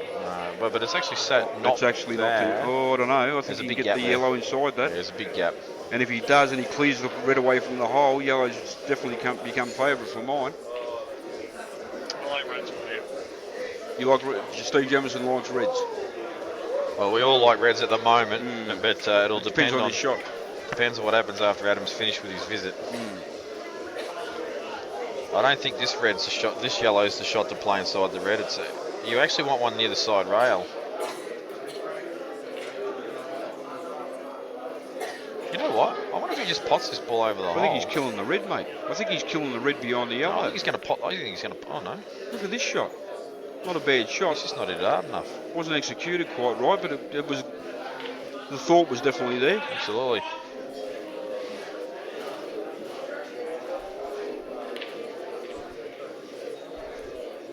Play the double and go game, Jamie. I saw that straight away, and I'm just sort of thinking how you can get the white ball back. What's going on here? Well, I think he has to take the ball over the hole next. What's this? And we've got a full hard drive. Is it all right? Yeah, it's just that recording. I think it's a great shot there. We're still streaming? This is a hard one. Really nice It shot was a there. good shot, yeah. I'll tell you something right now, Brett. I can actually see Gus losing control of this frame very quickly. And how's that, Jamie? I don't like that. Well, not now. I think that's a terrible option. Right, okay. This red will chop down. Underneath the red? And I'll tell you the cool thing about this for Gus is if he takes off the red a little bit, the white ball's going to float back up the table. He's going to have a real nice two-ball plan to use that yellow. Yeah, I can see but that. Obviously, he needs to keep his two on the black, needs otherwise to keep his he's two gone. on the black, yep. Oh, yeah, I can see what you're saying, Jamie. That's logical. Exactly that. He's overhit Perfect. it, though. Actually, not bad, is it? Yeah, he has But he actually overhit it, needs right. to actually hold the white now to retain position on the red. He does. This can actually go really, really wrong now. Yeah. Oh, interesting. I mean, you don't actually have to play the plant either. you can actually screw this out and just back yourself for the long pot in the corner. I've been watching them Yeah, slide in heaps today. yeah. Like, it really actually annoyed me when I saw a couple of them hitting the rail and still going in when they weren't doing that all at the start. I don't think that's the right option, Jamie, though. You have to make that pot then. You have to make the long pot. Well, you have to make the plant as well. No, well, I don't think you do have to actually make the plant, because if you miss the plant, you've still got an option to cover up. Yeah, that is true. He's going your way, Jamie. Yeah, he's putting all his eggs in one basket here. Gus DeGiorgio is backing himself to pot this shot in one shot. Oh, this is not easy in the middle, actually. Does it go in the middle? It does go. It does. It's very tight. And I'll tell you something. If he does miss this,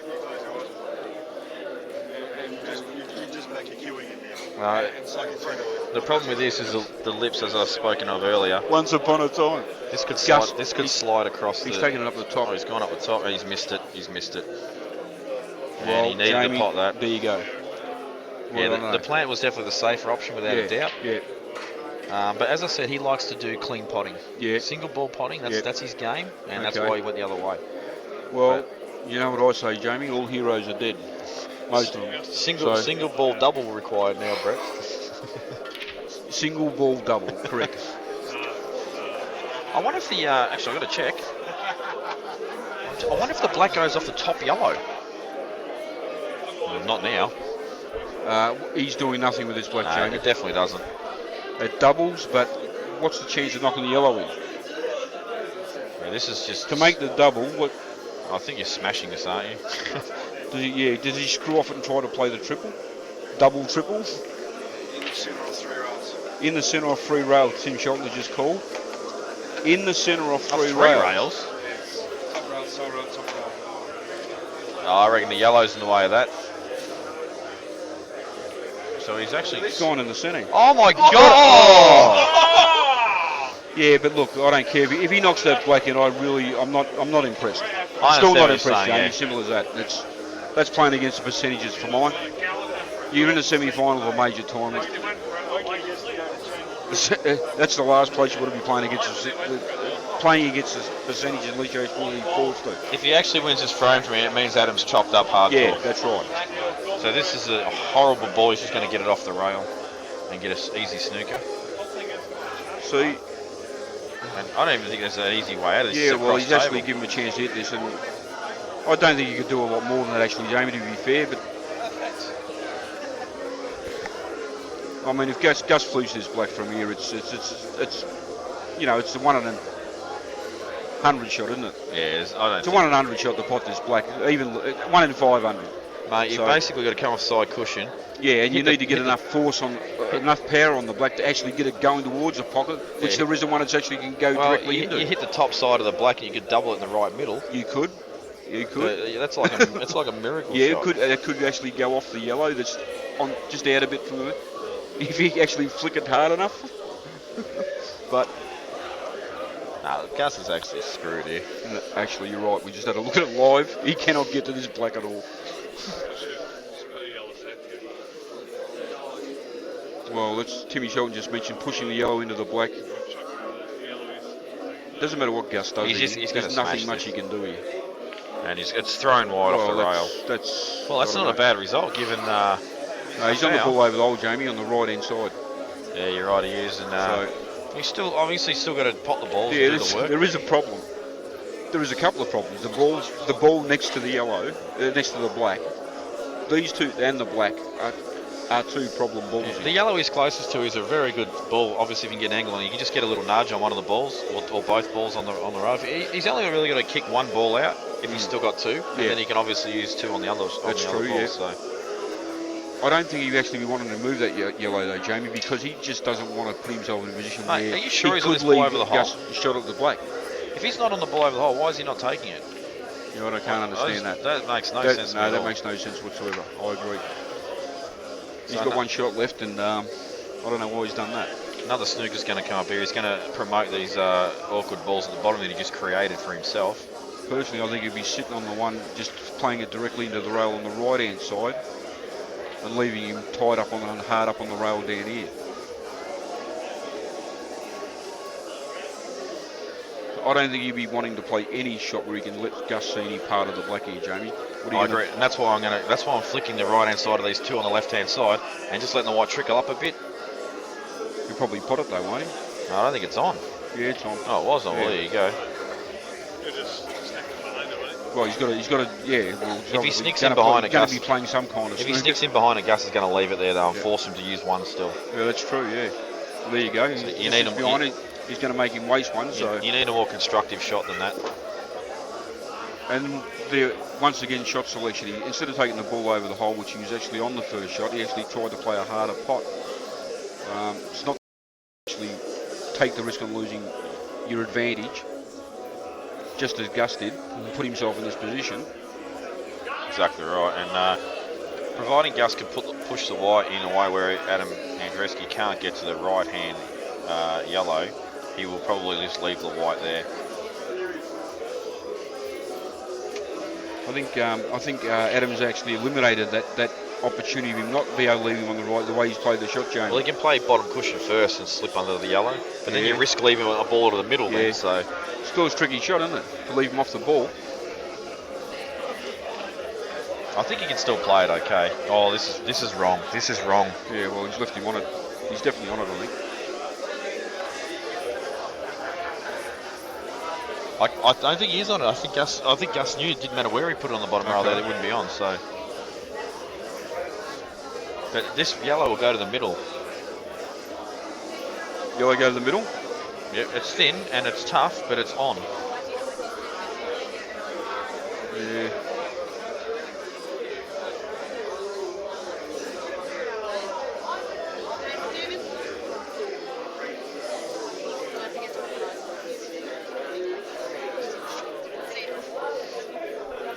Well, Adam's looking at that. I think he's looking at those straight up the top, Jamie. The problem with this is you could actually see Kev Harvey and Timmy Shelton about to leave off the tie. Good luck, fellas. Have a good trip. Send us a postcard or some footage or something. Fun, mate. Hey. He's playing us up the top, Jamie. But if he actually plays as a push shot, he could actually go on off this straight into the top right-hand pocket, couldn't he? I don't see the day of this. Yeah, no. Oh, that shot just wasn't on to me. That was ridiculous, that shot. But he's still got so much control that it's not a massive issue.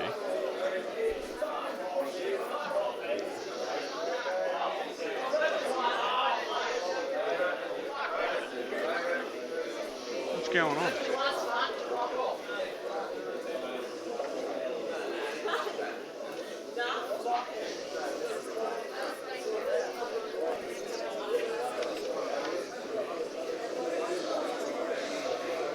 So Adams, he's taking a long time here, Brett, because there's just like a million options available, and he doesn't want to do anything silly. That's right. He doesn't want to let Gus even hit the black in case he smash doubles it, and gets a result. So he's taking so much care here, and sometimes you can actually dig yourself a real hole here and get some real tunnel vision. Yep. Got to be careful of that.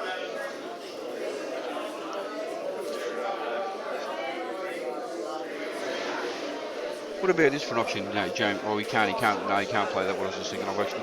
So he's putting this over the kick. Yeah. That's a good shot, but I'm just going to leave the white there again. Okay. You know what I mean? Like same situation. Yeah, It's a bit of a stalemate situation at the moment. It's back and forward. I'm just going to keep digging the white in. I'm going to dig the white in the pocket a little bit more. He's so actually obviously what Adams trying to do is actually make Gus go. Yeah, he wants Gus to go for it. He wants him to get out of the circuit. Yeah. But Gus is wise to that. This has got to be touching the way they just stop like that. It's got to be touching your frozen Okay, ball, would be, yep. Looks.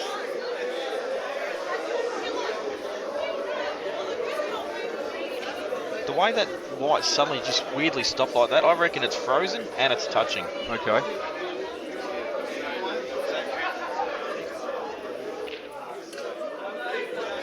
So he's looking at the double back on. This double is actually very gettable because what will happen, they straighten up off the rail. So he'll probably your mind a lot of the time tells you to take the natural potting angle into the direct pocket, even though you don't want to actually go in this case. So when it squares up, you'll probably hit the yellow. Yep. Yeah, just like Jamie said it. Oh, well, he's actually played it perfect to actually pot it clean, but that's exactly what happened. What Jamie just said there. So you're going to see him play. He's going to see him play another snooker.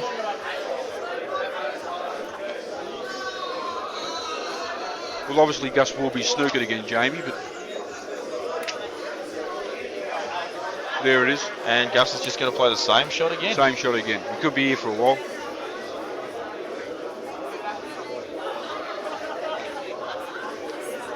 And yeah, Adam's basically just being patient, saying, Gus, If you hurry were up and make a Gus, mistake. would you push a yellow over near the black even more, Jamie? Is there any sense in that? No, because you can kick them all out in one shot. Yeah. You go game. That's so, right. So it's actually... But then you've got to control 3 balls, don't you? Well, you do, but the thing is, I would much rather leave my opponent just and force one shot than put a ball up there and allow him to either create a cannon, because a ball's potable, or allow him to kick them all out and have a dip. Yep. So I don't want him having having a dip with 2. I want him having a dip with 1. So if you were Adam, do you want Gus to try and move the black, or would you actually be taking this on yourself at some stage? I think the way it's shaping up, I think, is Adam trying to force a situation where he forces Gus to try, he gives Gus some angle to move the black? Or do you think Adam's... Oh, wow. Oh, that's changed things a bit. If I'm Adam there, I'm trying to basically get 2 shots where I can have a dip. Have a dip. So I don't want to be restricted to 1. If you're Adam there, you're actually trying to force the pace eventually. I'm trying to get my ball in a position where Gus can't hide underneath it, and I at least have a shot. A shot to go game. Yeah. And if I keep my 2 on the opening pot, I'm a huge chance to win the match. Yep. Yeah, I think that's right. That's fair call. And I think there... Because the way it was looking, Gus was never going to try and remove the black, was he? But that's actually... Things have changed now. Things have definitely changed in this frame. Yeah, percentages. I think Adam just, for a second there, just played a loose shot. Gus has gone from about 5% to probably about 15% now. Yeah. In my opinion. He's still nowhere near favourite, but he definitely has a sniff of life. And and kicking the black off the cushion and the yellow stain, that's a disaster. It's on. It's gettable into a lot of pockets now. That's exactly right. He hasn't just made it into one pocket. It's put it in a position where I've got to be honest with you, Brett. I'm still having a dip here. Yeah, I think I'm trying to get an angle to kick the yellow off the side I can't really cushion. see a simple snooker, Jamie, to be honest. I really can't. But where is the simple snooker here? There isn't one. Not. Well, the simple snooker, he just eliminated the ball that he could have got with. Now if this is me, mate, I'm getting on the ball on the top left-hand rail, the top rail, closest to the top rail, with an angle to screw into that one on the side rail as quick as I can. Absolutely. I'd actually be playing for it off this shot. That's what I'd be playing for. I'd be going looking for the gap between the 2 yellows, get high on the yellow where you got nearly a natural angle to cannon the one off the rail and go game. Even if you don't get the cannon right, you're definitely on the ball. It's still in ball. Do you reckon how close do you think this pot to the right corner is a natural angle to cannon the yellow? Yeah, but it needs to touch the left-hand side, that Jamie. It needs left-hand side definitely. What's Adam going to do here? Well, this ball he's eliminated. Actually, this is actually a very annoying ball. He's actually going to pot this. He's played a snooker. I can't believe he's played that. That was risky as. He's played it well. But he has played it well, but I can't believe he's played that. It's not a shot that I'm very good at, that sort of thing, and I definitely would have been playing that. A lot of those shots for you. Paul Morelli just told me there's a lot of those shots for me, so. So Brett, what I'm doing here, and this is not an easy shot. I'm actually going cross table off the other side cushion and just trying to hit the black. Oh, he's missed the black. Yeah, that wasn't on that shot. I didn't think. It wasn't on? I didn't think it was. I thought I'll tell you what. I've got to say, Gus absolutely rushed that. Yeah, he did. That's what cost him. He took no care on that whatsoever, and that's a bit surprising from young Gus. Yeah, I think. Oh, that's all right. That's all right. You'd have to back at him to pot these 6 balls, Jamie, from here. Yeah, absolutely. You're in the semi-final of a major tournament, and let me tell you, if you're in the semi-final of a major tournament in Australia, you're generally playing well. You obviously playing well because Australia is full of a lot of great players. So and they were here today. Why not stun off though? Give yourself an angle. angle. No, I would have ran through just a touch more where you run down. Well, either that or you stun it and take it off the back cushion. Yeah, or take it off. Yeah, correct. Yeah, come back a bit. Actually, is the right percentage to play that shot. Actually, screw back off the ball he just played is the right way to play that. The way he just bounced drifting into 3 balls. He's still fine. Oh, he actually had angle. Yeah, he had angle, but he's still fine either way you look at it. But that's once again just looking at percentage. What Jamie just pointed out there, there is a right and wrong shot, and Jamie just mentioned the right way to play the positional side of that shot. Here comes the pointing. Here comes the pointing. All right. Well, it's all about the transition from the last ball to the black here, obviously. And believe me, he's not going to play for the top left-hand corner. No, He wants the he'll ball in the middle. He would be playing it back into the same pocket of these two balls are going. That's what he'd be looking at. Absolutely, that's perfect. That is absolutely perfect. It's actually really hard to not land on the right It angle is. here. It is. He just wants to screw back past the a bit, so it's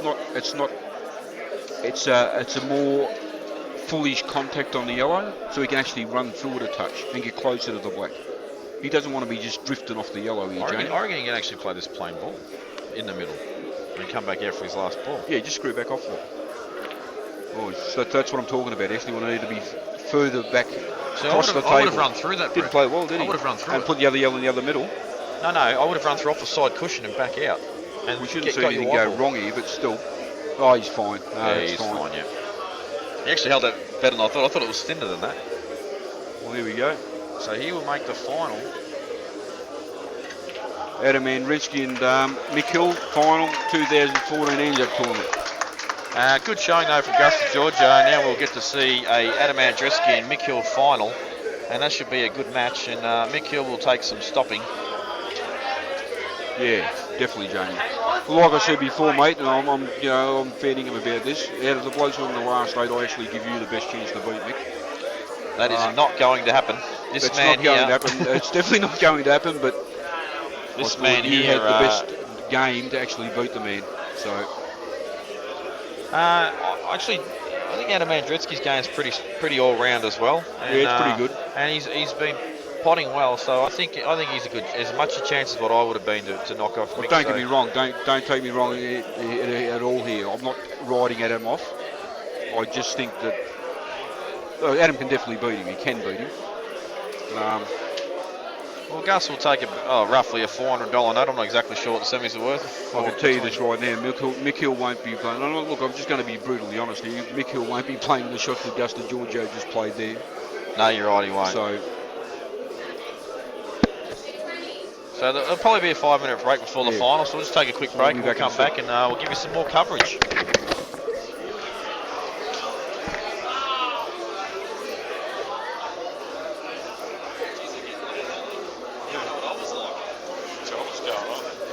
Oh, yeah.